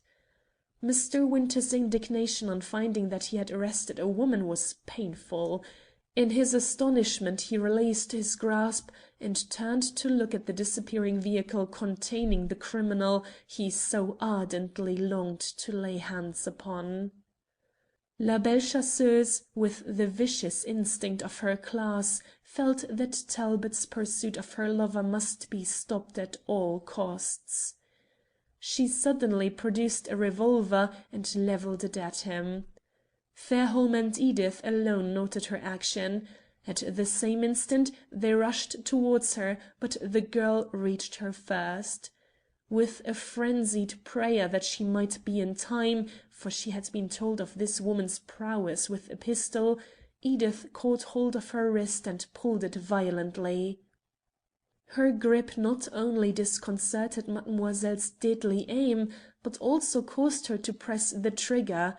There was a loud report, a scream, and Edith collapsed to the ground, with a severe bullet wound in her left shoulder. Even her cloth jacket was set on fire by the close proximity of the weapon. It is to be feared that Fairholme flung La Belle Chasseuse from off the quay into the harbour with unnecessary violence. Indeed, the Italian onlookers, not accustomed to sanguinary broils, subsequently agreed that this was the pièce de résistance of the spectacle, for the lady was pitched many feet through the air before she struck the water, whence she was rescued with some difficulty. Careless how or where mademoiselle ended her flight, the earl dropped on his knees beside Edith and quickly pressed out the flames of the burning cloth with his hands. He burned himself badly in the act, but of this he was insensible. Then he bent closer and looked desperately, almost hopelessly, into her face. "Speak to me, darling," he moaned in such a low, broken-hearted voice that even Sir Hubert, himself almost mad with grief, realized how the other suffered. Edith heard him. She opened her eyes and smiled bravely. "I don't think it is serious," she murmured. "It was high up, somewhere in the shoulder. Don't fret, there's a dear." Then she fainted. Not knowing why Fairholme did not join him, Talbot raced towards the carriage he had seen approaching. It was a smart vehicle, with a sleek, well-groomed horse, and he guessed that it must be a private conveyance. Gazing anxiously around, he could not see another carriage anywhere in the vicinity. There was nothing for it but the method of the brutal Saxon. Explanations would need precious time and might be wasted. So Talbot jumped into the victoria, hauled the coachman off the box, threw him into the roadway, seized the reins, and climbed into the vacant seat. Brett, hurrying with the pilot from the Hotel de France, saw a veiled and curious-looking female vehemently urging the driver of a carriage to proceed up the main street of Palermo as fast as his horse could travel. Even in the turmoil of thought caused by the pilot's intelligence, he noted something peculiar in the lady's manner. Half a minute later he encountered Talbot, driving an empty vehicle and furiously compelling with reins and whip a lazy animal to exert himself. Brett shouted to him. He might as well have addressed a whirlwind. "I saw them all together on the yacht when I came away, signor," exclaimed the pilot. "That is, all except the old signor, who was walking with some Turks, a Frenchman, and another who looked like an Englishman." "The old signor was walking with the Turks?" cried Brett. "Without a doubt. He conversed with them. I thought it strange that he took no notice of those on board the yacht, but just then the steamer—" "Now," said Brett to himself, "Winter has arrested somebody. Talbot is on the right track." Yielding to impulse, he stopped suddenly and called a cab. "Here," he said to the pilot, "ask the driver if he saw two carriages pass up the Corso just now in a very fast pace. Very well. Tell him to follow them if possible. Jump in with me. I may need your services as interpreter. We must overtake one or both of those carriages." CHAPTER 21 The Fight. Not often have the good people of Palermo seen 3 cabs pass through the Corso Vittorio Emanuele in such a fashion. The sight made loiterers curious, drove policemen frantic, and caused the drivers of other vehicles to pull to one side and piously bless themselves. Dubois had evidently offered his cocchiere a lavish bribe for a quick transit through the city, and the Italian was determined to earn it. Although he had a good start, and his horse was accustomed to negotiating the main thoroughfare at a rapid pace, nevertheless the half-starved animal was not able to maintain a high rate of speed for more than a few minutes. By the time they reached the Corso Catafini, which carries the chief artery of Palermo out into the country, crossing the railway and passing the magnificent convent of San Francisco de Sales, the horse was labouring heavily notwithstanding the frantic efforts of the cabman.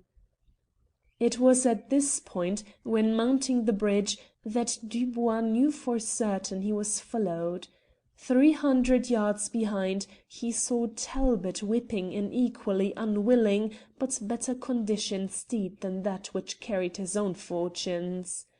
At the distance he could not recognize the Englishman, but instinct told him that this impassioned driver was an enemy. Brett, of course, was not visible, being far in the rear. "My friend," said Dubois, standing up in the small carriage and leaning against the driver's seat, "I offered you 20 francs if you crossed the city quickly. I will make it 40 for another mile at the same pace. See, I place the money in your pocket." "It will kill my horse, signorina." "Possibly. I will buy you another." The cocchiere thought that this was a lady of strange manner. There was an odd timbre in her voice, a note of domination not often associated with the fair sex. But she had given earnest of her words by a couple of gold pieces, so he murmured a prayer to his favourite saint that the horse might not die until the right moment. Thus they swirled on, pursued and pursuers, until the villa residences of the outskirts of the town were less in evidence, and fields devoted to the pepperwort, alternated with groves of olives and limes, formed the prevalent features of the landscape. Now it became evident that the leading horse could barely stagger another 50 yards, notwithstanding the inhuman efforts of the cocchiere to make the most of the poor brute's failing energies. At last the animal stumbled and fell, nearly pulling the driver off his perch. It was sad, but he had more than earned his price, for Palermo lay far behind. "My horse is done for, signorina," cried the cabman. "It is marvellous that he... Corpo di Baccio! It is a man!" Dubois felt that his feminine trappings were no longer a disguise, only a hindrance. He had torn off jacket, skirt, hat and wig.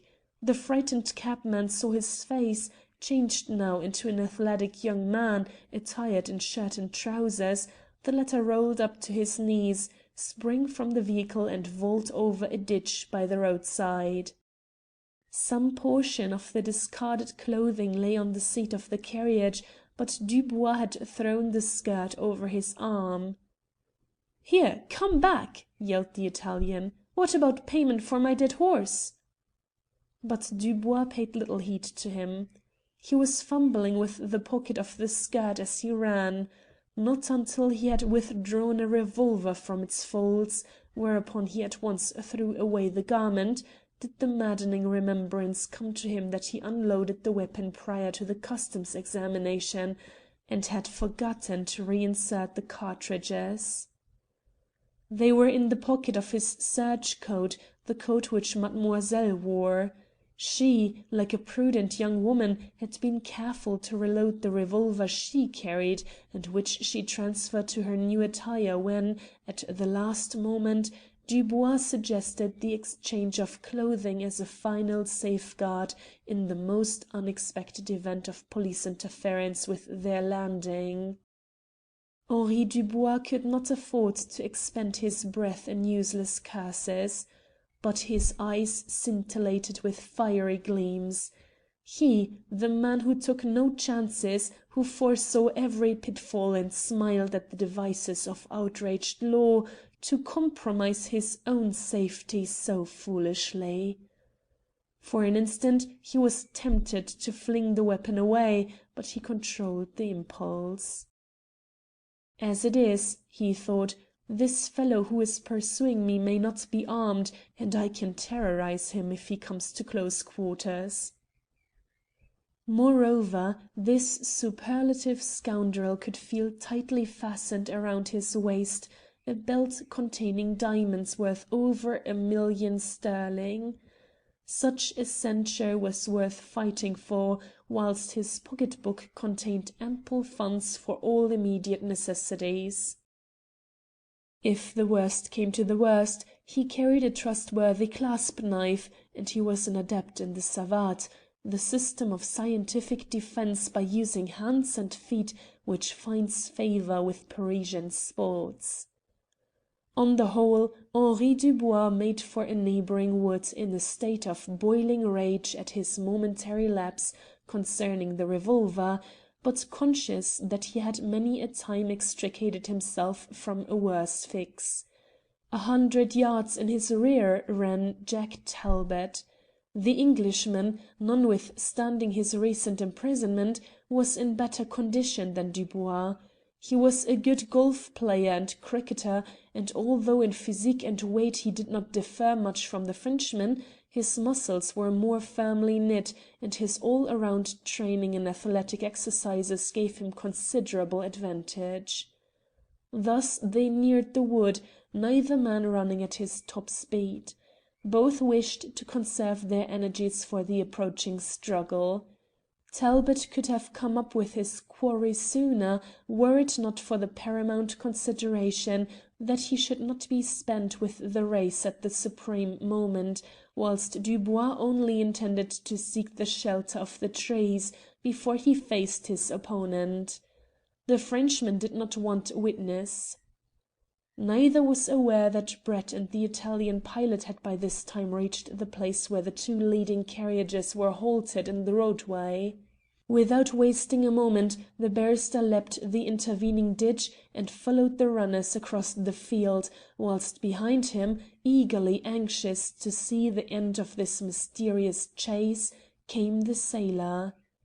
On the edge of the wood, Dubois halted and turned to face his pursuer. Instantly he recognized Talbot, and for the first time in his career a spasm of fear struck cold upon the Frenchman's heart.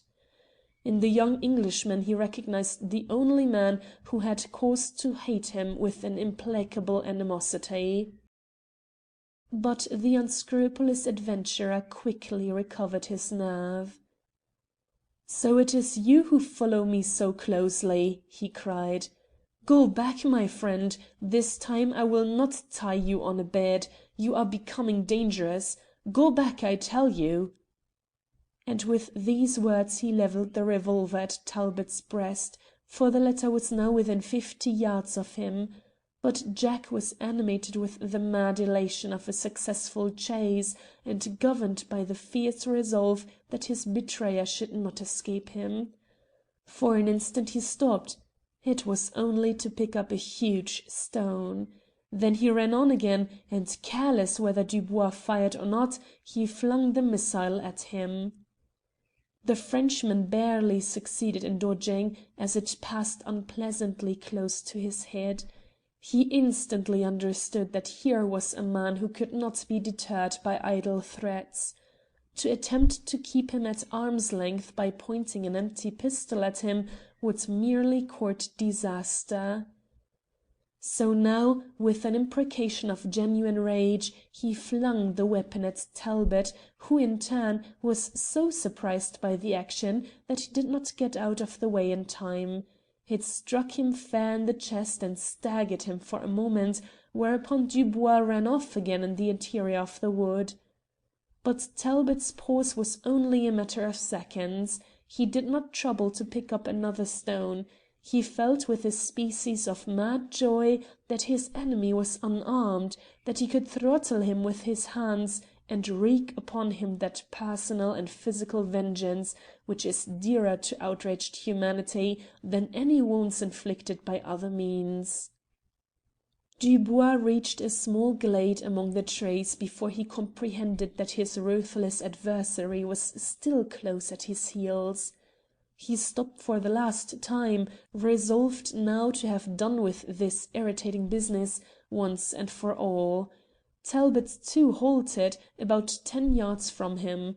He felt that he had the Frenchman at his mercy, and there were a few things he wished to say to him before they closed in mortal combat.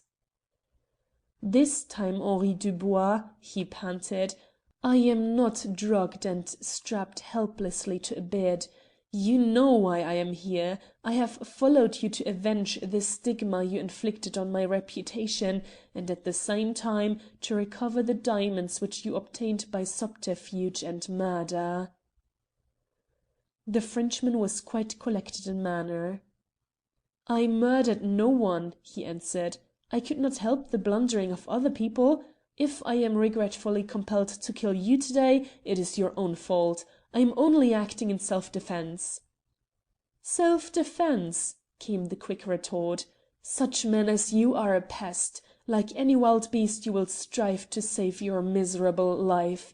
But, thank heaven, you must depend upon your claws. Lying and trickery will avail you no further." "How can we fight?" demanded the Frenchman calmly. "Any way you like, you villain.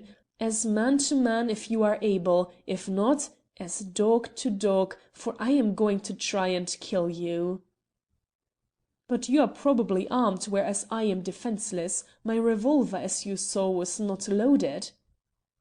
"We are equal in that respect if in no other," retorted Talbot.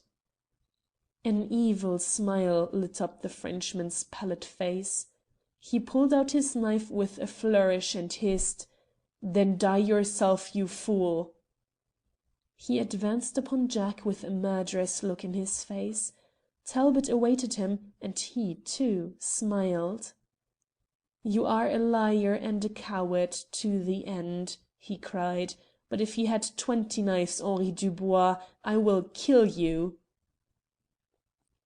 At that instant a cold, clear voice rang out among the trees, close behind the two men. "Halt!" it cried. Both men involuntarily paused and turned their eyes to learn whence came this strange interruption. Brett quietly came a few paces nearer. He held a revolver, pointed significantly at Dubois' breast. "Drop that knife," he said, with an icy determination in tone and manner that sent a cold shiver through his hearer's spine. "Drop it, or, by God, I will shoot you this instant." Dubois felt that the game was up. He flung down the knife and tried even then to laugh. "Of course," he sneered, "as I am cornered on all sides I give in." Brett still advanced until he reached the spot where the knife lay. He picked it up, and at the same instant lowered the revolver. Then he observed, with the easy indifference of one who remarks upon the weather, "Now you can fight, monsieur. My young friend here is determined to thrash you, and you richly deserve it. So I will not interfere, but just one word before you begin. Two can play at the game of bluff. This is your own pistol. It is, as you know, unloaded." Dubois' cry of rage at the trick which had been played on him was smothered by his efforts to close with Talbot, who immediately flung himself upon him with an impetuosity not to be denied. Luckily for the Englishman, he had clutched Dubois before the latter could attempt any of the expedients of the savate. Nevertheless, the Frenchman sought to defend himself with the frenzy of desperation. The fight, while it lasted, was fast and furious. The two men rolled over and over each other on the ground, one striving to choke the life out of his opponent, the other seeking to rend with teeth and nails. The combat of catamounts could not last long. From the writhing compulsive bodies, locked together in a deadly struggle, suddenly there came a sharp snap. The Frenchman's right arm was broken near the wrist. Then Talbot proceeded to wreak his vengeance on him. Unquestionably, he would have strangled the man had not Brett interfered, for with his left hand he clutched Dubois' throat, whilst with the right he endeavoured to demolish his features. But the barrister, assisted by the Italian pilot, whose afterlife was cheered by his ability to relate the details of this Homeric fight, pulled the young man from off his insensible foe. Talbot regained his feet. Panting with exertion, he glared down at the prostrate form, but Brett, being practical-minded, knelt by the Frenchman's side, tore open his shirt and unfastened the precious belt. "At last," he murmured.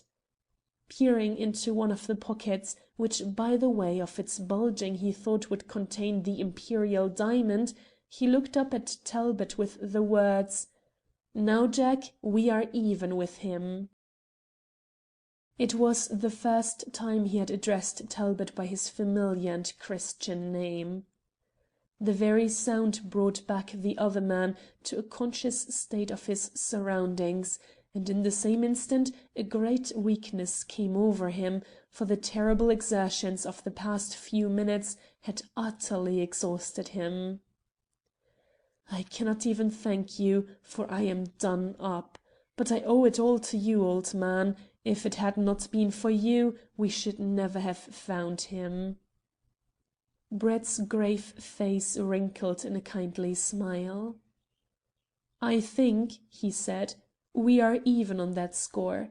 If you had not followed this rascal he might have escaped us at the finish, and my pride would never have recovered from the shock. However, go and sit down for a minute or two, and you will soon pull yourself together again. I wish to goodness we had some brandy. A drop would do you good, and our prostrate friends here would be none the worse for a reviver." The Italian pilot caught the word brandy. Being a sailor, he was equal to all emergencies. He produced a small flask with a magnificent air. "Behold!" he declared, "it is the best. It is contraband." Brett forced his companion to swallow some of the liquor, then he gently raised Dubois' head and managed to pour a few drops into his mouth. The Frenchman regained consciousness. Awakening with a start to the realities of existence, he endeavoured to rise, but sank back with a groan, for he had striven to support himself on his broken arm. "Be good enough to remain quite still, Monsieur Dubois," said Brett soothingly. "You have reached the end of your rope, and we do not even need to tie you." With the aid of some handkerchiefs and a couple of saplings cut by the Italian, he managed roughly to bind the fractured limb. Then he assisted Dubois to his feet. "Come," he said, "we are regretfully compelled to bring you back to town, but we will endeavour to make the journey as comfortable as possible for you. In any event, the horses will certainly not travel so fast." In the roadway they found the carriages where they had left them, whilst three wondering cocchieri were exchanging opinions as to the mad behaviour of the foreigners. Brett and the Frenchman entered one vehicle, Talbot and the Italian pilot the other. "But, gentlemen," moaned the disconsolate cabman who had headed the procession from Palermo, "who will pay me for my dead horse?" "I know not," replied Brett. "In any event, you had better occupy the vacant seat and drive those two gentlemen to the city, where you can secure the means of bringing back your carriage." In this guise the party returned to Palermo, evoking much wonderment all the way through the Corso Vittorio Emanuele, whence no less than 6 outraged policemen followed them to the Hotel de France to obtain their names and addresses. Chapter 22. Piecing the Puzzle. Palermo was in a perfect ferment. Not since the last revolution had people seen such a pitched battle in the streets, for Macpherson and his myrmidons had used no gentle means to pacify Gros Jean and the Turks, whilst the crew of the Belles Soeurs would not be in a fit state to go to sea for many days. An excited mob of people surrounded the hotel when Brett and Talbot arrived with their wounded prisoner. Fortunately, the chief of police came in person to ascertain the cause of all this turmoil. The first alarmist report that reached his ears made out that a species of international warfare had broken out in the harbour. He told his subordinates to clear away the crowd, and explanations by Brett and Winter soon demonstrated the wisdom of an official communiqué to the press that the row on the pier was merely the outcome of a quarrel between some intoxicated sailors. The chief of the police politely offered to place detectives at the disposal of the Englishmen for the proper custody of their captive. Brett thanked him, but declined the proffered assistance, having decided to warn Winter not to interfere. The only prisoner of interest, he explained, received such severe injuries during a struggle which he brought on himself that he will be quite unable to be moved for several days. His right arm is broken, and his face has been reduced to a pulp. There is a stout Frenchman named Beaucaire and 3 Turks who accompanied him, whom I recommend to your safe custody.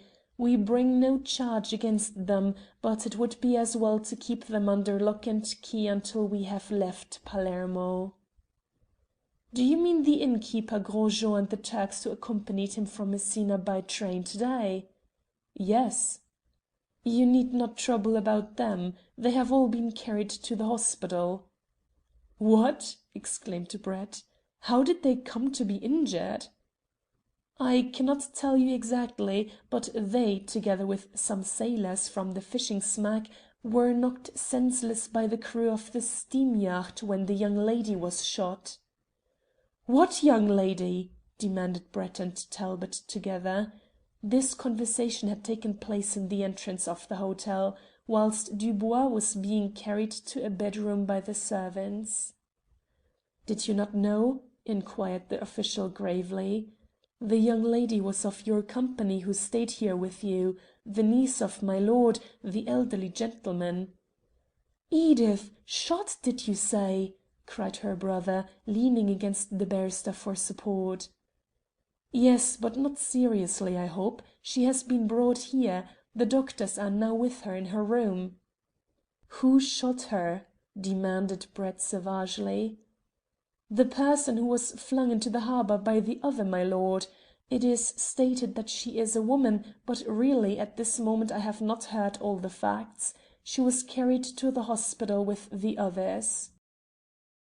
The two waited to hear no more. They ran upstairs, and Talbot would have fallen twice had not Brett supported him.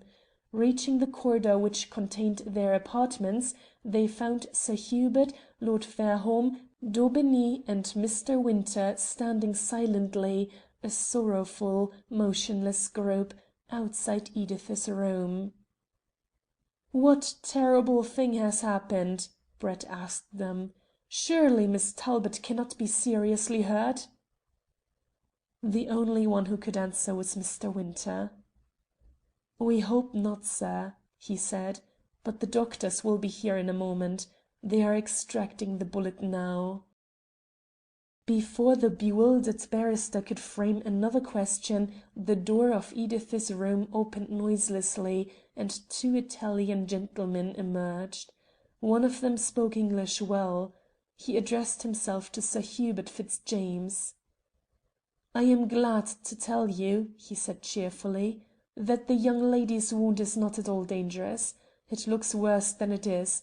Most fortunately, the bullet first struck a large bone button on her coat. This, combined with the thick woolen material and some small amount of padding placed beneath the collar by the maker, offered such resistance that the bullet lodged itself against the collar bone without breaking it. Consequently, although the wound has a nasty appearance, it is not at all serious. The young lady herself makes light of it. Indeed, she thought that an anaesthetic was unnecessary, but of course we administered one prior to extraction, and she is now resting quietly. You are not deceiving us, doctor. Tell us the truth for heaven's sake. It was Fairholme's voice, broken and hollow, that so fiercely uttered these words. The kindly doctor turned and placed his hand upon the Earl's shoulder. I would not dream of such a thing, he answered. It would be cruel to raise false hopes if the young lady's condition were really dangerous. Believe me, there is nothing to fear. With the careful attention she will receive, she will be able to travel within a week, though, of course, the wound will not be fully healed until later. Sir Hubert managed to stammer, "When can we see her?" "As soon as she wakes up from sleep. We have given her a small draught, you understand, to secure complete rest after the shock of the operation. My colleague and I will return here at 8 o'clock, and then there will probably be no reason why you should not speak to her. Meanwhile, be confident. There is absolutely no cause for alarm." With this reassuring statement they had perforce to rest content. The medical men were about to take their departure when Brett intervened. "There is yet another patient who requires your attention, gentlemen," he said. "You will find him in room number 41. He is suffering from a broken arm and other injuries." The doctors hurried off, and it was not long before they were able to make a satisfactory report concerning Dubois. "The fracture of the ulna is a simple one," said the spokesman, "and will become all right in the ordinary course of nature. But what happened to the man's face?" "He settled a slight dispute with my friend here," said Brett, indicating Talbot, who was leaning with his head wearily resting on his hands. The incident to Edith had utterly unnerved her brother. "Then all I can say," remarked the doctor when he took his leave, "is that the settlement was complete. Whatever the debt may have been, it is paid in full." The Englishmen were now safe in the seclusion of a private room, so Brett resolved to arouse Talbot from the stupor which had settled upon him. "Listen to me, Jack," he said. "You must pull yourself together. Don't forget you have an important trust to discharge. Our first duty is to ascertain whether or not the diamonds are intact." He laid on the table the belt taken from Dubois and lifted out its precious contents with careful exactness. The men crowded around.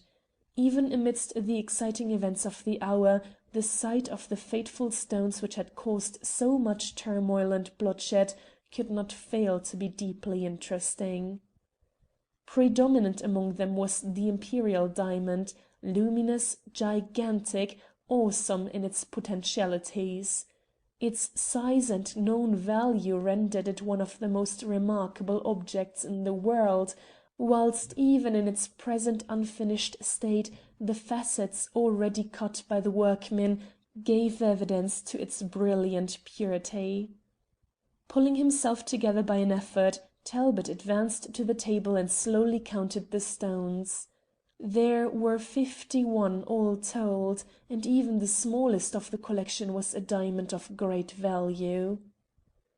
"Yes," he said, "that is the correct number. I cannot be certain, but I believe they are the originals.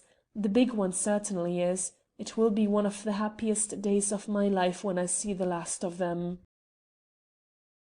"That day will arrive soon," remarked Brett quietly. "You and I, Mr. Winter, must sail on the Bluebell to-night for Marseilles. That is, if Mr. Daubigny is agreeable," he added, turning to that worthy gentleman, whose face was a trifle paler than it had been for years.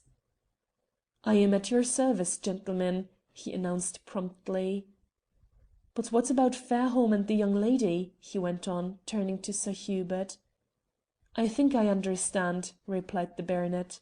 "Mr. Brett means that these wretched diamonds should pass officially out of the control of the British Government as early as possible." The barrister nodded. "That being so, no time should be lost. Edith, should all go well, will be compelled in any event to remain here for several days before she can be removed. You, Jack, and you, Mr. Brett, should you so desire, can easily return here from London after having fulfilled the trust reposed in you." "Then I only make one stipulation," put in Daubeny quickly. "The Blue Bell will remain in Marseilles and bring you back."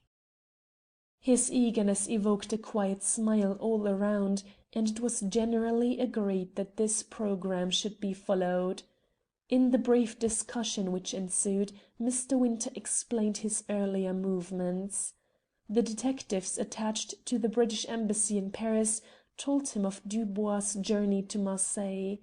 Learning that Brett was staying at the Hotel du Louvre et de la Paix, he went straight there on his arrival, only to learn that the barrister and some friends had quitted Marseilles that day on a private yacht bound for Palermo. The local police filled in some of the details, but chance did the rest. Going to the P&O office to book his passage to Messina on the Ganges, he heard of Gros Jean and the Turks, and then knew that he was on the right scent. There was a touching meeting between Edith and the others that evening. She was naturally pale and weak, but her buoyant spirit triumphed over physical defects, and she made light of her injuries. Even Fairholme was restored to a state of sanity by his brief visit, a fact that was evidenced by his quiet enjoyment of a cigar when he walked down to the quay to witness the departure of the Blue Bell. Before leaving Palermo, Brett had another interview with the chief of police, the result being that unobtrusive but effective means were taken to safeguard the different members of the gang which had caused so much personal suffering and diplomatic uneasiness. The reception of the party in London may be detailed in a sentence. The Turkish ambassador was specially instructed from Constantinople to take charge of the diamonds, and Talbot had the keen satisfaction of personally handing them over to the Sultan's representative in the presence of his chief at the Foreign Office. The unlucky gems were forthwith taken back to their owner, and no doubt repose at this moment in a special reliquary, together with other mementos of the Prophet, for the project which led to their first visit to London was definitely abandoned. Meanwhile, daily telegrams from Palermo assured Talbot and Brett as to the continued progress of the fair sufferer who had so nearly sacrificed her life in her devoted championship of her brother's cause. At last a day came when the Blue Bell again steamed into the harbour of Palermo, and the manner in which Fairholme shouted when he caught sight of Daubeny standing on the bridge was in itself sufficient indication that all had gone well during their absence. The travellers were surprised and delighted to find Edith herself seated in a carriage with her uncle on the wharf. Were it not that she was pale, and her right arm was tightly strapped across her breast to prevent any movement of the injured shoulder, no one could have guessed that she had recently undergone such a terrible experience.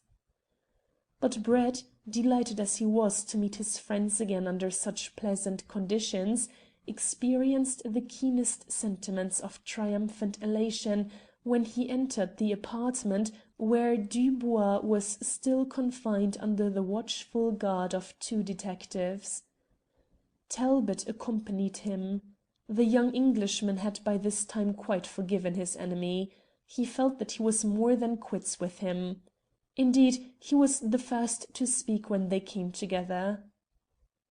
"I am sorry to see it is your turn to be trussed up in a bed, Dubois," he said. "How are you feeling now? Getting along all right, I hope?" The Frenchman did not answer him directly. A faint smile illumined his pale face. He turned to Brett with a nonchalant question. "Mr. Brett, have you any influence with those two worthy Italian doctors?" "Perhaps," said the barrister. "What is it you want?" "I want a cigarette. They won't let me smoke. Surely to goodness a cigarette won't hurt my arm." The barrister turned a questioning glance toward the male nurse in charge of the patient, but the man did not understand what had been said. Brett, who spoke no Italian, indicated by pantomime what it was the Frenchman required, and the attendant signified his sentiments in silent eloquence. He turned and looked out of the window. So Dubois enjoyed his cigarette in peace. He gave a sigh of great contentment, and then said, lazily, "Now ask me anything you like. I am ready." "There is only one point concerning which I am really at fault," began Brett. "How did your Turkish associates manage to murder Mehemet Ali and his secretaries so quietly?" "Oh, that was easy enough," declared the Frenchman.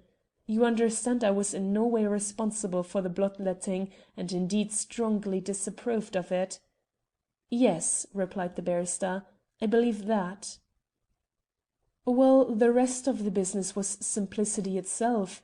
Hussein, the envoy's confidential servant, was in our pay. It was, of course, absolutely necessary to have an accomplice in the house, and his price was a small one, £500, I think. The credentials were brought, which you, Mr. Talbot, examined, were not forgeries." "How can that be?" cried Jack. "The Sultan would never be a party to a plot for his own undoing." "Don't ask me for explanations I cannot give," responded Dubois coolly.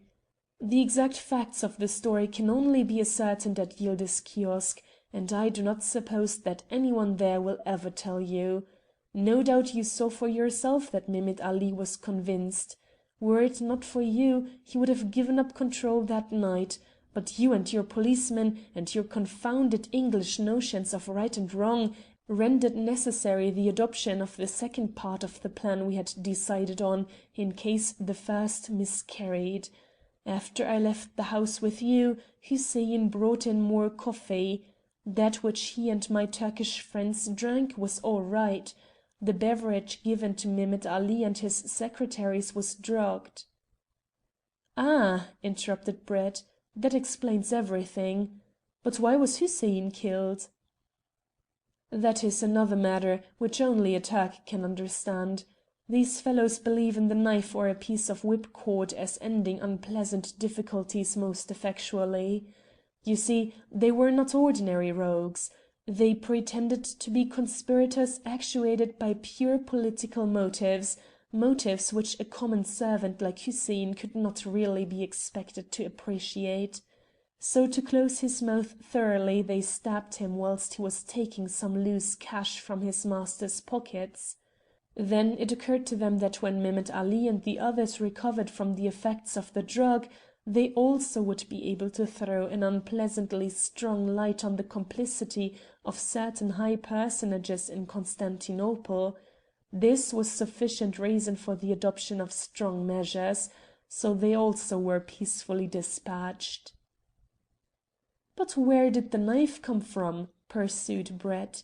"It was not in their possession when they entered, nor when they left." "No, of course not. Hussein brought it himself, to be used in case of necessity. He also brought the pliers which cut the wire blinds, and the material used for concealing the broken strands subsequently. Hussein was really an excellent confederate, and I was furious when I heard that he was dead. You know how the diamonds were abstracted from the house?" "Yes," said Brett. "They were made up into a parcel and flung through the window into the park. The knife and the pliers accompanied them, I suppose?" The third Turk, the gentleman who pulled you down on the bed so unceremoniously, Mr. Talbot, was waiting there for the packet, but he had to hide in the park all the night until the gates were opened in the morning. It was a ticklish business right through. I did not know at what hour the police might discover the extent of the crime. The diamonds did not reach me until 7 o'clock, and then I had some difficulty in persuading the Turks to give them up to me. You see, I had my own little plan too, which these excellent gentlemen never suspected, as they already had paid me £5,000 for my help. But the real heads of the party were in Paris, Hussein ul Mulk and that gang, you know, and by representing the danger to their cause which would result from any attempt on the part of the Turks in London to reach France, they were at last persuaded. By 9 o'clock that morning I got them safely off to the docks, where they boarded a vessel bound for Smyrna. Their passages were already booked in Armenian names. Gros Jean, who had no connection with the affair personally, stayed at a little hotel in Soho in order to report all clear during the next few days. He happened by chance to travel with you and the other man. It was a clever scheme, I assure you, from beginning to end. By the way, may I trouble you for another cigarette?" "These are not equal to Hussein ul Mulk's," said Brett, producing his case. "No, he has an exquisite taste in tobacco. But I nearly fooled him with the dummy diamonds. I would have done so if it had not been for you. Do you know, Mr. Brett, I have always underrated Englishmen's brains. You are really stupid as a nation." Here Talbot almost blushed. "But you are an exception. You ought to be a Frenchman." "I suppose I may regard that as a compliment," remarked Brett casually. "Take it as you like," said Dubois. "And now that I have told you all that you want to know, I suppose, may I ask you a question of some interest to myself? What is to become of me? Am I to be hanged, or imprisoned, or passed on to the Sultan for treatment?" Brett was silent for a few moments. He had fully discussed Dubois' connection with the British authorities. "How much of the £5,000 given you by the Turks remains in your possession?" he demanded. The Frenchman hesitated before replying. "There is no use lying to you. I have not yet expended the first 1,000, although I had to pay pretty dearly for a good many things." Again there was silence. "Why did you come here?" asked the barrister. "Because I would be safe for some months with a few hospitable gentlemen whom I know up in the hills there." He nodded towards the window, through which they could see the blue crests of the distant mountains. "And then?" "Then Marguerite and I were going to the Argentine, to dwell in rural felicity, and teach our children to bless the name of Mahomet and Abdul Hamid." "Marguerite is Mademoiselle Beaucaire?" "Yes, poor girl. I hear she is ill and in prison, together with her excellent father. Really, Mr. Brett, I cannot help liking you, but I ought to feel anxious to cut your throat." "In that case you would certainly be hanged. Are you married to Mademoiselle Beaucaire?" The Frenchman darted a quick and angry look at his inquisitor. "What has that to do with you?" he snarled. Dubois' future had already been determined. The rascal was more fortunate than he deserved to be. Owing to the lucky chance that his crime had a political significance, he would escape punishment. By no known form of European law could he be brought to trial on any charge and at the same time gagged in his defence.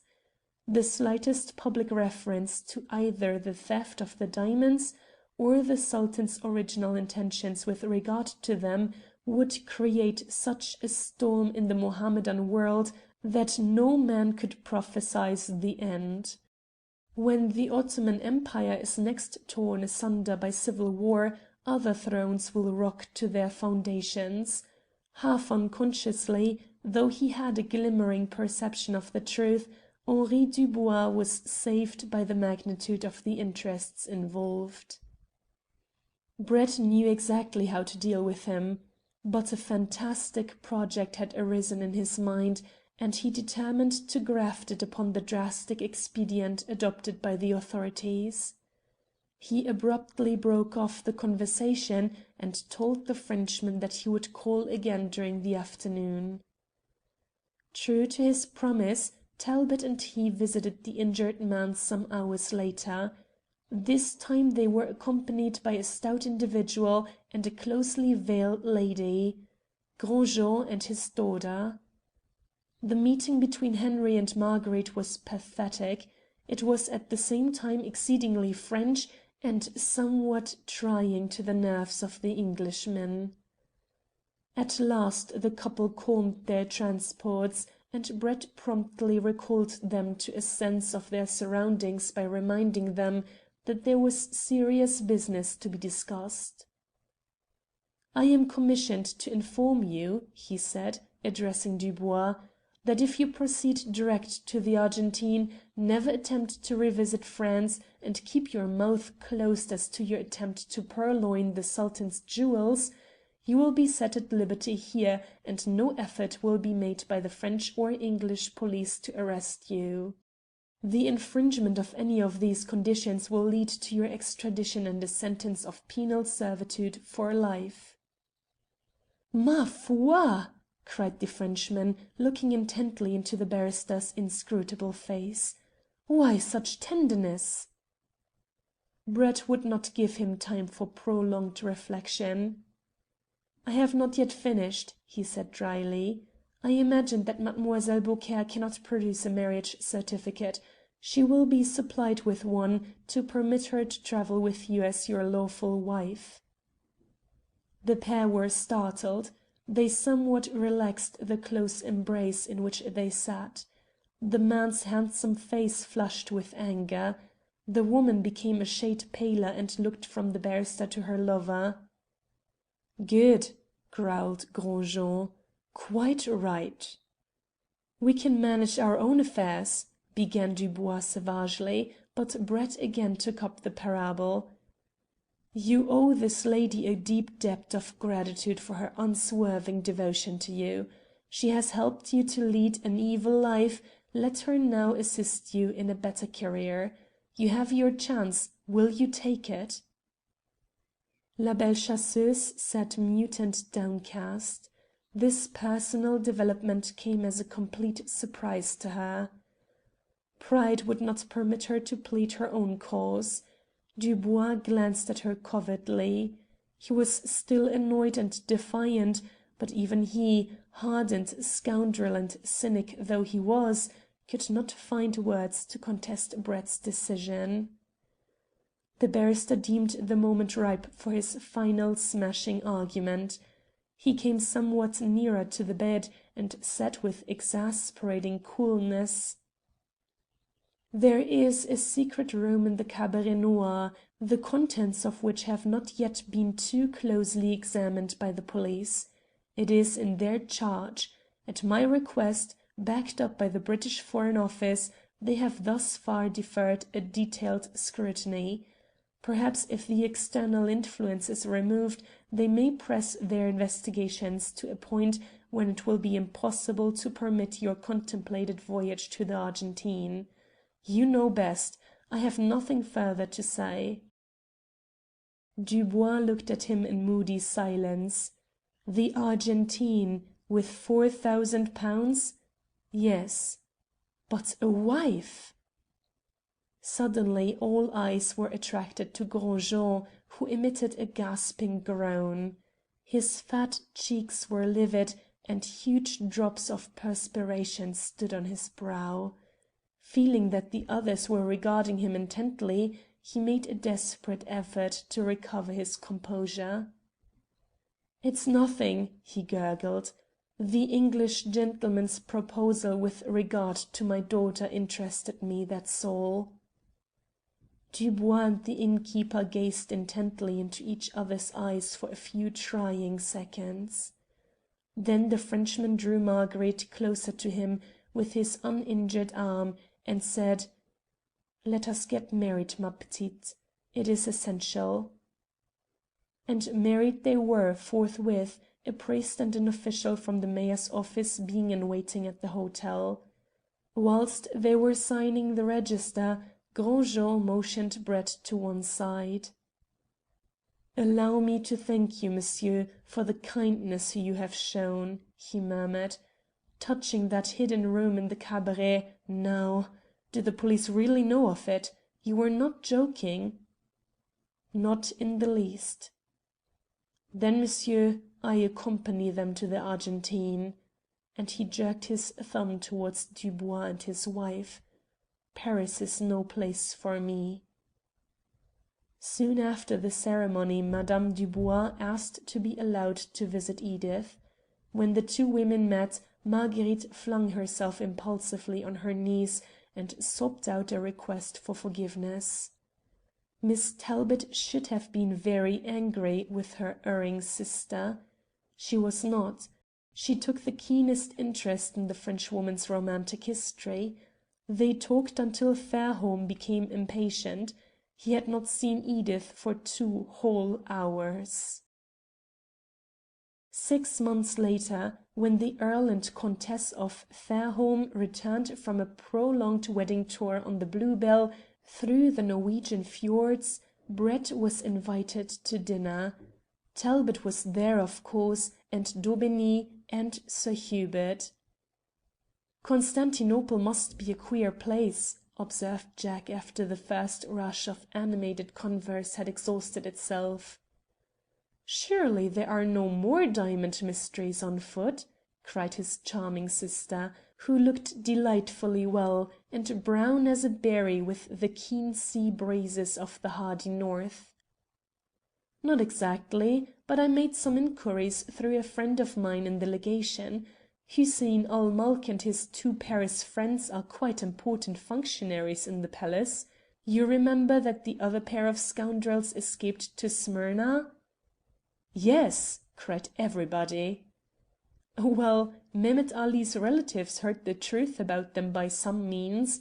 Within a reasonable time they were chopped into small pieces, with other details that need not be repeated."